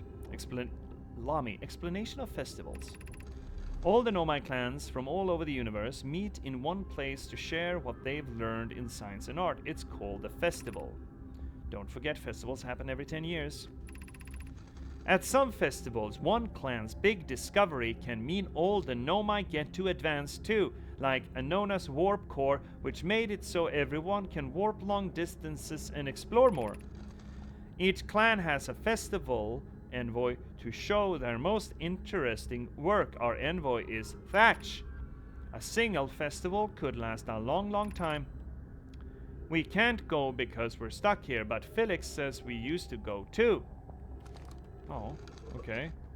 That's kind of nice, propagating new science and stuff. Also, clan structure is potentially a bit problematic, but here we go. And now we have Solanum, formation of this universe. No one knows how this universe was made, But one thing we do know is everything used to be very hot and very dense, tightly packed together. As this early universe expanded, it also cooled down. Once it had cooled down enough, particles were able to group together to form things like galaxies, stars, and planets. Since then, space has continued to expand at faster and faster rate, which is hard to think about for too long without your brain hurting. This universe will keep getting colder and larger until one day the stars and the life they support will all die, also known as the thermodynamic death of the universe, I think. Let's see here. Fennec, you're feeling better? Oh, that's good. And my teeth have never felt more clean. So all in all, I'm okay. The scraping, though. I fucking hate the scraping. It feels like they're gonna rip my teeth out of my jaw. And my teeth have started hurting just thinking about it. Time for me to sign off for the night? Yeah, me too, C. Good night, C. I'll see you later. Everyone should totally check out WC, good friend of the channel, and one axis of the Twitch umbrant. Putting the Pompeii into the Twitch umbrant. Let's see here, meta. Standing on a soapbox every now and then is fine, so long as you don't think it makes you taller. Well, there's the problem. Maybe it does. Maybe it does do that. This is my soapbox. That's scary to think about, even though Connoy tells me it won't happen in our lifetimes, but it'll happen in someone else's someday. That is also true. Oh, I guess this didn't really help us that much. I need to lift this fucking thing, and I don't know where we're supposed to go to do. That's dangerous. That's death. Where's the fucking elevator? It's across. Shit. I feel again like I'm on a timer here, and I'm not appreciating it. Oh, that's a black. Ooh, fucking hate that thing. I'll kill that cat. Oh no, we did it again. Chat, we did it again. No, no, no, save me, save me. Oh no, we didn't.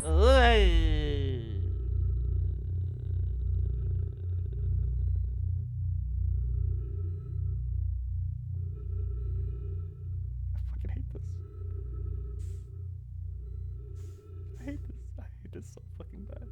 There are a lot of supernovas around. These are supernovas, aren't they? I think they are. Unfortunate. Oh, I fucking hate this. I hate this. I hate this. Okay, let's just... You know what?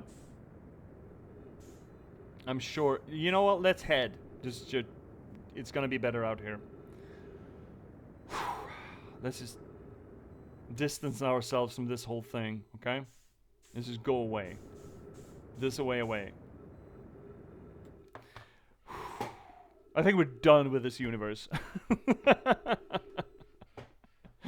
Oh, you gotta give the black hole a hug at least once a stream. I think we've given it enough hugs for the rest of this playthrough at this point. Let's head on down to the Winchester for a pint and let this all blow over. Yeah, right. We're going to the restaurant at the end of the world. That's where we're going here. So while we're Major Tomming here real fucking hard,